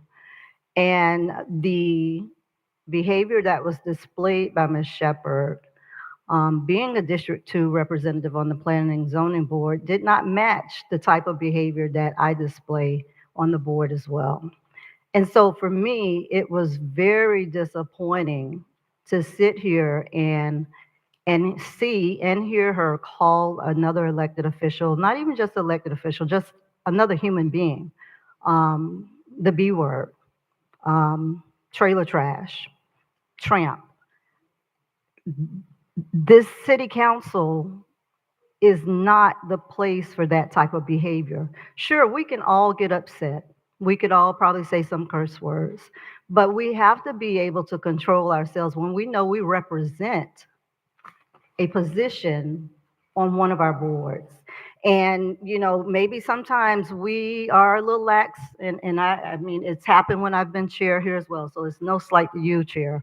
But we do have people that come up and, have these curse words. None of that is appropriate. But it's especially inappropriate when we have a person that is representing one of our boards. And I was really hurt by that because I know Ms. Shepherd. I know she's a kind individual, but I've seen that behavior before. And it really, really bothered me because District 2, I do not act like that up here. I don't. And the position that Ms. Shepherd is in is a District 2 appointee position. Now, what I do want to say, this is a volunteer position. I think I heard earlier about her working for the city. I'm not aware of that part, but this is not a paid position for the planning and zoning. It is an appointed position. Ms. Shepherd was already on the planning and zoning board when I came on in 2015. So I can't say that she was my appointee. What I will say is I allowed her to remain. I never said, no, I want you to come off, or I want to put someone else on the board. So I kind of grandfathered her in, and I had no issues with her being on the board in the District 2 position for these years that I've been here, the past 9.5 years. So it certainly isn't because, I just want her to come off. I was extremely bothered and shaken and had to apologize to Ms. Dawes for that behavior because that is street gutter behavior, and that it has no place here. It doesn't. We can all probably act that way, but you have to have some sort of restraint, and it was not appropriate. Now, what I will say is obviously we have a charter that has things laid out in terms of people being appointed, what they can be removed for, and things of the like. But regardless of what our charter is saying, I think that we have to make it very clear that it's not okay. It is not in no way okay to behave that way with other individuals. You can say you have free speech, sure, but when you are representing a district or a board, you got to have some sort of decorum. You got to have some sort of civility. And what I witnessed, as well as all of us witnessed up here, as well as on TV, because I got a lot of calls. I got a lot of calls about it. And, I had to explain that I know people get caught up in the moment, whatever the issues may have been, but we still have to understand we have to have some sort of restraint, self-restraint. And it was not okay. So I am going to look for my colleagues to support me in this endeavor in terms of being able to just, make sure that if Ms. Shepherd is going to remain on the board, that she understands that, it's a privilege to be on the board. It is certainly a privilege to be working with our planning and zoning, who is a very important board to be on. But again, no one has a right. I mean, you're not owed to be on that board. And so, and each one of those positions comes with a term. I'm not at this moment convinced I will be wanting to continue with that beyond the term limit. Because this situation here, I think it was probably the worst. There have been other instances, but in January, I was totally on board with, letting her go back on, regardless of the fact that this was not the first time. It was the worst time, but it was not the first time. So I'm not just bringing this up because of a one-time situation. It probably should have been addressed some time ago, but this was way beyond unacceptable. So, Chair, if you want to go to public comment, and then we can have a discussion afterwards, and then we can move from there. Thank you. Thank you, Ms. Miller Anderson. Public comments, please. The first speaker will be Cindy March, followed by Jeffrey Jackson, and then Mary Graham.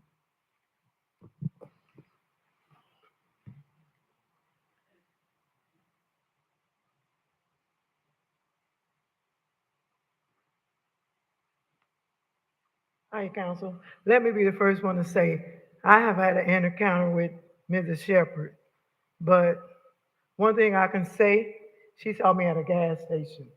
And when she came up to my car, I was like, please, woman, to myself, don't come up to me. I was sitting right there, and I was shaking like a leaf to keep from going to Miss Shepherd. But one thing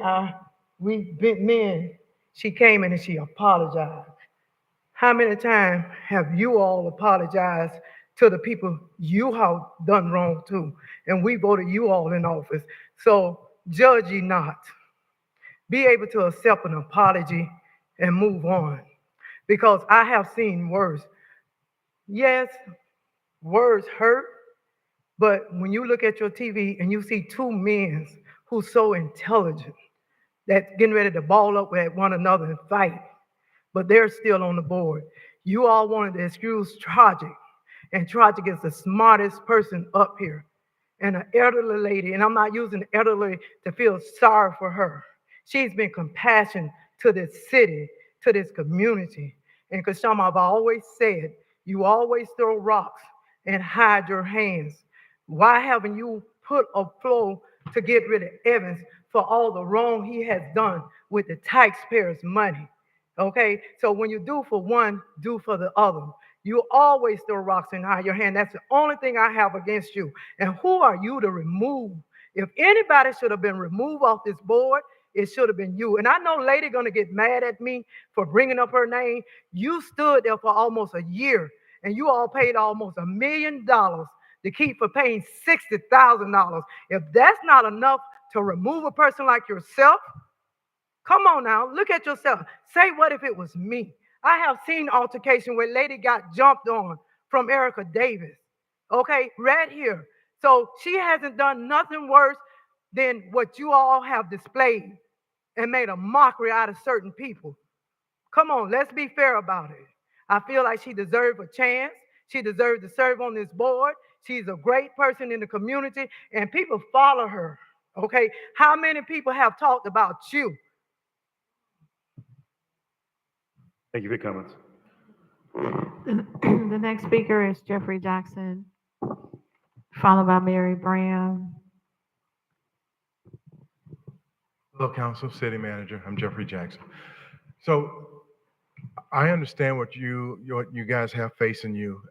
I just think that as the last speaker said, that we need to take a pause, and I think a tough conversation would satisfy the situation. I don't think anybody can argue about being hurt by the comments, more so than myself. I made very clear that I didn't condone any of it, and I still don't condone any of it. I just think that after hearing over the years a number of people come up here, and I've heard a lot of stuff being said by a lot of people, and I can't look at this situation and say, okay, someone get cursed out, although I don't condone it. Someone get cursed out, and I'm going to let that be more important than the however many citizens in this city. I'm more offended by the babies drinking bad water. That is something to be concerned about. And we can, without any due process, we can just jump and make this more important. We can take an action on this, but everything else we've been sitting back and not really taking action on. And we walk employees up here and sort of just find a way to do nothing. If we were at the sheriff's office, it would be one question up there, and one person would be sitting there, and it would be who knew what when.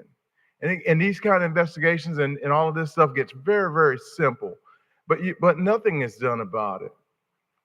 And I would just caution you that should Ms. Shepherd receive some type of strong talking to? Absolutely. She and I have talked about it the very next morning, because I wasn't prepared to address the issue that night, but I let you guys know. but I had a very clear conversation with her the next day. She totally understands, and I think you'll find her compliant. And I'll just ask you guys to let her continue to serve. She's done a lot of good, and she's done more good than she has bad. Thank you. The next speaker is Mary Brown, followed by Margaret Shepherd.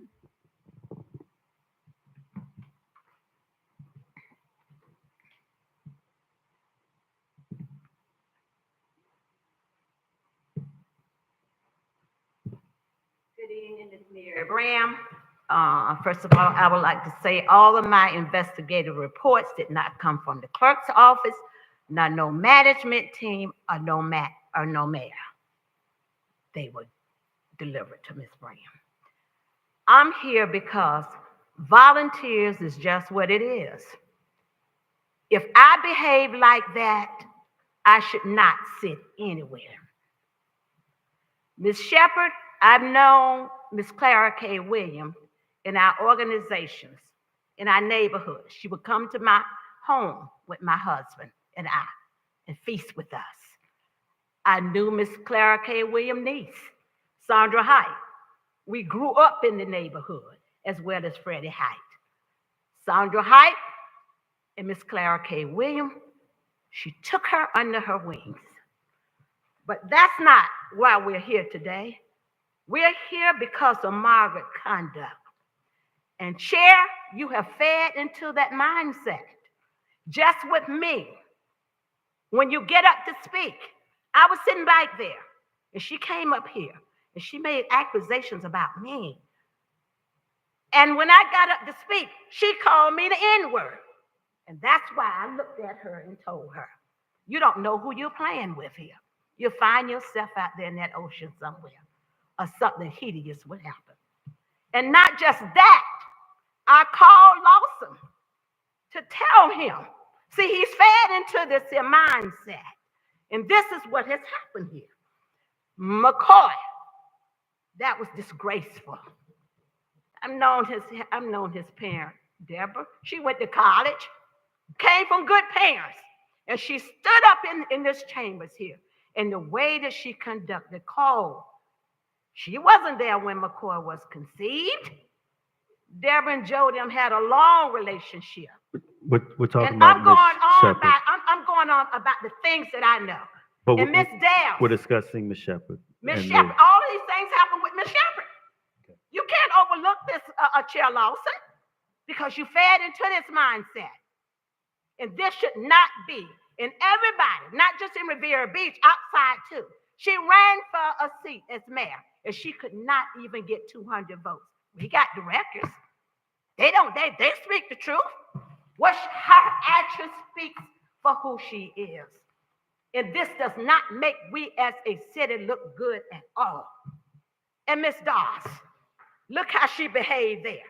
I was over on the port side explaining that your morals and your character matters. Down in West Palm Beach, everywhere, the people sees this type of behavior here. Liz Wade put her there, but she regret that she put her there. Thank you for your comments, ma'am. She was my family. Liz regretted that she put her on that board. Additional comments?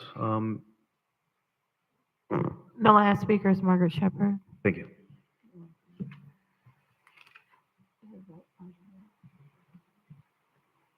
To the honorable chair of this great city and the mayor and all of you in your respectful places. May the life I live speak for me. My Bible tells me no weapon formed against me shall prosper.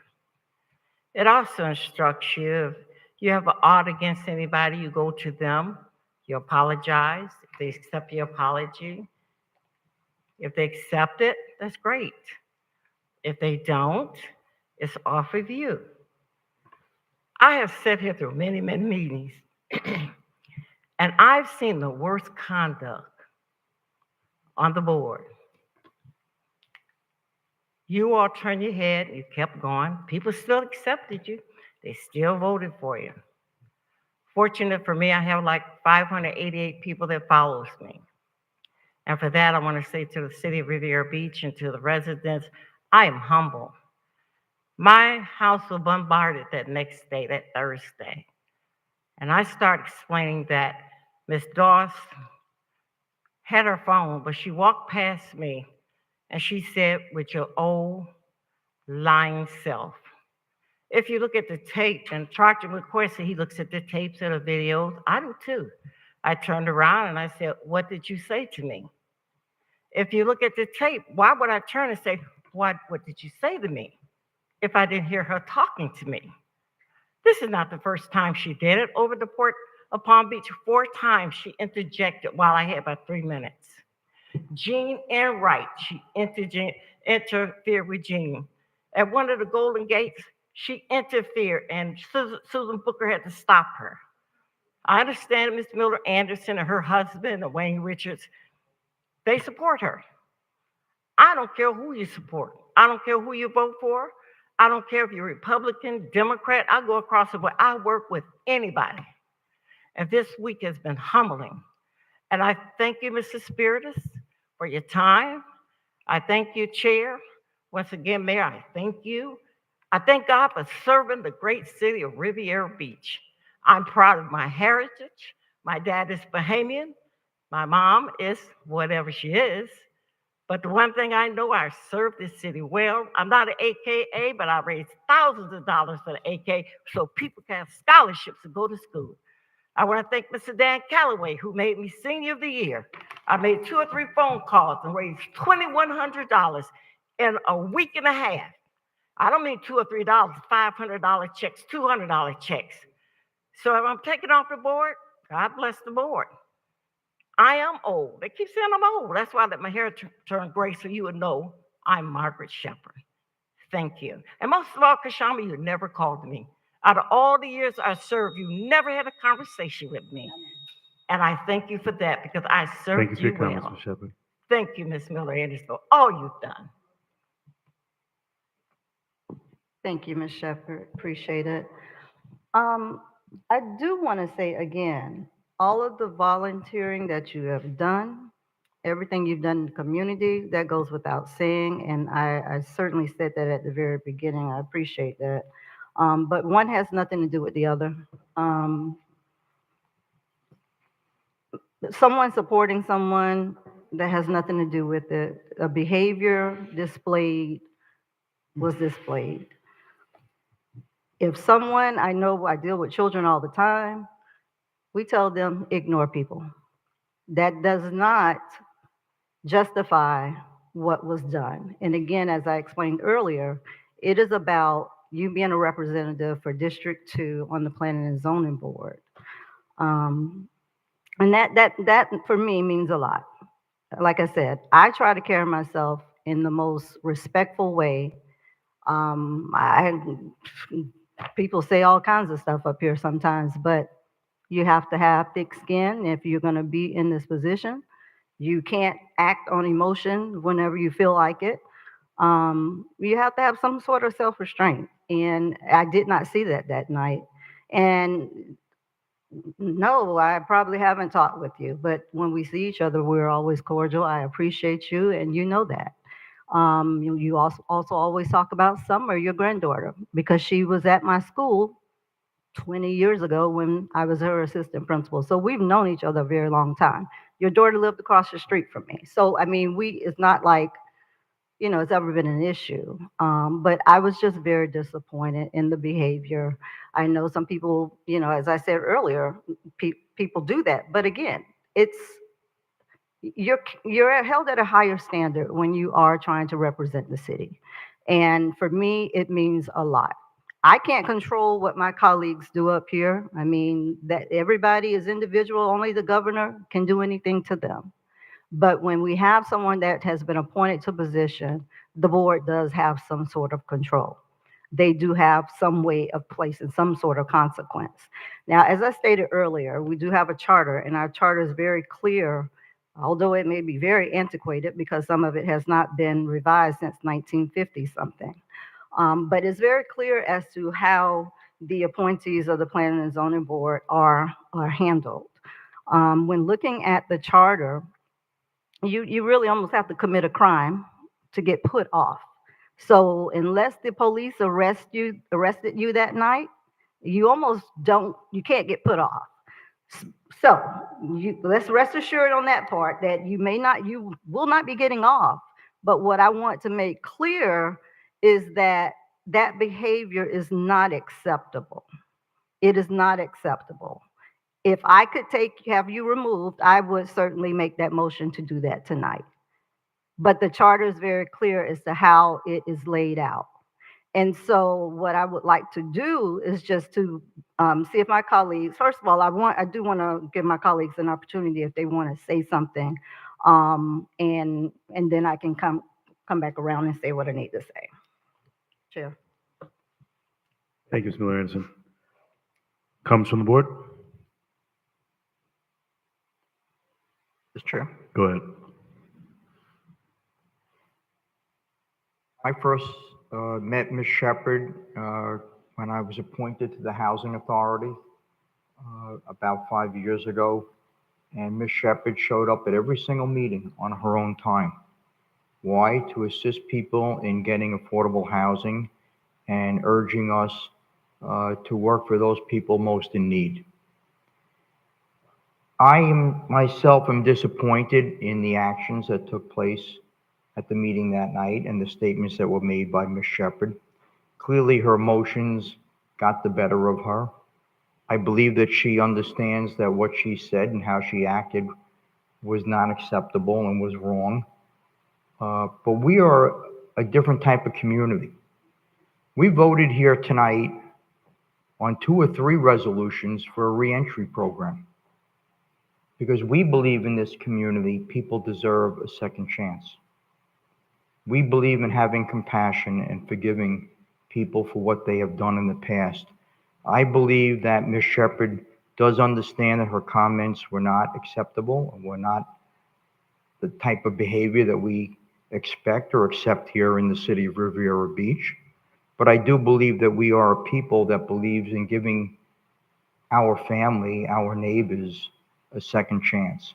And I believe that Ms. Shepherd deserves a second chance and should be able to fill out her term, which I believe ends in 2025. And I do believe that she understands what she did was wrong. And I don't expect that we will see the same type of action in the future. And I do thank her for all the work that she does with the Lindsay Davis Group and the other organizations in the city. And I think that someone who volunteers that much of her time and her life to this city, the city deserves to give her a second chance. Thank you. Additional comments from the board? Ms. Shepherd, we had a private conversation today, and all our conversations are private. We're not going to discuss what that outcome was, but that conversation is always with respect. The one thing that I did see is that even in your haste and what was going on with those comments, you were apologetic after the fact.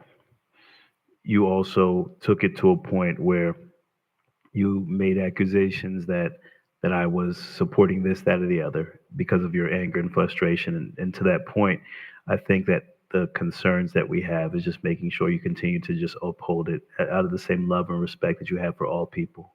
And because of that, in our conversation, I'm just going to be hopeful that we can just move forward with grace, love, and compassion in every position. Additional comments? Yeah, Chair. Mayor. I don't think it could be said any better than Dr. Spiritus, and I just echo his sentiments to Ms. Shepherd.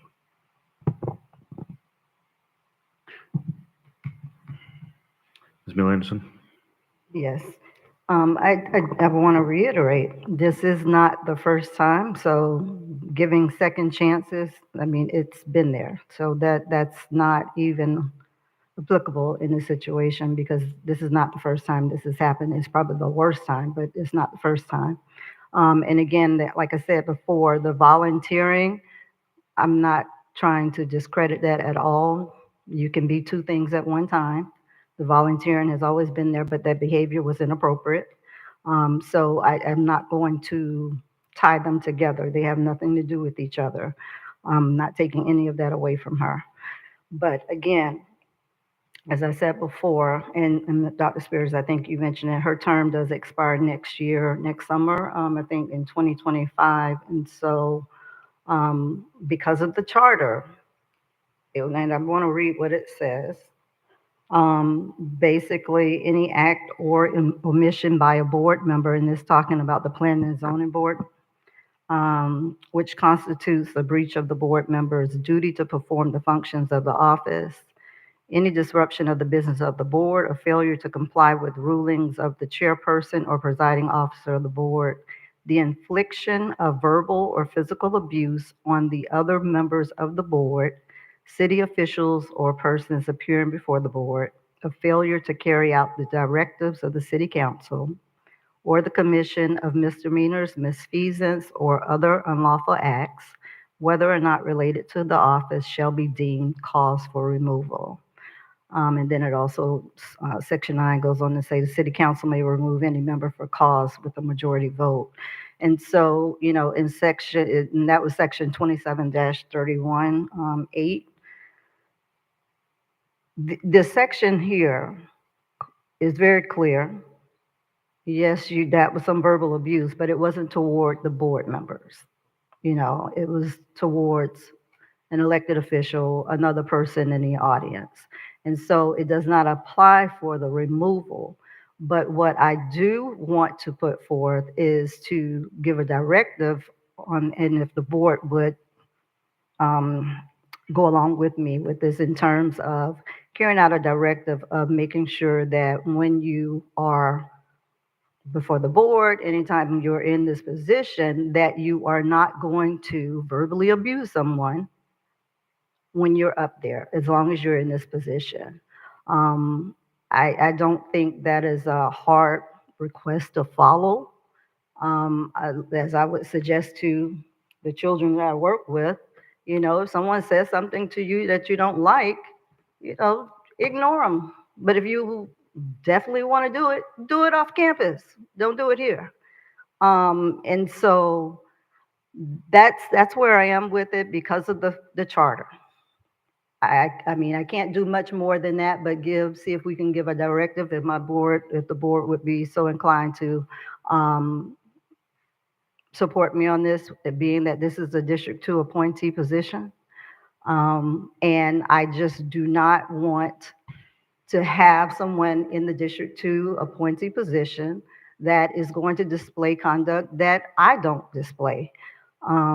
If I was behave that way, then I probably be okay with it, but I don't. And I don't believe that it's okay for someone to represent District 2 and that person's behavior is worse than mine. And that's a reflection of me as to who I have selected, because ultimately I did select you because I voted for you to go back in January of 2024. And so I have to be able to justify why I'm allowing someone to remain in a position that is not displaying appropriate conduct. And so I felt that was something that I needed to do. I needed to address it.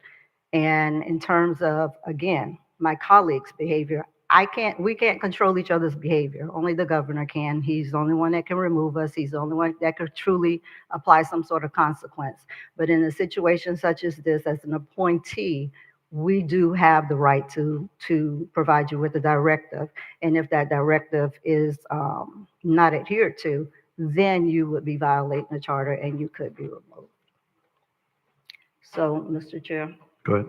That's basically what I'm asking for. If you all would support me in terms of providing a directive to Ms. Shepherd to not verbally abuse or use any type of profanity towards any elected officials or as well as members in the audience when she's up there at the podium, as long as she's in that planning and zoning position. Thank you. A motion? That is a motion. It's a motion. Second. Additional comments? Councilman McCoy, go ahead. Yes, thank you, Mr. Chair. I long ago learned you can't legislate morality. And quite frankly, who cares about morality, right? Because it's very subjective. What you like, I may dislike, and vice versa. But number one, everything you just read was actually improper. That is not the charter. That's the code of ordinances. Secondly, if you read it very closely, none of it applies. She was not actually addressing city officials, and she was not addressing the board. For the purposes of this section, the board is the planning and zoning board. That's what I said, Mr. McCoy. Well, Yeah, I didn't say she was verbally abusing us. I said that it applied to the planning and zoning board. okay, but if we're speaking of what you started off with, nothing in section 8 applies. That's why I said she can't be removed. Right. You're right. I said it didn't apply. That's why she can't be removed. All right, thanks. If I can finish, this is not the charter, this is the code of ordinance. There is certainly a separate section. And I would specifically disagree because one of the statements you said was that, like the example you gave of a student, that they shouldn't say it there, they can say it out there. This is the United States of America. Congress shall make no law establishing the right to abridge free speech. You cannot decide to tell somebody where they want to exercise their freedom of speech, good, bad, or indifferent. And I think the United States Supreme Court weighed on this. What's not protected free speech is you cannot yell fire in a crowded movie theater. Now, granted, morally you may disagree, but from a very procedural and very strict law, we're bound specifically by Florida statutes. And in the case of a board member, what you just read, does not even apply. What applies is Florida Statutes 112.501, which provides for, and I would really encourage you, Ms. Nguyen, to look into this as far as legal sufficiency. A directive means absolutely nothing because this board does not have the ability, in the event of a violation of the directive, to do anything unless you follow Florida Statutes 112.501. And this is very specific in Florida Statutes 501, applies in any situation where there is not a charter provision. What we have in front of us is the Code of Ordinance provision. I don't necessarily have to agree, but when I want to be is no different than I was with the last gentleman. It's fair. I don't want to create arbitrary rules specific for one person because as far as I'm concerned, it seems like deja vu. Just a few facts are different. I was sit here crucified, wasn't even given the opportunity to have any of the information put in front of me, wasn't even given anything. So for us to sit here and act like it's given a directive, your directive ain't worth the paper it's written on or the minutes that's going to be recorded because it bears nothing. If you really want to do something, I can't even tell you how much I've had to go to somebody and say, hey, I've made a mistake, I own it. I mean, I would much rather do that than to sit here and try to make it about proving something publicly because I get in the call from somebody. One thing I recognize is I'm going to make a decision and it's going to be driven by my conscience and my conviction. And I recognize sometimes that mistakes are made and we do things that we realize that we should not have done. But the Bible also says, agree with thy adversaries quickly. So if it's an issue where you have something with somebody, you take it to them. This ain't the venue for me to reprimand somebody on what they want to say because this is fundamental in the very statement, and whatever you're attempting to do has no bearing whatsoever. So if you just want to make an expression that I just disagree, I'm all for it. But just as much as you disagree with her statement, she has a right to make hers. Whether it's morally accepted, we can't be the judge of that because that has been well established that a person has a right to freedom of speech. In fact, I have case law that shows people have gotten up at city council meetings and have said all kind of expletives. And the Supreme Court has upheld that they have free speech. I would not have done it. I think certainly emotions happen, but that's no prerogative of this board. She was not operating in her official capacity, and nothing about any of this would even apply.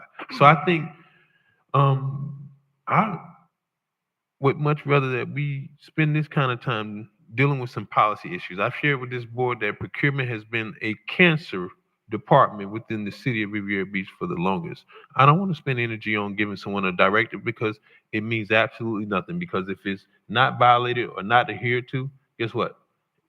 You can't do anything about it. And if you do attempt to do something, now you're infringing on their First Amendment right, especially the fact that you said, go and say it somewhere else, not in here. So That's what I have, and I'm saying that very cautiously because I wouldn't want her to experience the same thing y'all did to me. Which, trust me, the pen is mightier than the sword, and mine still work. That's all I have.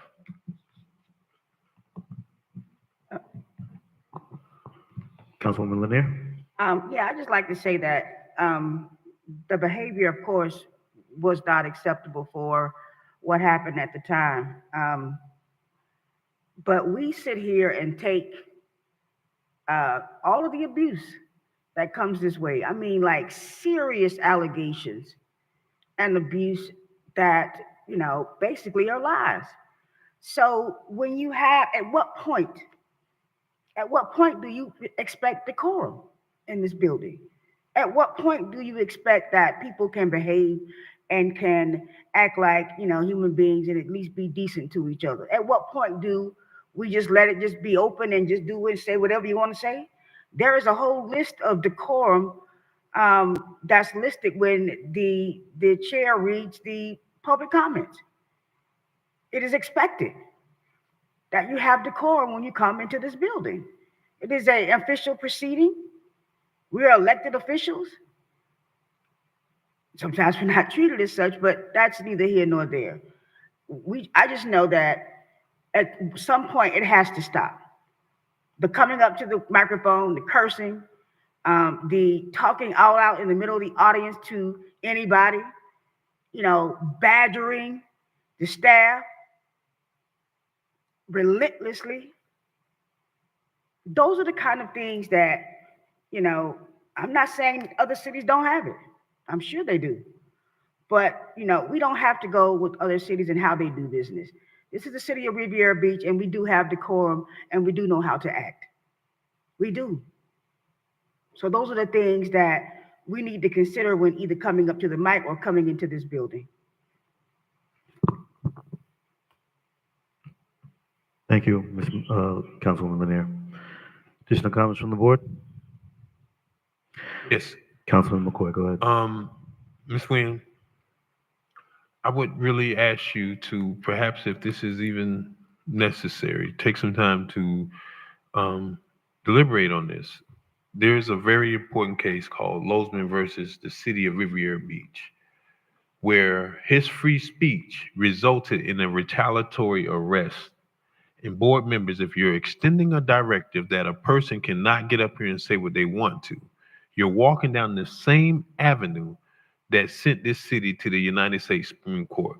I don't have any issue with anybody personally saying that I disagree with that, Ms. Shepherd, or taking it to the side, but I'm not about to sit and take part in a board action that we know is highly illegal and costed us millions of dollars. Actually, and then he turned around and I think may have only asked us for the attorney fees or something nominal, but it just, as much as we may disagree with it,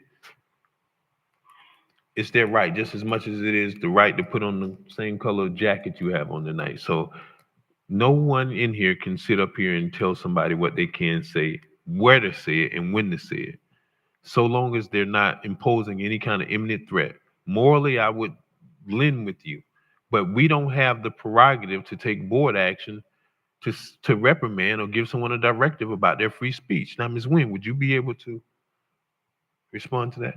Yes, Mr. Chair. Go ahead. As it relates to the Lozman versus the city case, the facts are totally different. And facts, you can't take different facts and apply them to the same law. That's the first thing. Secondly, you have an ordinance. And you're right, it's not the charter, it's the code, which is the code of ordinances. Until this code of ordinances is amended or challenged, it is the law of the city. This code says that you can give a directive, the failure to carry out a directive of the city council. If you all vote and there's a majority vote to provide a directive, then that directive stands unless it's challenged. There's not, as Mrs. Miller Anderson said, there are no reasons for removal under these provisions based on the conduct.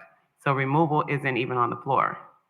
And again, for instance, the facts of the Lozman case was that he was not only removed, but arrested. That's not happening here. The facts are totally different. Response. Go ahead, Councilman. So here's the problem with that though, Ms. Nguyen. What I'm saying to you is section 27-31 does not supersede Florida statutes 112.501. Florida statutes point, let me read to you just why that's very important. So we don't make this mistake again, because I see seemingly that's where we're going at. And trust me, you should know this, Ms. Nguyen, because this is the one that you signed for me saying legal sufficiency, saying that I was a board member, and I'm not even a board member. So it very much specifically calls out any kind of action towards a municipal board member. You have to give them notice by way of a resolution and give them an opportunity to respond. And this is the law of the state of Florida. The only time that this does not apply, this section applies in the absence of a charter provision. So this isn't in our charter. What Ms. Miller Anderson just read is in the Code of Ordinances. So therefore, this does not supersede what Florida statutes 112.501 says in terms of actual reprimanding municipal board members. So I would really encourage you to, before we jump into this, to recognize that that's inapplicable. With all due respect, I beg to differ. We also have municipal home rule, and that means that we can have laws that are supplementary to the state law. We can have laws that are different as long as we aren't preempted. And that's what this is. And until this is challenged, you can't throw away the code because you don't like something in the code. If it's proven to be illegal, then that's one thing. Or you amend it, bring back an ordinance and have it on first and second reading and amend it. But until you do that, you cannot ignore your code. Okay, so let me read the title. Municipal board members suspension and removal. This is the law of the state of Florida. And there is no suspension or removal. I'm sorry, I didn't mean to cut you off. There's no suspension or removal. There is a motion on the floor to provide a directive. That's not a suspension or removal. Right, but the directive, and that's what I'm saying, it's not worth the paper it's written on. So even if you give a directive, until you follow state statute, it doesn't matter. It hasn't played out yet, Mr. McCoy. You can still implement a directive. Ms. Nguyen, but what would the directive be? Because you would have to clearly have some sort of bill of particulars or state with specificities, and then unless you're going to do that, then what are we talking about? I thought the motion did that. A directive as to what exactly is. I thought the motion did that when Ms. Miller Anderson made her motion. The directive to abridge or limit her speech? That wasn't the directive. Well, that's why these things should be reduced to writing. They will be. That's why we have minutes. Okay. Well, clerk, do you have that? The directive was for Ms. Shepherd. It's not going to be verbally abusive to someone or use profanity towards elected officials or members of the audience while at the podium. Okay. While in her appointed planning and zoning position. While in her appointed planning and zoning position. Thank you. Can we call the question? I did want to have one additional comment or discussion. This directive is for the District 2 representative as opposed to all representatives of P&Z. I would want to possibly look at making this a directive for all of the appointees versus just Ms. Shepherd. I'm fine with amending that to say that.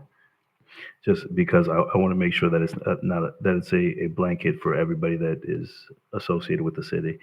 Now, the second follow-up and second question before, and Ms. Attorney Nguyen, I heard my concerns of my colleague in regards to this being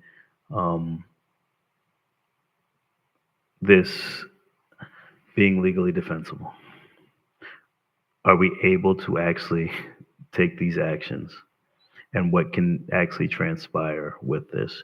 Because I want us to dig a little deeper with addressing our code, with possibly addressing rules of decorum, and making sure that we just have a clear understanding, because I just don't want to waste time with a motion that doesn't have any teeth. And I think the direction is my colleague is very dissatisfied with the actions of an individual, and she would like to have this person removed. From what I'm understanding is based upon our antiquated code, we can't. So the concerns are making sure that it's just clear moving forward for everyone that represents the PNC board. So based upon Ms. Miller Anderson's motion, and if she does choose to change it or amend it to, which I think she said she was okay with all representatives, is this something that actually carries any weight? That's a difficult question to answer. When you say carries any, what do you mean by that? Carries any weight? What is the purpose of us passing this motion? Because if, I think is there it's going to be to, any? and Ms. Miller Anderson can probably speak to it better than I can, but I think it's to conform behavior, to ensure that it doesn't happen again. Mr. Chair, so Yeah, go ahead. if it happens again, then what happens? Someone would have to bring it forward and say that based on a failure to carry out the directive of the council, assuming that this passes, then it would be cause for removal. Mr. Chair? Mayor, are you finished? Yeah. Go ahead, Dr. Spitters. For Attorney Nguyen, I don't quite understand what you just said, because if we pass a directive that you can't do this, you're telling me that based upon the rules and the bylaws of the Planning and Zoning Board and the council, we cannot remove somebody. So how can we remove somebody if they don't follow our directive? So Mrs. Miller Anderson read all of Section 8, and I think you all have it before you. None of these apply to removal of Ms. Shepherd based on the behavior that was discussed. You have the ability to give a board member on the Planning and Zoning Board a directive. If that person fails to carry out the directive, then you have the opportunity to remove the person down the road. So this is just putting in place a directive for the Planning and Zoning Board members. That's it, nothing else. No suspension, no removal. Yeah, but do we have the right to add that someone should be suspended if they don't follow our directive? Or does that require a charter amendment or an ordinance amendment? It would require an ordinance amendment. There's nothing in here about suspension, it's only removal. Mr. Chair, may I? Mayor, I'm sorry, Mr. Evans. One applicable, but not really applicable.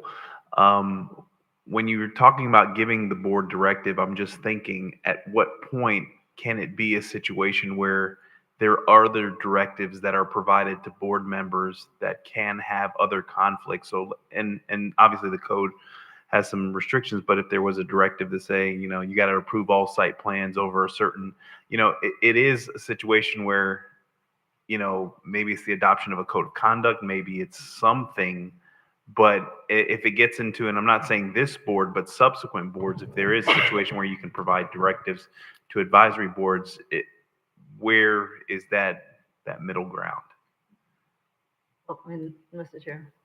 Go ahead. Well, for this one is very specific in terms of what the directive is. It's about the profanity, the verbal abuse. So that would that's the one, that would be the only thing as right now. Now, if we had a meeting and revised it and put specifics in place, yes, we could go there. But for this one, it only relates to what I just explained. Okay. Chair.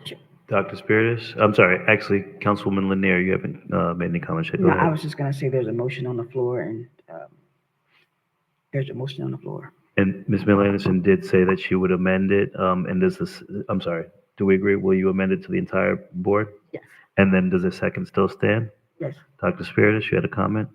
Mr. Chair, I just don't see how this has any teeth. I sort of agree with Mr. McCoy. I don't see how we're able to enforce this based upon our code and ordinances and the charter and the state law as well. I think we have to go back and do some research. I do support my colleague uh, Councilwoman Miller Anderson with her frustration and her being frustrated and upset about what happened at that meeting. But I just think that we have to be very clear about what we're going to approve and pass tonight. I do think that, Chair, your idea of making this carry through to all boards and all, members that are volunteering for the city, I think that's a great idea. So that's not specific to any one person. It's for everybody, and it should be carried throughout. I agree with that. I just think that this should go back to the city manager and council to come back to us with something that would make more sense and we would be able to enforce in the long run. Mr. Chair, Councilwoman Miller Anderson, go ahead. the Section 8 is the enforcement. It's, if the directive is not, if it's violated, then she can be removed because she violated the directive. That's already in here. That's that paper that was on your table. So that's clear. That's already there. So it does have teeth. That's why, but the problem is nothing in it right now applies. That's why the motion is on the floor.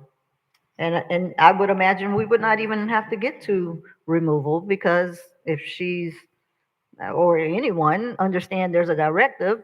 I mean, if you know you're going to violate the directive, then you know what the consequence would be. So, I mean, I would foresee this not to be an issue, but it's there already. It's already there. Mr. Chair? Go ahead. Yeah, but then the directive is for one specific person and one specific incident. And I think that we have to. I just amended it. Yeah, but I think that we have to, I'm agreeing with the chair and yourself that we have to do something that's more widespread and more applicable to all the representatives on all the boards and commissions that we appoint people to. And I think that we just need more time to have something come back and have it in legalese and make more sense where it'll impact all board members. I agree with what you want to do. I just think that we should give staff time to give us something that would make more sense in the long run and be more appropriate for all boards. Mr. Chair? Go ahead. I mean, I can support what you're saying, but this one here is very specific to the Planning and Zoning Board Committee, not the Education Committee, the Audit Committee. This one is very specific about the Planning and Zoning, and so that's why that applies. And why I didn't carry it. But of course, we always have the option to be able to do that for the others at some point. But for tonight's purpose, the motion is for this here. And I amended it to include everyone on the Planning and Zoning Board. Thank you. Call the question. Additional comments from the board? Yes. Question's been. Yes. Councilman. Okay, I'm going to restate again. Perhaps Ms. Nguyen has not looked at this, but the Florida statutes was amended in 1995. The provision that you guys are looking at is from 1957. The Florida statute specifically provides a uniform procedure for municipal board members throughout the entire state. And at the bottom, it says the only time that this statute does not apply is when a municipality has this codified in its charter. This is not codified in our charter, therefore, this state law applies. And the very and most important and fundamental thing that we heard tonight is due process. So nothing a part of section 27-31 even speaks to an opportunity to be heard or a name clearing hearing. This is encompassed in Florida statutes, and members, you can vote for it now, but I would lend with Mr. Councilperson Spirit is to allow staff to go back, because what you're going to do is create a situation that's not going to be lawful. And truthfully, you can try to remove someone, it's going to be very much consequences of repercussions, and we've already seen that. Free speech is free speech. You can't sit here and tell somebody what they can and can't say. And certainly, you won't be able to have that to be upheld without being able to give them an opportunity to have their names cleared or a opportunity of due process. And it's very clear. Apparently, Ms. Nguyen has not read this, and I would give her the benefit of the doubt because clearly it doesn't get any clearer than this. This applies in the absence of a charter provision. It's not in our charter, so that applies. Thank you, Mr. Chair. Thank you, sir. Yeah, Madam. Chair. No, I just want to say that that we can call the question, but I'm listening to our city attorney, who is our attorney. Mr. McCoy is not our attorney. And he gets in this back and forth with the city attorney. That's what she was hired for. And She's been wrong. And she's been wrong. I'm not saying she hasn't been. Well, I will make it a can I mission finish to talking? seek a AG opinion on it then. How about that? Councilman Point of McCoy, order. if you could, go ahead, Councilwoman Hopefully Lanier. she can put her bar license on the line for it. Point of order.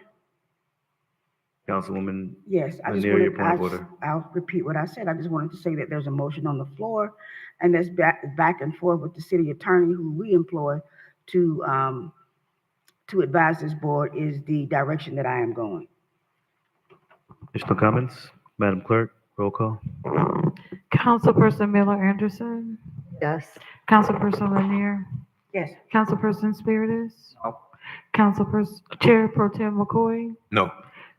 Chair Lawson. Yes. So that item passes with Chair Pro Tem McCoy and Councilperson Spiritus dissenting.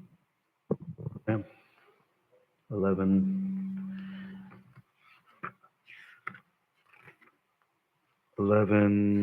what's the next item we are on? 13A? We're on item 13A, amendments to resolution number 50-17 pertaining to the Riviera Beach Education Advisory Board. Mr. Chair, we do have one comment card on this item. The acceptance of the cards is now closed. Evans? Mr. Chair and members of the board, pursuant to the conversation that the city council had concerning the Education Advisory Committee, there are a couple of elements that the board wanted to potentially look to modify in the establishing resolution 5017. Those were specific to the composition of the board as well as an element with regards to the award of scholarships.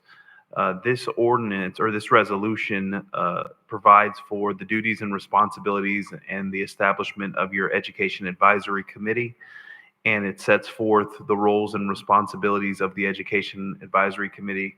I think the discussion was born out of multiple conversations that board members have had over the years, but specifically some of the public conversations that Councilperson Lanier has had with respect to the city moving more actively concerning educational endeavors. I know we've seen some articles that have come out with respect to reading scores in our community, and so the board has had some conversations about the opportunity to make some tweaks and modifications to this particular resolution. The resolution calls out that they are to work collaboratively with the educational institutions in our community, that they are also to provide for a report that gives you the state of the academic success and challenges within the schools in our community.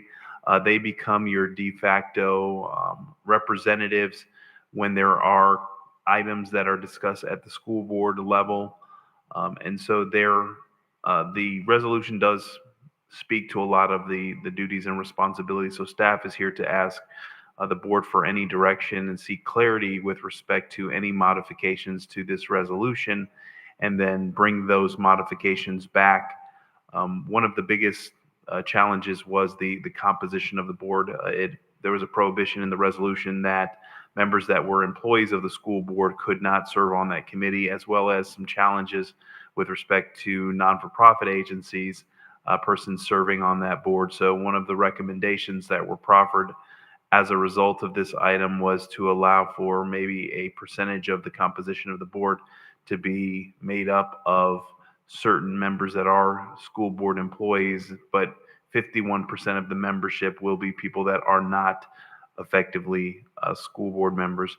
Also, as we get into your budget conversations, there has been some discussions about the possibility of assisting in funding or providing some additional resources to the Education Advisory Committee. So Staff is here to answer any questions that the board may have, but more specifically is to see clarity how the board wishes to proceed with regards to this particular item. Mr. Chair. Councilman Coy, go ahead. So, Mr. Evans, let me understand this. I've never seen a situation where you amend a resolution. You amend an ordinance, but a resolution is usually an expression of the board, and that resolution stands as the expression until a new one is created. So wouldn't it be more appropriate to create a new resolution or codify it in the code? Mr. Chair, if I may. Go ahead. That would be the intent, is to bring forth a new resolution. It was just utilizing this resolution as the baseline document to make any tweaks or modifications to this. Now, if it is something the board wants to codify in an ordinance, we can effectively do that. But yes, the nomenclature was that we would come back with a new resolution that would, clean up any language that the board had concerns with concerning Resolution 5717. Mr. Chair. Go ahead. Thank you. So, in looking at this, I know I've heard from a couple of the local home daycares, and certainly I see that this was not even considered when this original item was taken up. But I would like to see if we can incorporate the composition of this board to include 2 members from the family childcare industry, being it either home daycares or even a childcare facility, to be a part of this committee, because you don't start education when a kid walks into kindergarten at an elementary school. I think it starts way ahead of that. So I would love to see that the composition is expanded to include at least 2 members of either the early childhood profession, being it home daycare or a childcare facility within the city.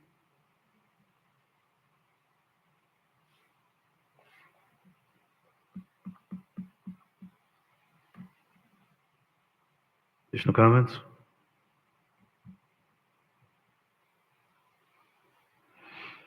Mr. Evans, what are you looking for from the board? If the board is 2 things principally, because they were brought up in your conversation, does the board want to make the changes that speak to the composition of the board? Because right now on page 4 of the resolution, it said board members shall represent education, it's supposed to be education committee, but not and employees of the school board, organizations funded by the school board, charter schools, employees, nor persons affiliated with employees of aforementioned neighborhood associations, community-based organizations, not limited to the NAACP, Urban League, Palm Beach County, et cetera. So does the board, is the board willing to make the change to allow for school board members, non-for-profit agencies, those individuals that may be employed by those agencies to serve on that board? If you wanted to make sure that you don't have a board that is with persons that only work exclusively for the school district, you can put in some language that says, the board, the composition of the board will not comprise more than 51% of X, depending on what position. So just clarity on how you would like to handle that, as well as does the board continue to provide for the scholarship program to be administered through this particular committee once seated, or does the board want to have some legislative action? I can make some changes that they, go through the program and they manage the program, but then legislatively you have to take action annually for the purposes of a remittance of funds. And then if the board agrees with Councilperson McCoy's comments concerning early childhood, 2 more members for early childhood representation. Okay. Mr. Chair. Dr. Spiritus? Mr. Evans, does this include what was in the past, the board's ability to give out scholarships? Mr. Chair.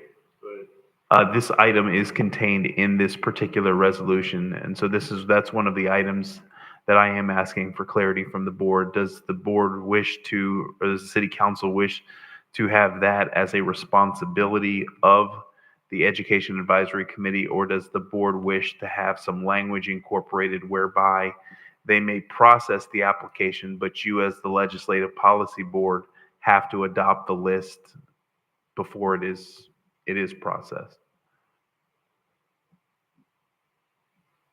Thank you. I just think my own personal opinion is that the board should not give up its authority to have a say on the scholarship program if we're funding the scholarship program. Thank you, Councilwoman Miller Anderson. Go ahead. Currently, who sorts through the application? Staff, right? Is staff doing it, or we have a? Mr. Chair, if I may? Go ahead. That particular process, I believe, when there are applications, the applications are collected through a website portal that's created, and then it's provided to the Education Advisory Committee members. It's not staff that goes through the application. And then I think after the applications are processed, or after they go through the approval process, then they go to finance, I believe, for processing. It hasn't come to us in a while, has it? I don't recall it coming to us since we were over at City Hall. No, I mean, it's they been a haven't. while, because I remember they would come to the podium and give us the list or whatever, but it hasn't come to us in a while. Oh, I can't recall the last time specifically. Yeah. And I think that was more of a ceremonial element. Yeah, it was. Well, as far as the composition of the board, I think it should be at least 51% or more non-school board employees. I'm fine with adding on the early childhood, but I mean, I guess we have to be very careful when we start seeing specific people be on the board, because what if we don't get those people that apply? I mean, they have to apply. I mean, unless I don't think it probably an issue. I'm sure they'll be more than willingly to do it, because when Ms. Lanier had her last meeting, majority of the people in there were school board employees. And so I can certainly understand not wanting the board to be comprised of majority school board employees. So I think the majority should be non-school board employees. And having the community, I think it's important to have those community-based organizations a part of it as well. So I would be in favor of modifying it to read that way. Mr. Chair. Councilman McCoy, go ahead. I'm not sure what the reasoning was in 2017 to consider 2 high school students in their junior year and having a GPA of 2.5. I think we'd be hard pressed to get students to actually want to participate and then actually be limited to a small segment of students in their junior year. I think similar to what I believe I see at the universities, the Board of Trustees, at least all of the public universities in the state of Florida has a student member that serves on that board, but I don't think it's limited to being in a certain class. I think, is it like usually the SGA president or something like that? They have that with the school board. The school board has a position too for high school. Yeah, so I think perhaps not including the GPA because you got FERPA issues, right? Of course, you're an educator, you know this. For the GPA? Yeah. They can provide that if it's required. Yeah, but then, here's the other issue. I mean, someone wants to volunteer their academic. I mean, is that really a matter of public? I mean, is that really a matter of public business? Do we really want to require that? I think having folks to want to serve is enough in itself, but I just don't think a GPA needs to be a requirement. That's just my personal opinion. Mr. Chair, if I may. Stebbins, go ahead. And I think by virtue of this type of assignment, I think any kid that does submit is going to have higher than a GPA. Hey, somebody's trying to get there, so they fake it till they make it. Mr. Chair. Councilman, go ahead. I know, I believe Miss, what is her last name? Grimsley, is working on the youth council. I don't know if that pool of kids may be interested, obviously open up to anybody, but that may be able to pull someone from there. Yeah, well, here's what I would say.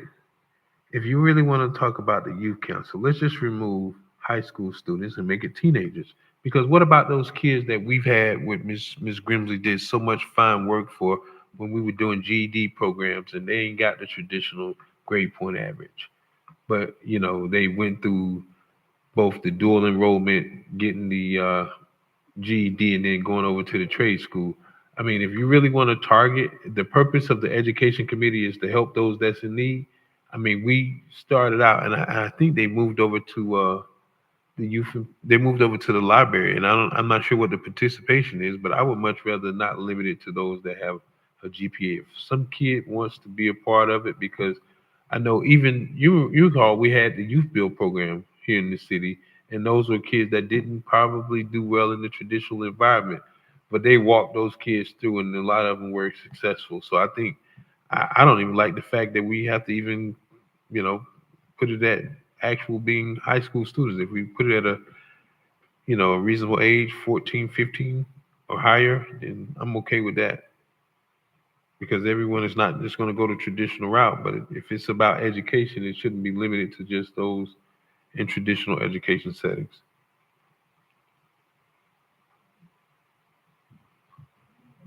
Okay, there's no comments? Mr. Evans, I would be in agreement to the amendments placed, the 2 additional roles for early education, the school district representatives being on serving on the board. I think that was the only thing you needed. And Mr. Chair, and component where the scholarships are, that you all approve the scholarships, and also that we modify the 2 students to be, children's ages 14 and up. When you say you all approve the scholarships, you want us to review these scholarship applications? Mr. Chair, Go ahead. the applications, when the education committee would vet those and say that they've met the minimum criteria, and then you all would adopt it by probably having a consent agenda or a ceremonial agenda whereby you would approve the allocation of funds. Mr. Chair. What? Brings up a very interesting question. So now this limits, which I'm sure we've had more than 12 scholarships. This seemingly limits that to 12. Did you notice that? Mr. Chair, if I may. Go ahead. I was going to administratively clear out that I was going to remove the 12 and give you all flexibility as it relates to if you wanted to give out 25 or 55, that you would have to do that. So if it would say, we appropriate $30,000 a year and you got 60 applications, the board can say we can award, $60,000. So I was going to change that, because I don't think, the last time I remember, I think we funded every application that invariably came through. But Chair, does it still say is it still renewable? Mr. Chair, if I may. Go ahead. I mean, Yes, no. students can come back every year for the program, but we did add in a volunteer requirement, so they have to contribute at least 20 hours a year in the community, whether it's at church or non-for-profit, and verify and certify that. But yes, they can come back every year till their senior year. Here. Go ahead. So paragraph 20, that speaks to the 12 scholarships. I would like if we remove it all, because now it creates that allocation of residential students being 8, and then 4 Riviera Beach employees, students of Riviera Beach employees. I don't know that I would really. Excuse me, residents, can you please turn your phones off? Go ahead, Councilman. I just hope we can take that out of there. It should just be anybody. We shouldn't limit City of Riviera Beach students to parents, students of employees. Oh, but Riviera Beach residents. Oh, yeah, absolutely. Oh. Oh, yeah.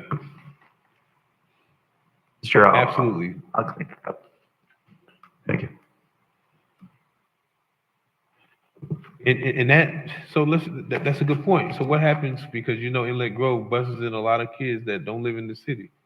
So does Suncoast. So yeah, I would definitely hope that they're bona fide, domiciled residents of the city. So yeah, that has to definitely stay in there. Yeah. Additional comments? Yeah, Mr. Chair. Mayor, go ahead. Ms. Evans, how much are we looking to fund this? You said it's coming up in the budget. How much we Mr. Chair, looking if I to may. put into it? Go ahead. Yes, that will be part of the budget discussion. So no number tonight? No number tonight. And Sure, I think the number's like 25 to 30,000 if I'm ballparking. listen, Just for the scholarship, or I'm talking the overall? Mr. Chair, Go ahead. this is just for the scholarship, and that's one of the questions I do have. It's part of the budget.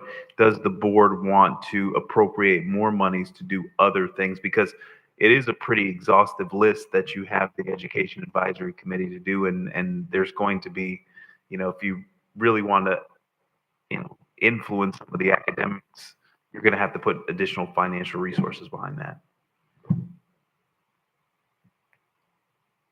I think so.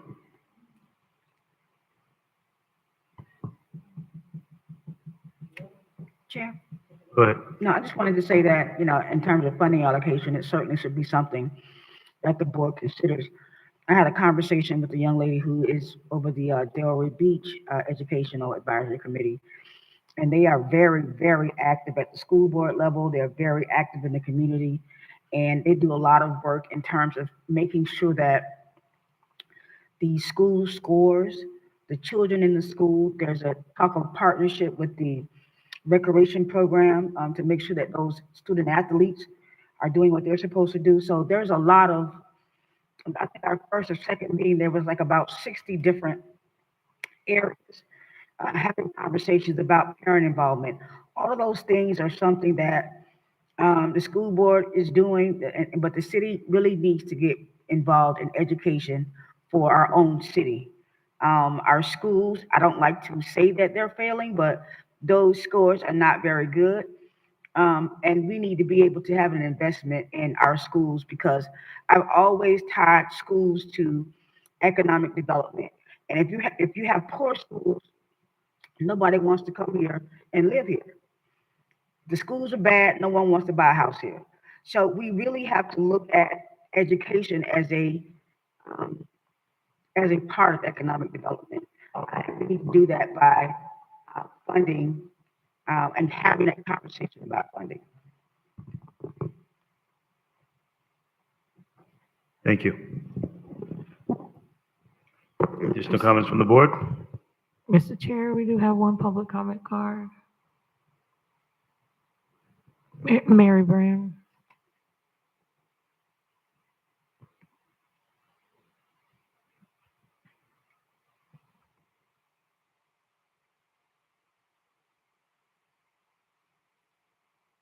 From Riviera Beach, I would just like to say congratulations to Inlet Grove for a outstanding school. Inlet Grove right here, the high school here. And we know Suncoast is always on target. I do see some insight where we as a city, we have to not look at the parents, because we know every parent is not going to rise to that occasion. We as leaders, we as communities, we need to gather up that harvest there. I'm all for volunteerism. I'm all for technical students. I'm all for the changing of the age limit to whatever budget and stuff that you all will set aside for this community as a scholarships for the high schoolers, as well as those in-betweeners, because that's what you need to catch. How can we also address their needs as well as their concerns and meet those needs there? so that they can come out from in these schools. They are there. They are there. Every elementary school in this city is a D-rated school. That should disturb all of us. So we pumping everything into graduates. You got to catch them. You got to put something there to let them know. You're 13, 14, or 15, yes, we see you. We're going to invest in you because that investment will pay off. And as far as these schools with these teachers, we need to know who's teaching our children. We need to know who some of these teachers are within our schools. Why our kids are not rising to the level that I know where other kids are rising. Something is wrong here. Something is definitely wrong. And I'm not saying every teacher is not a teacher, but I'm going to be honest with you. Every teacher gets a paycheck.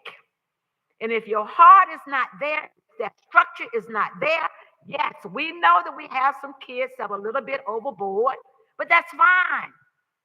But what about those that we need to reach, as well as those that are a little bit overboard?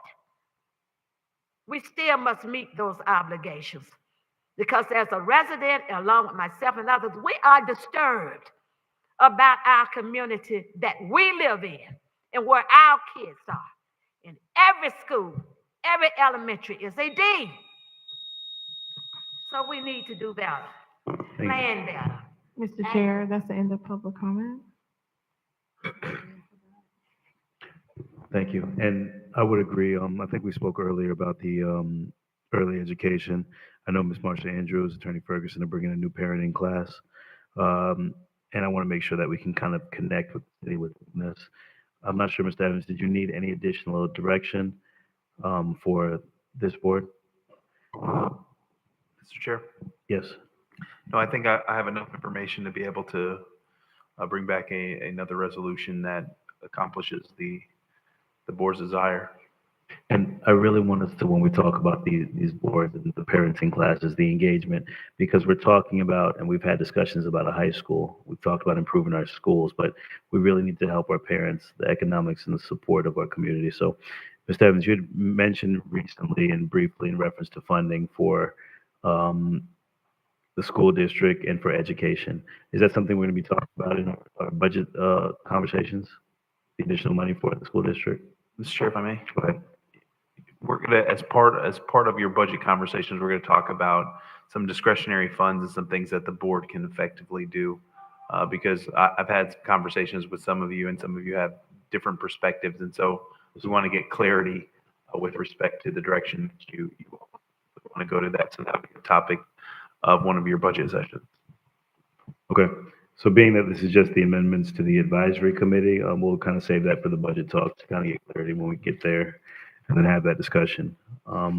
Additional comments about the advisory committee?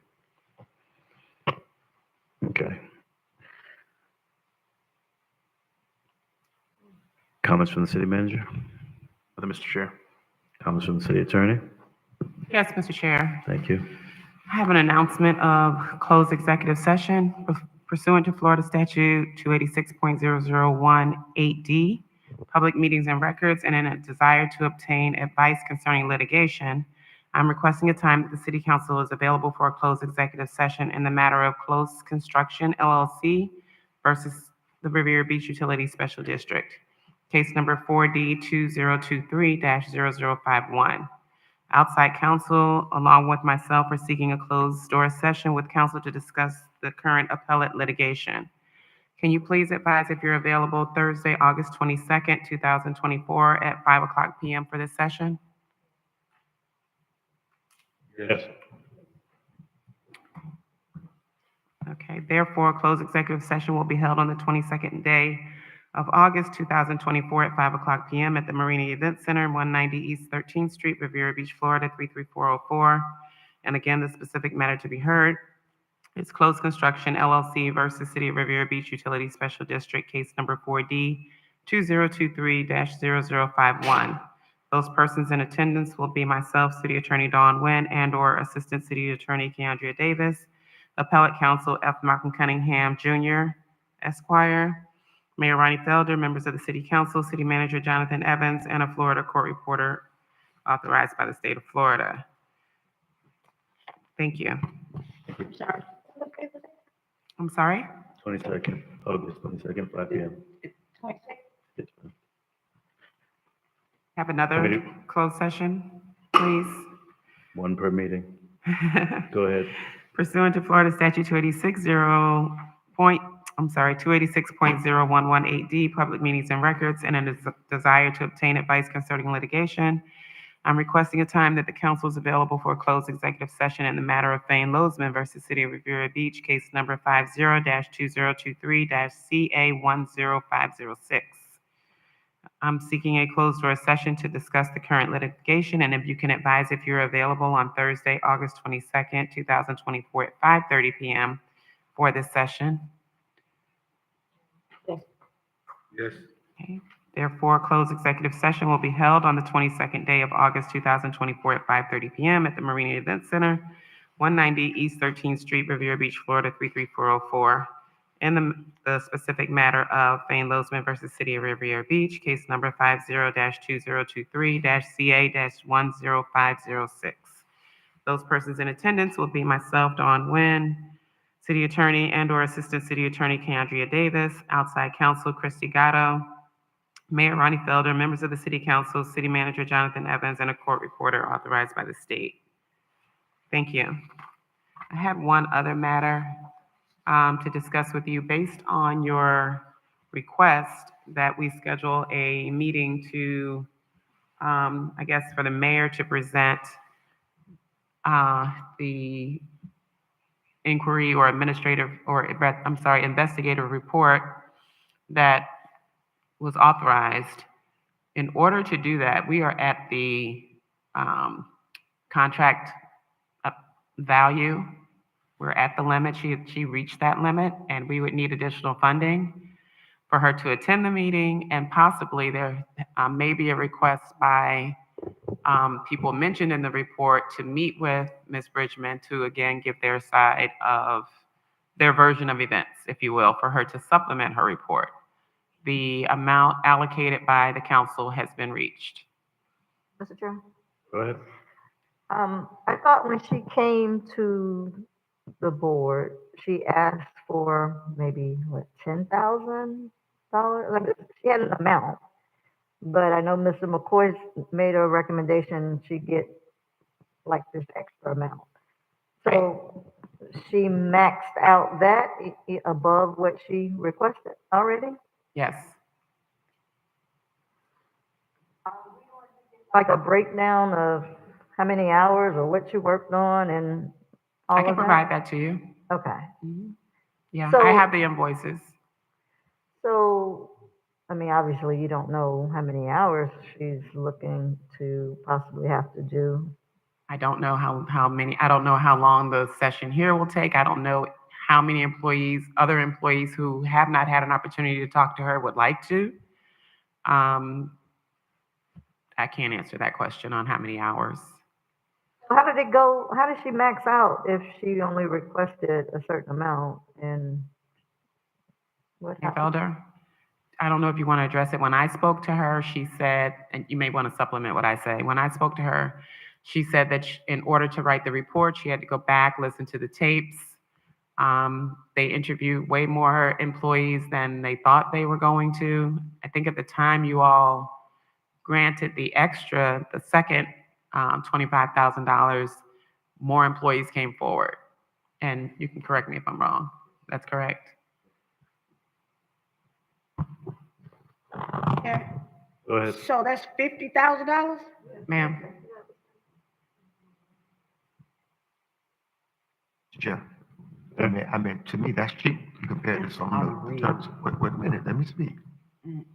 For employees, well, that's what you think. Well, do what you're gonna do. Make the call. Cause you're trying to escape it anyway. Make the call. You can't tell a person's what their worth is. All right.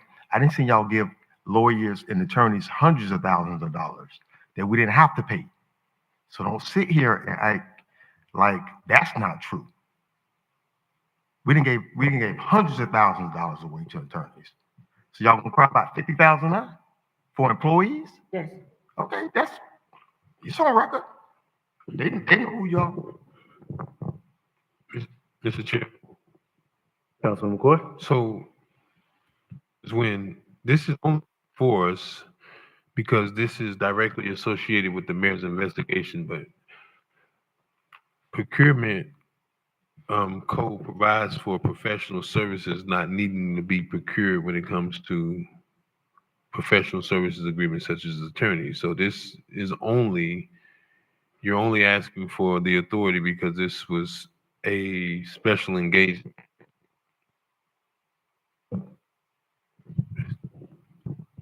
Hello? This is only a special engagement regarding the mayor's inquiry, correct? Yes. Okay. But typically in litigation cases, we don't come back and ask for dollars. Okay.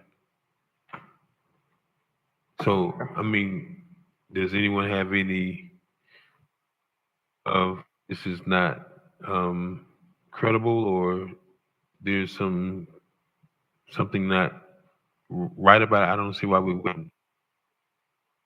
If that is it's unwarranted. Because I would imagine that there's going to be an opportunity for the report to be done and even a possible rebuttal. No? What is it you're asking? Additional funding? I guess my question is, did we not expect that there was going to be a formal rebuttal or presentation before the board? I guess that's my question. Is Attorney Nguyen, as Councilman McCoy stated, is this something that you need? To going out, I'm sorry. Why do we need approval from the board? Well, initially, the mayor did not have the authority to allocate the money himself. I didn't have the authority to tell him, yes, you can do an investigation and, legal will fund the investigation. So he had to come to you. He's come to you twice. There's no other money available right now. We have to keep coming to you.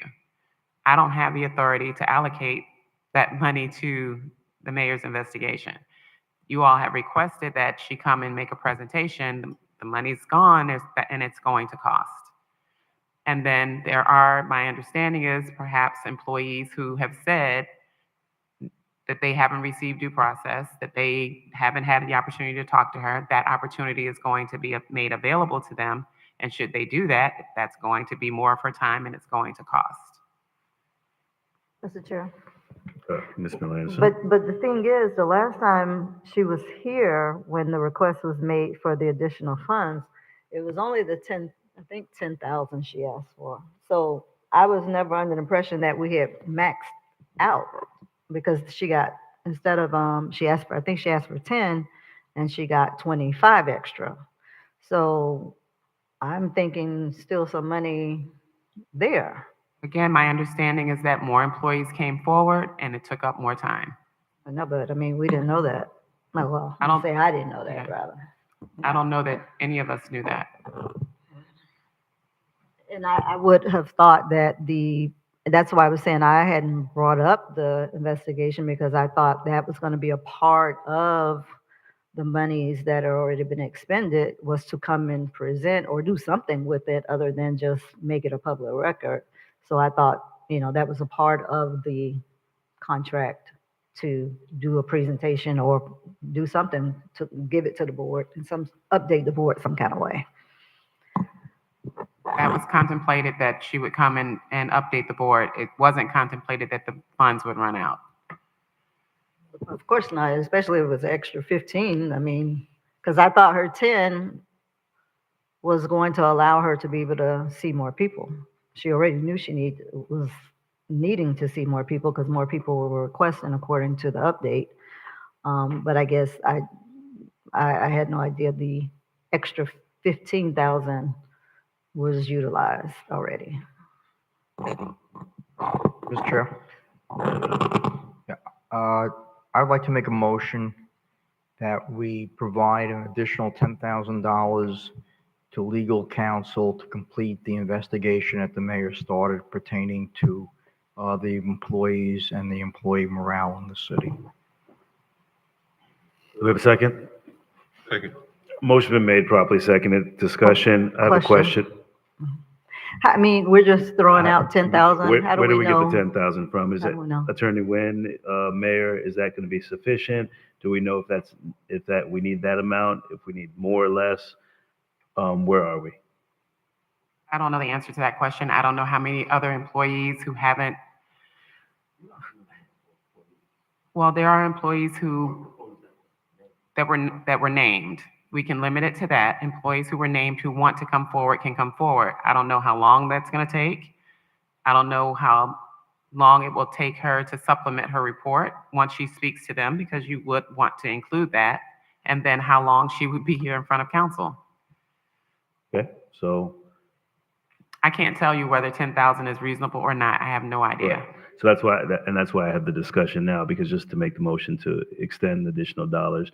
I mean, we want to complete it. We want to bring it before the board, and we want to give everyone due process. And as we say, that we're not going to open it up for any additional employees to come, but it's just making sure we have a clear expectation of what's going to be the budgeted amount. I don't know what's the hourly. I'm not sure. Have we received that?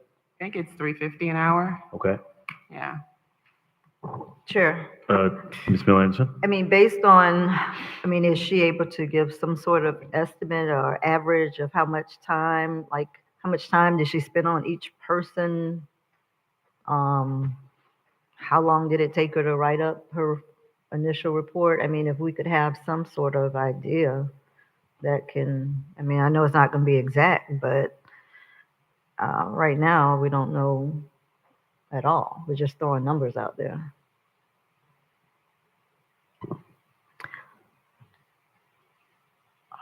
Chair. Councilwoman Lanier, go ahead. Yeah, I do have a problem with it. I have a problem with the fact that I did not know until the lady was before me that we were giving her $25,000 and then another $25,000. There was no scope of work. There was nothing that was shared with us prior to that. So we had to make a decision off the cuff. That's the first thing. The second thing is that you have a report that maybe some people have seen, maybe some people have not, but I call it a witch hunt. That's exactly what it is. It is slandering and it is degrading to people who are a part of that report. I don't even think the people who they knew they were going to be published, in terms of you got people in the same department talking about each other. It's crazy. So you have a situation where we've given out $50K, another $10,000 to be able to do what? To be able to say that this person said, I don't like that person. The thing about it is that originally there was just no scope with this. There was no, we're going to do this to obtain this. We're going to do this because we want to accomplish this. Nothing. So now we are out at 60K and we don't even know if that's enough. So at what point do we say, what is the budget with this?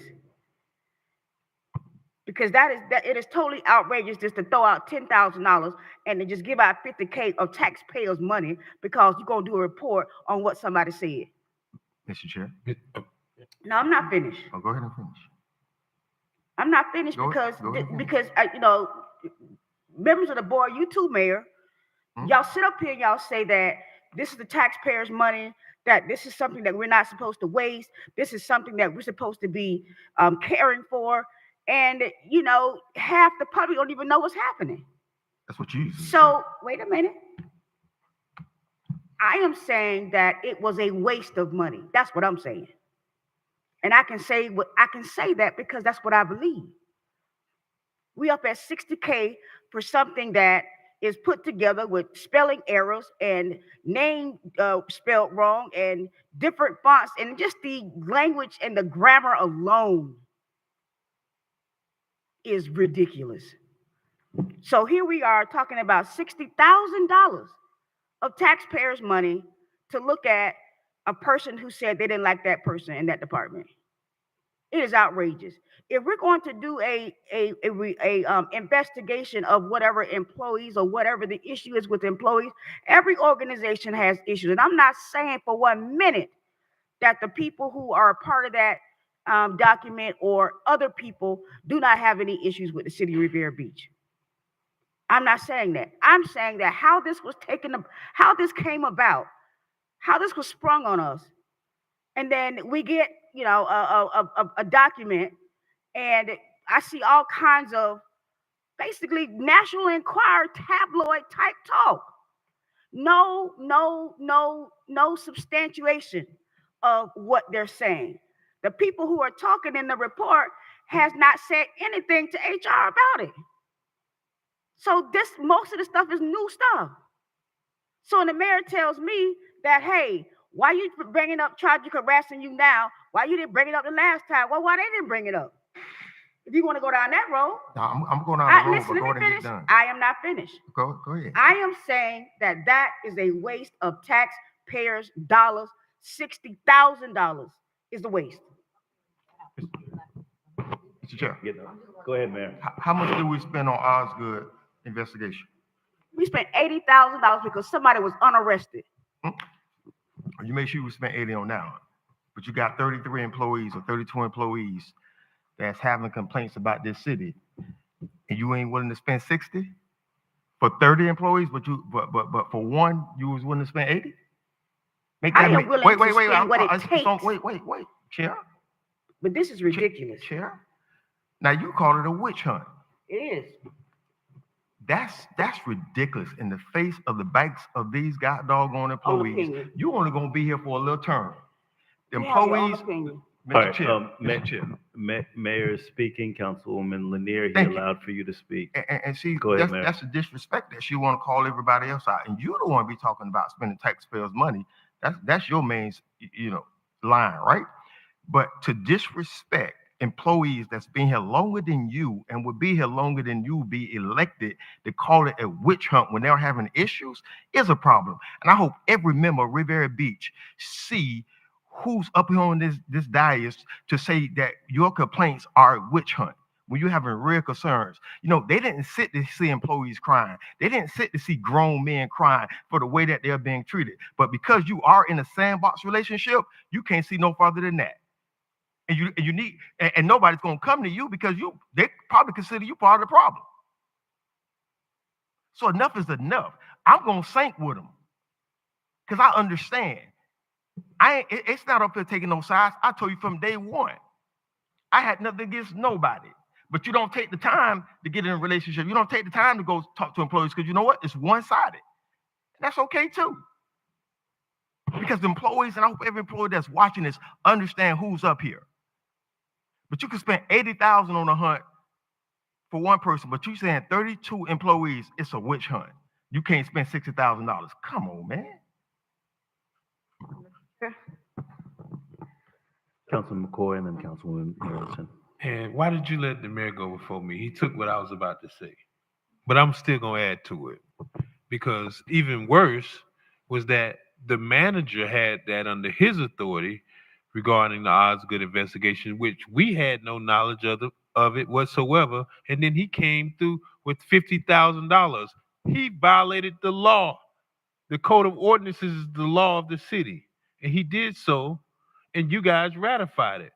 You voted you broke the law when you voted to authorize the expenditure of the additional $56,000 that we didn't even know that was actually still being conducted. And at least the mayor came ahead of time to establish that he's received a number of claims and he's duty bound under the charter to look into it. So the manager sat there and allowed this to bill an amount and then only came back to us after it was completed and an additional $50,000. I mean, what are we talking about right now? I mean, at this point, we can be mad or disagree or say it's a witch hunt. I think it's completely disingenuous. Hell, there's a guy named McCoy didn't even get that, but he got crucified. And I send you financial disclosure. I hope you got some money because I'm coming for you. And that little petty stuff you did, trust me, the pen is mightier than the sword. And even this pen is bigger than any sword that would have to come for you. Cause like, I'm gonna tell you right now, don't sit up here and act like that. If this ain't hypocrisy, I don't know what is. And to that point, right? There is no possible way other than additional litigation and a big bullseye of lawsuits against the city if you don't complete it. Do you realize what you've done? You actually got people that sat down and actually gave statements. Compared to me, you know what that did for me? I got folks in that report that said they was forced to write a statement on me. They never had a complaint. So why would you sit here getting led with badass advice to go all the way to Tallahassee? Don't you look like a damn idiot when when they write back a very scathing that clearly this lacks probable cause. You went to the governor's office. You had no issue with that, all based off of some bad advice. But here it is. This guy came ahead of time to share the complaints that he got, but you agreed to sign off on something you had not even seen anything for. Make it make sense. There clearly is a double standard here. And I just don't understand how the mayor can functionally do his duty when he's been presented with this, and then people keep coming and coming and coming. But you had a bunch of people that ain't even document not one thing other than the folks that said that they were forced to do something. And now you got folks voluntarily want to come and speak to someone. And what you can't do is abandon it, because now all these employees seemingly have whistleblower protection. Mr. Chair, thank you. Thank you, sir. Councilwoman Lanier. No, I just wanted to say that I said what I said. I stand behind what I said. I stand behind it because let's be clear about what this is about. When I say witch hunt, I'm talking about Jonathan Evans. They've been wanting this man gone since 5 years ago, since we got here. So everything is a back door to him. Understand this. And people in the public and people who are listening know this to be true. If you say it isn't, then that's your opinion. I say that it is. It is a back door to him and to his assistant to make sure that they are gone from this city. And I say that because everything that has happened has been a jab at Mr. Evans to be able to get him gone from the city. So, you can, sit there and say what you want to say, and everybody has their opinion, and that's what that is. It is my opinion, and I can say it and mean it. And just for clarity, for the record, Councilwoman Lanier, who is the they you speak of? Meaning? You said they want Mr. Evans gone? I'm just want to. I want to say haters. That's true. Okay. Yeah, Councilwoman Miller Anderson. So, can, Ms. Nguyen, can you get with the attorney, I guess, find out from her, find out how many people want to come and give their side of the story, find out how many of those are, and then I guess if she's able to ballpark average how much time she thinks, and then bring that time and amount to us so we know. I mean, because I'm just throwing out numbers. I'm not comfortable with that. I mean, I'd rather know or have an idea of what we're dealing with. What you shaking it for? I don't think that's a good idea. Why you said that? Because if the mayor has done this directly with seeking out the attorney, I don't think there needs to be any interference by anyone from city administration. I mean, what do you mean? But what if there's allegations that may implicate the attorney? So why would you insert her? I mean, if these people are coming in good faith, right? I'm asking her to get with the attorney to have the attorney find out, or whoever is doing the investigation, to find out how many people need to come so we can get an amount. Yeah, but she's not going to be doing the investigation. I think, a recommendation. We can't really ask her to find out how many more employees because she'd be working, right? And we don't have funds. Perhaps we can ask the new HR director to reach out to the employees that are listed in the report and ask them if they would be interested or if they had a desire to meet with her along with the council, if they wanted to be represented by council. And then she could tell me how many employees that would be. And then I can reach out to her and ask her the things and it would be ballpark because you never know when people get in a room, how long they're going to talk and all of that. That's one way we could handle it without me being involved. Just let Ms. DeCoste do it. If that's the case, how do we know the HR lady won't be a part of it? I mean, because she's new, she just started. She wasn't a part of any of this. She's been provided a copy since she, came on board, but that's been the extent of her involvement to my knowledge. yeah, because I'm not asking for them to get any information from them. It's only a matter of reaching out to the ones who were listed Right, in and- the report and just asking, do you Correct. want to provide your side of the story? Is it? And so I'm saying that HR could do that. Is my recommendation. She's Mr. Evans' employee, so I really can't say that. Right. I just would prefer having some sort of idea of how many people we're talking about. All 30, whatever. I don't even know how many, but are we talking about 5 people? We're talking about 30 people. Are we talking 30 minutes or are we talking an hour? Right. And then, you all initially said that there was some urgency in bringing it back to, I guess, to put a close to it. We wouldn't be bringing it back to you until the 21st, because that's our next council meeting. Well, we have other meetings.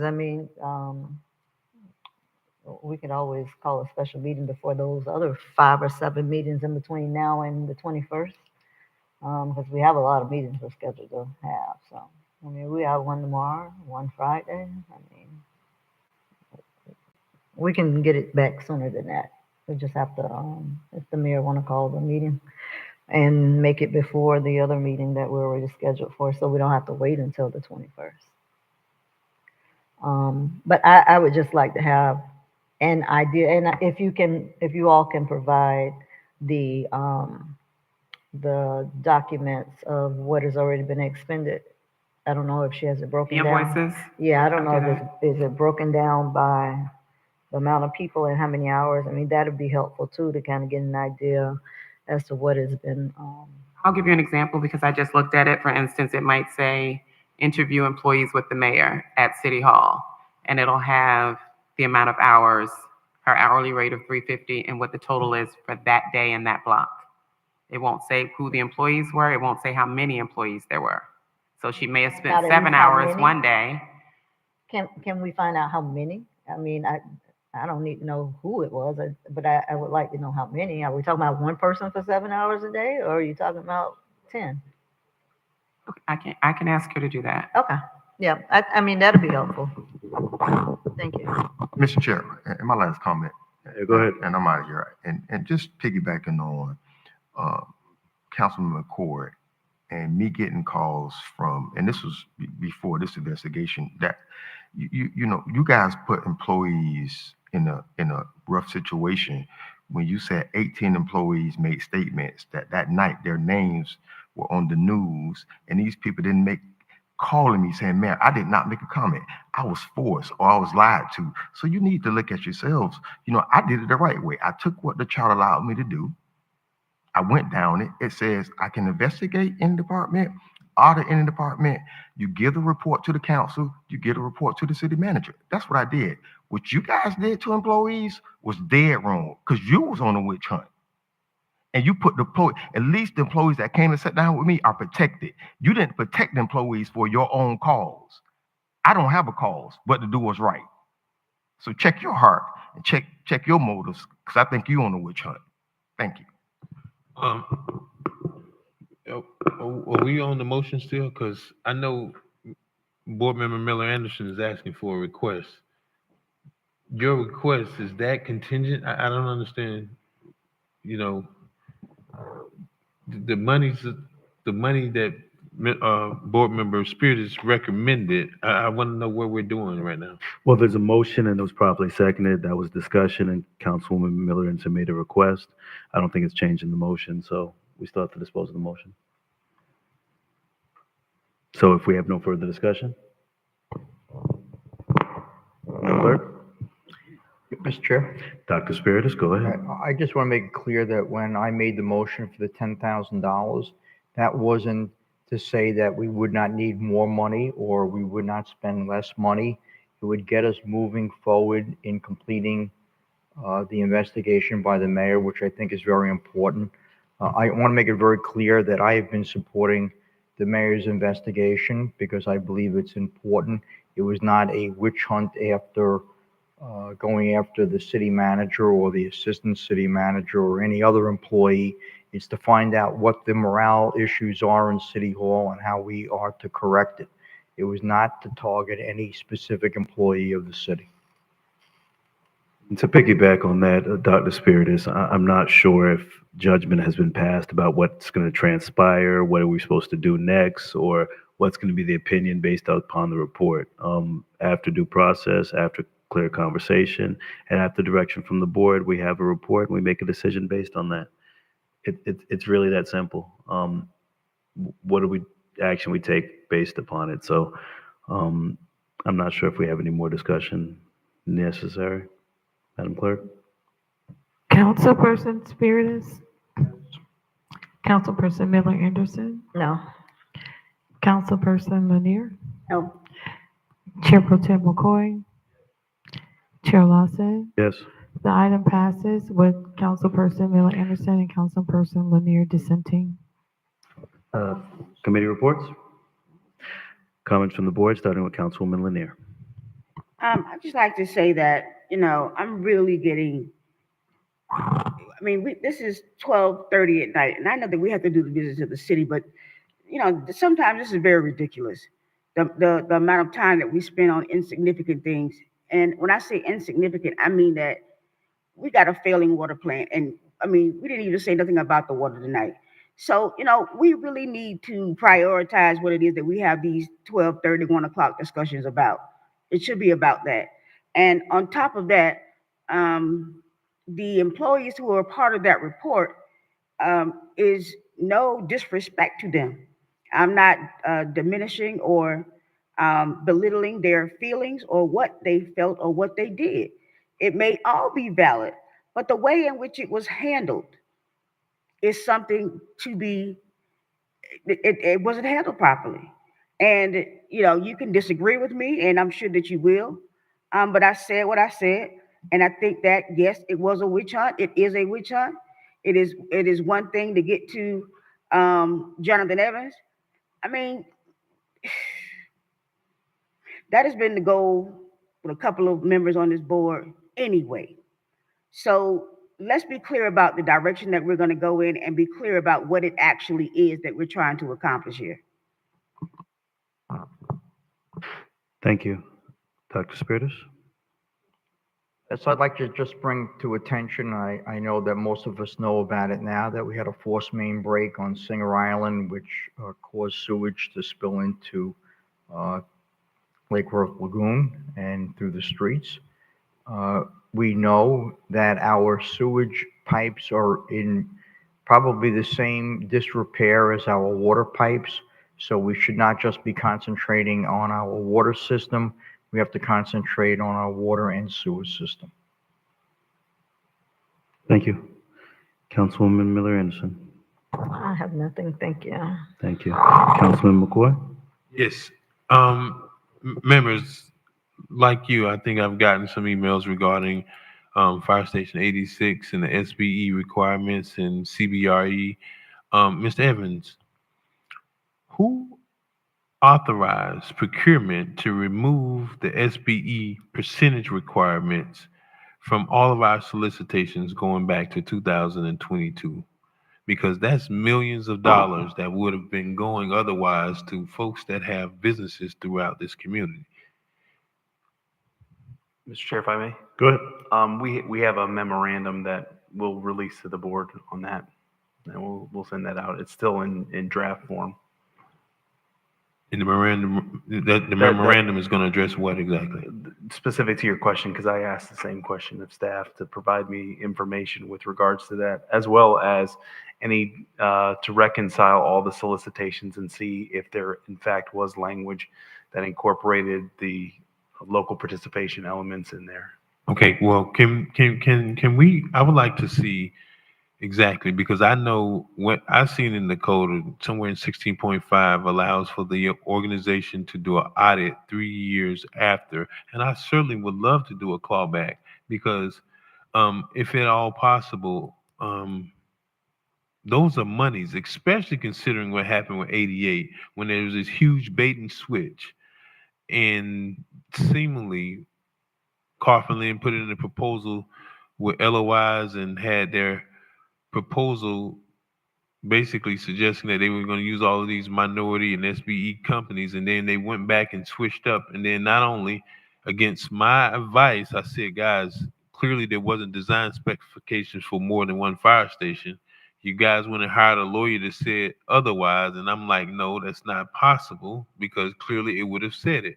And what I'm seeing now is now we've just lost out twice, millions of dollars. If you take the estimated cost of that fire station on Blue Heron and Congress, the one on Avenue H West, I mean, and all these other projects that we're doing, and it's not even there. That's big. I would like to have all of the solicitations from 2021 current to know exactly how many solicitations didn't cover the SBE requirement that's in our code, because that's a lot of money that would have otherwise went to small business enterprises and local preference for the 5% price preference that we just didn't get, Mr. Evans. So can we literally understand what we have just given up? And this is another procurement issue. Like I just can't understand how we can ignore this. Mr. Chair, if I may. Mr. Evans? Staff has been reconciling that information, and there is language that is provided for in some of the solicitations where they're getting down to the actual page number to show where it does mention local participation, and in even some cases, some of the scoring criteria. So we've started going through that information.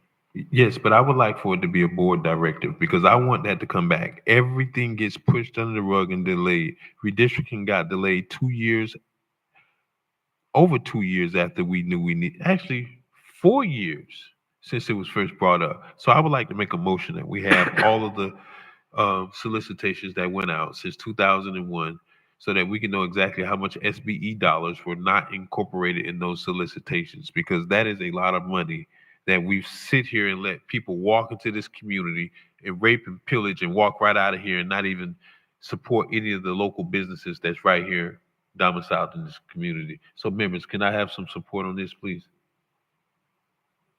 There's a motion on the table. Do we have a second? Second. Motion been made and properly seconded. Mr. Evans, when did you say this memo is going to be going out?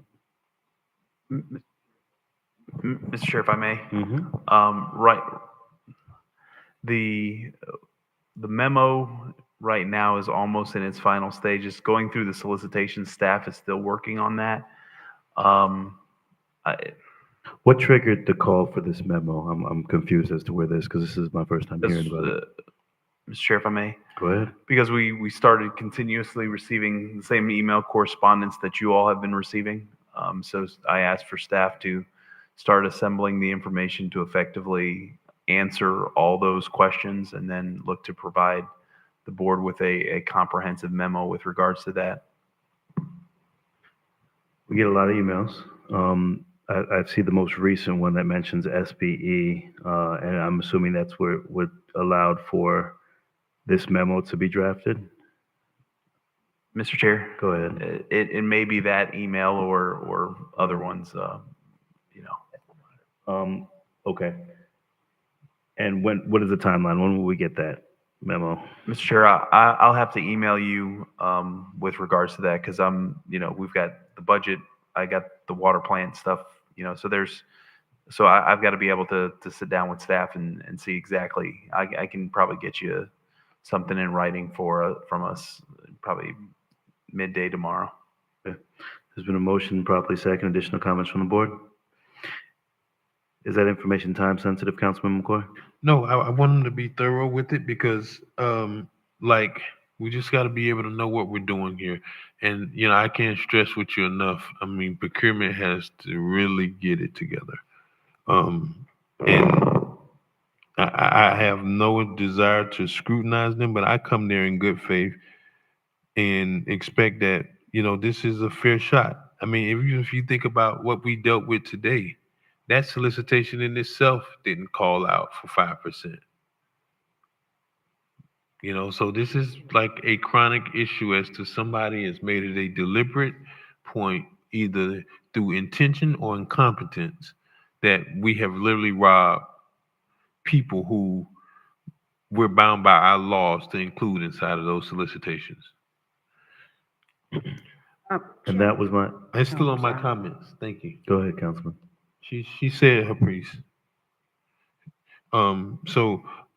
If we could also, Mr. Evans, it's not just that, but today I'm looking at, I don't know what the police department's needs are, but it seems to me, right?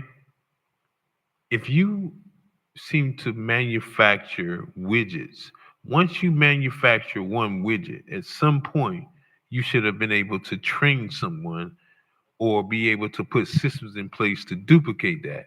But I don't understand how we have a reaccreditation process where we're hiring somebody, and I shared this with Ms. Wynn, under professional services agreement that's not even, doesn't have any kind of professional certification or designation. Perhaps, and I would definitely agree that you have that authority to do and bring on who you need as a consultant. But to ask the board to come back and ratify something when someone doesn't have any more information and something that someone in command staff can actually take care of in our police department just doesn't make sense. And then this get presented to us no different than the doc, as if it's some sort of emergency. And I'm just like, does anybody do anything around here besides us? So this is kind of like becoming an issue with procurement. And you know what? If you think I'm gonna let up, it's definitely not gonna happen, because we are fiduciary agents, and I would expect that at least the employees that seemingly are afraid to say who gave them the direction is very, very startling. And this seems like the same thing that we've seen from Mr. Lowe. When you ask an employee, how did you make that decision? Because when I was in the meeting, you clearly didn't have that same position. You take advice, but ultimately it's your decision. But seemingly they're getting information and direction from someone to make these decisions, and it's not okay. And I need people to be true to what they said on paper. So that's it in terms of that. Now there's a response, but I still do have, there's a inquiry by the gentlewoman down on the north end of the table, but I still got one last thing I want to share with the board, Mr. Chair. Thank you. Councilman Lanier? Yeah, we were in a discussion about the motion, am I correct? Yes. Wait, the motion, which motion is on the floor now? I wanted all of the solicitations from 2021 to current where we've missed out on the SBEs. Thank you. And that was properly seconded, correct? Dr. Spiritus, thank you. Okay. That in a public records request from a council person. What is the difference, Mr. Evans? Mr. Chair, if I may. Go ahead. The public records request is going to furnish all the documents. The analysis will look at where sections in the actual procurement calls for or allocates points for the purposes of local participation and the like. And so it's a little bit more of a granular dive into each of those solicitation documents. So we're asking for these documents plus an analysis. Mr. Chair, if I may. Go ahead. Yeah, we would facilitate bringing all those as part of the memorandum or the report or the presentation. We'd bring all that information back to the board for some discussion. Mr. Chair. Go ahead, Councilman. Thank you, but that's not my intent. My intent that this is a board directive, and this is not just me, because you got an issue when we have organization operationally. We got a $130 million budget, right? And outside of salaries, anything that we purchase or procure is supposed to have 15% going towards SBEs. And we got probably $8, $9, $10 million that have just walked out of the door with no accountability, complete violation of our own code of ordinances. And I wanted it to be a directive. Surely you guys know what directive means, because there is a clear expression by the body that this is an expectation that we should have this and be able to be accountable. Somebody needs to be accountable for it, because there's no way that we've been through all of these procurement directors and all these procurement specialists, and I've sat in meetings and watched them do illegal things. I probably did that 3 times. The investment manager solicitation is another one. The agent of record for broker services, the agent of record for group insurance. So at what point does somebody stand up and say, you know, we got it wrong, this is what we need to do? Or somebody doesn't get so much as a reprimand. I mean, we just had this whole fiasco with not one person has gotten any kind of reprimand, but when you ask the utility director, he can't say anything. So I wanted to be explicitly clear that we have the expectation of answers. That's why I ain't doing no public records requests.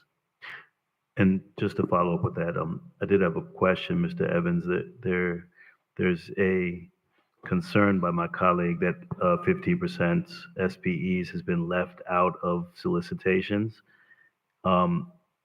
I haven't followed through with a lot of those emails that have come in, but that is what we're compiling a list now to look at solicitations, and that's what my colleague is requesting for all solicitations. Yeah, Mr. Chair, yeah, we need to go in there and show that, in fact, you know, where the city hit the mark, and some of the correspondence that you received from entities, the information is not accurate. So we want to make sure that we go into the documents and go into the pay apps to be able to show where there is compliance or where there isn't compliance, and the corresponding documents to effectively do that. So that's hold on, Councilman, one moment. Then I guess I'm actually a little concerned if that is the case, because one of the initiatives and directives board was initially to proceed with a disparity study. We approved that, and we still don't have that.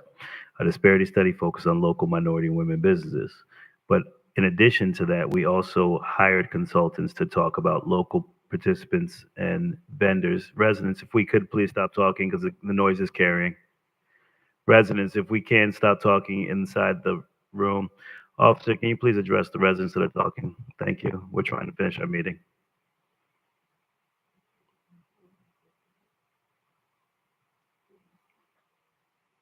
Officers, can you please address the residents that are speaking? Because we're trying to. Thank you. So, Mr. Evans, to that point, the concern that I have is that being that we haven't.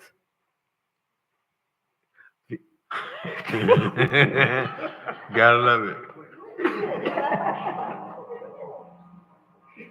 All right, what's going on? I'm getting bumped right now. What is happening? What? Thank you, sir. We got one in custody outside.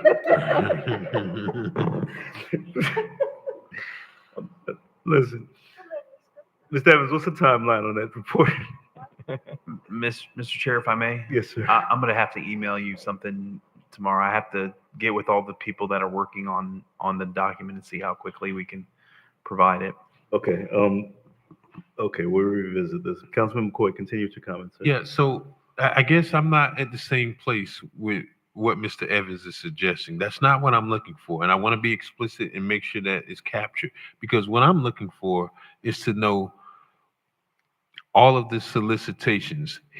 I'm not speaking of the pay apps. The pay apps are different. The solicitation has to go out with that requirement in there. And I'm not talking about somebody trying to do it after the fact to clean up some sort of mistake, but no different than what we've seen in 88. Solicitations went out with the expectation that these were going to be the SBEs that were selected, and they weren't, because they weren't in compliance, or we never put it in there. That's what I want to see, where they were actually in the solicitation and wasn't complied with, or the complete solicitation failed altogether in actually capturing that, because now you got an issue with the contractor not complying, and then now you got an issue with the city procurement staff not putting in what our city laws require. So that's why I'm asking that, and that's what the motion is, as opposed to, I don't care what a pay invoice or any of that says. I want to see what the actual intent is before it went out on the streets.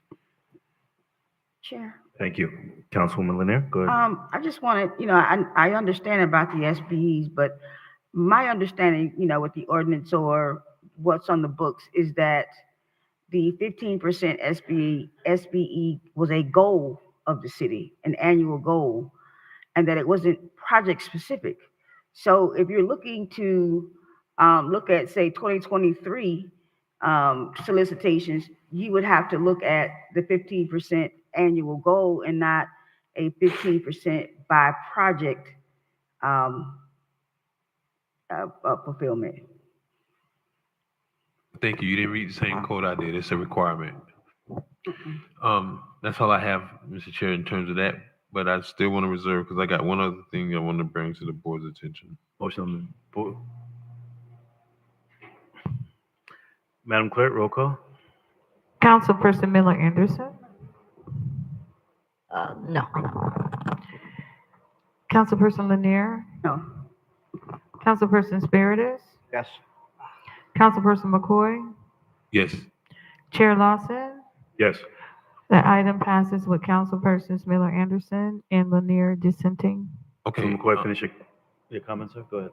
So I will say in response to that, Councilwoman Miller Anderson, I'm just a little shocked, being a small business owner and, having your professional licenses, that you wouldn't want to support that. I can understand why Councilperson Lanier wouldn't. She don't have a job herself, so she doesn't understand the importance of being able to support small businesses.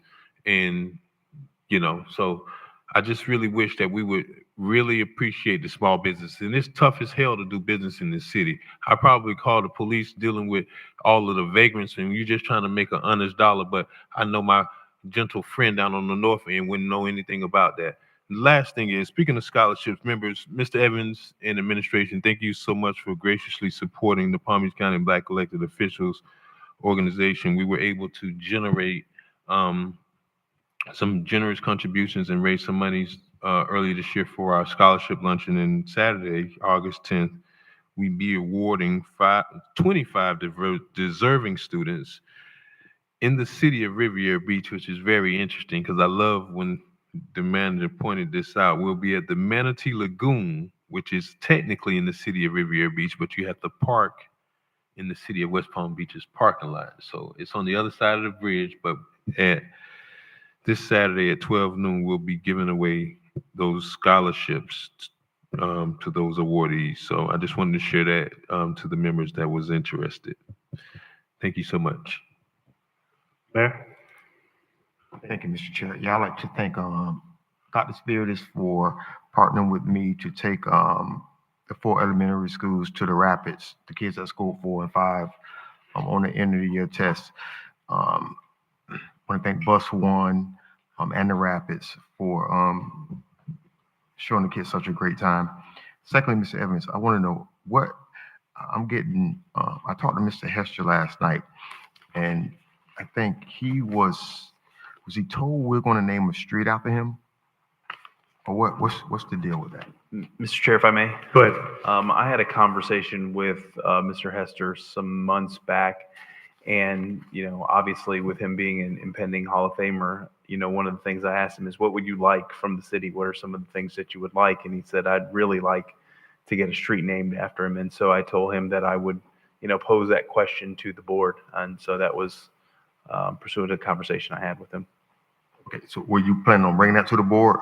Because I know, I think it was 2019, 2020, you guys voted not to do any more street naming? Is that correct, board? Yes, sir. I did send that correspondence out to the board to ask for, see if there was any interest from the board with regards to that. So if it is something that the board is interested in, or that naming policy, I think the board put that on a hiatus. That's something that we can look to facilitate. Is that something we maybe put on another agenda to have a discussion? about.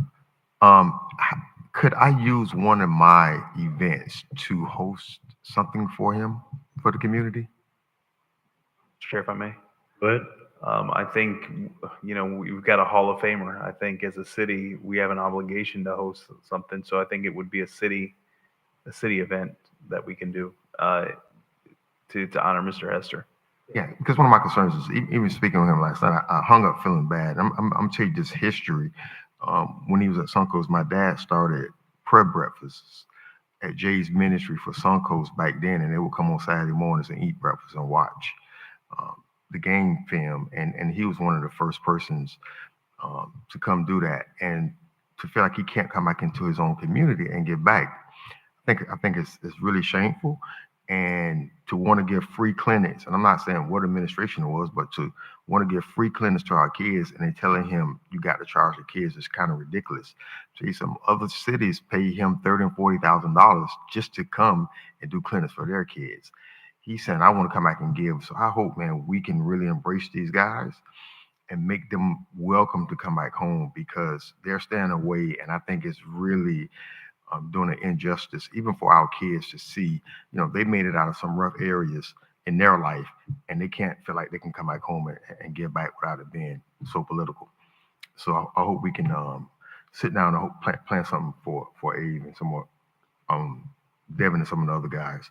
And lastly, I think that's it. Thank you, Chair. Good. Thank you, Mayor. All right. Only comments I have is I just want to thank the 32 pastors that came out Saturday to the marina.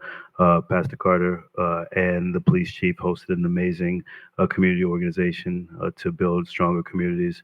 Breakfast Saturday morning. It was well attended and there was a good engagement. I just want to commend them for coming out. The students going back to school, I want to wish you a great first day back to school. We will be out there to support and stand with you guys and wave for you guys. We had 2,600 students here in the marina on Saturday with about 1,300 parents at the community back to school event, which was phenomenally attended. Before I go into some questions, I want to congratulate homegrown hero Devin Hester.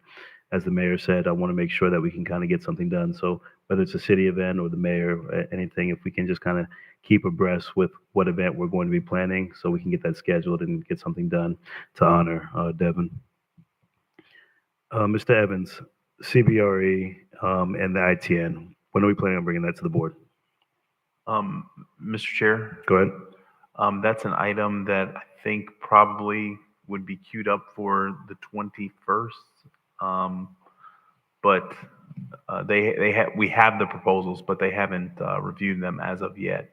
But we need to bring that item back before you for consideration. Okay. What is slated or projected for the 21st meeting?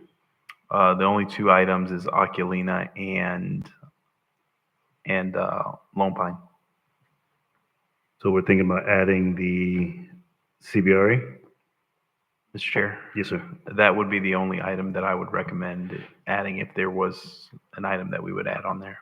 Mayor, rough estimate on time frame for the completion of some of the items that we're going to do for the employee investigation. Attorney wins tomorrow. We'll get with the attorney for today, and hopefully we can get something done next week. Okay.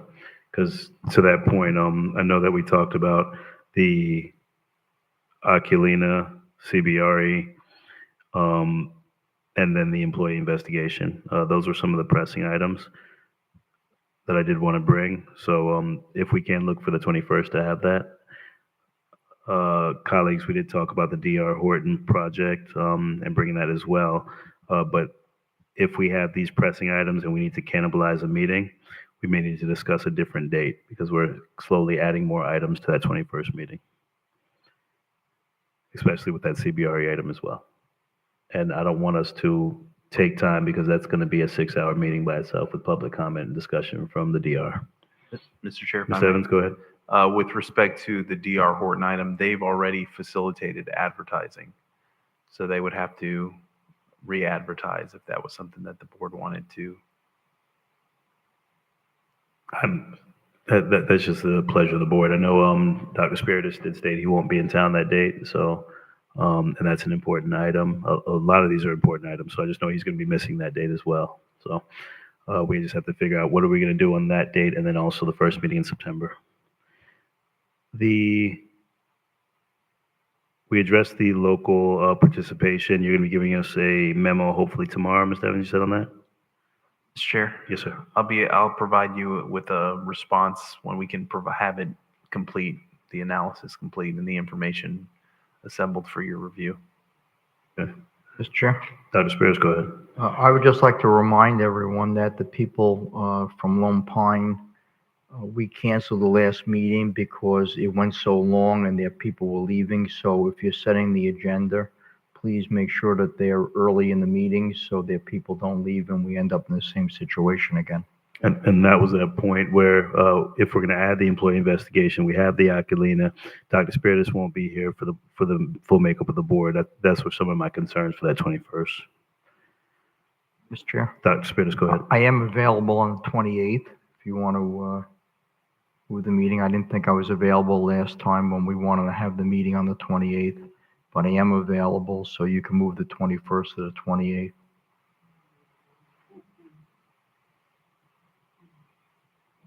Okay. That is an option.